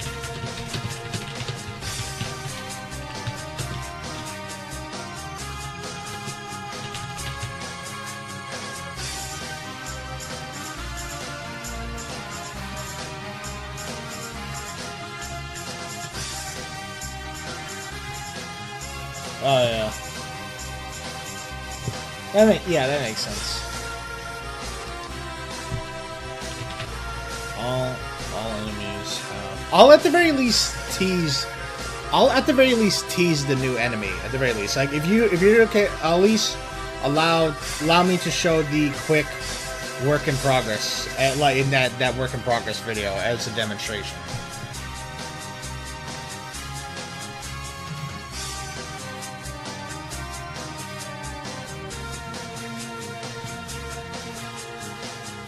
All enemy.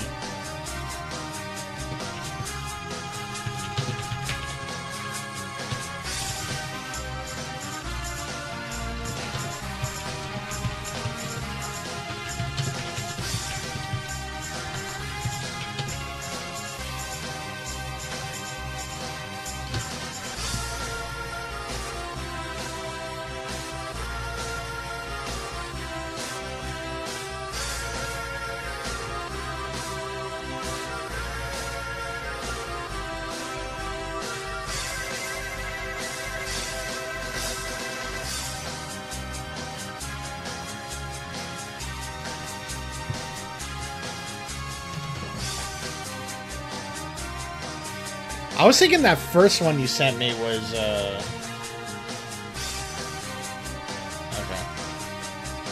The same damage.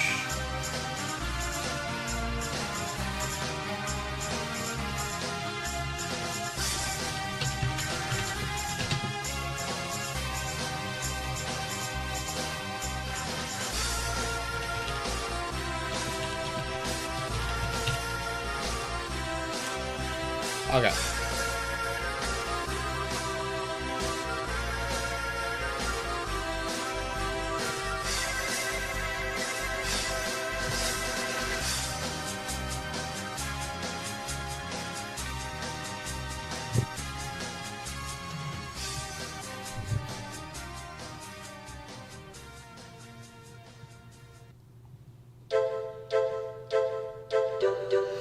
Okay.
I'm just gonna say the intro to it.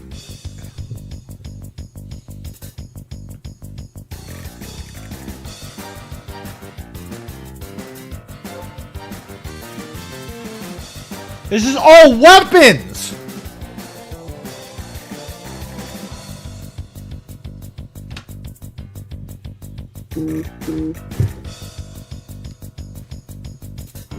Oops, all weapons!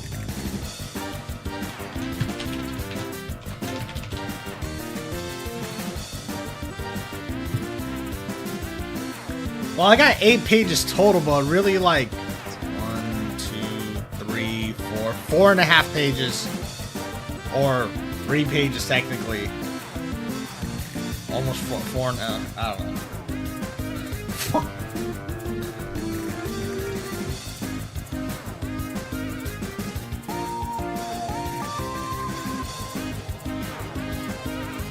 I'm scared to voice all this. Like, look, I don't want to make this.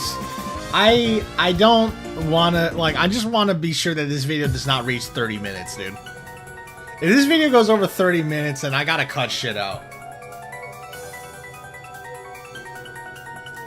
And, like, I've already reached 7 minutes.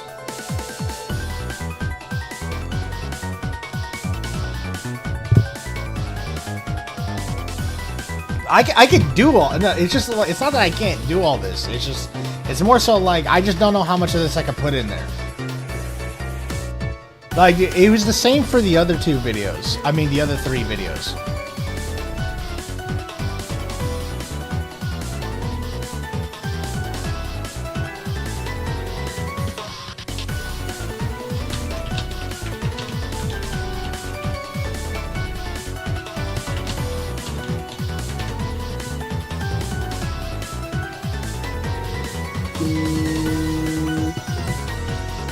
Hold on, my mom's calling me.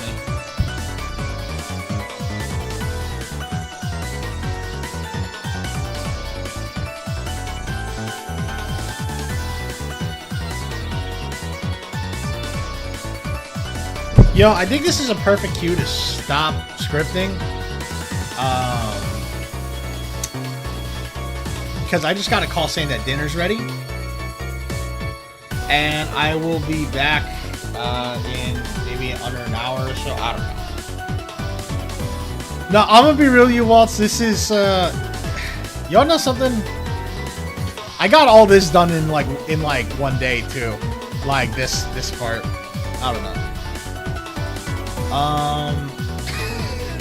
I just didn't, but the recording and getting footage part was like took a couple more days. I was gonna say that I think I was gonna come back, but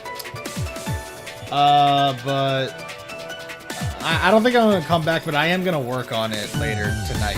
I will work on this a bit more tonight, maybe even like I will work on primarily scripting tonight, and I think I will come back tomorrow to do the footage collecting part, and then on day 3 we'll. Oh wait, no wait, I can't stream on day 3. Alright, so you know what? I'm just gonna have to work my fucking ass off today and tomorrow, because I forgot I can't do Wednesday or Thursday. Shit. Alright. No, yeah, alright, I'm gonna be working on this all night. Alright, so I'm gonna go. I wanna eat, and yeah, I'll be working on this later, but I am going to try to shoot for this Saturday. I'm really gonna try to shoot for this Saturday, but I got a lot of work ahead of me. Anyway, I'll catch y'all later. Hope y'all have a good one. See you around.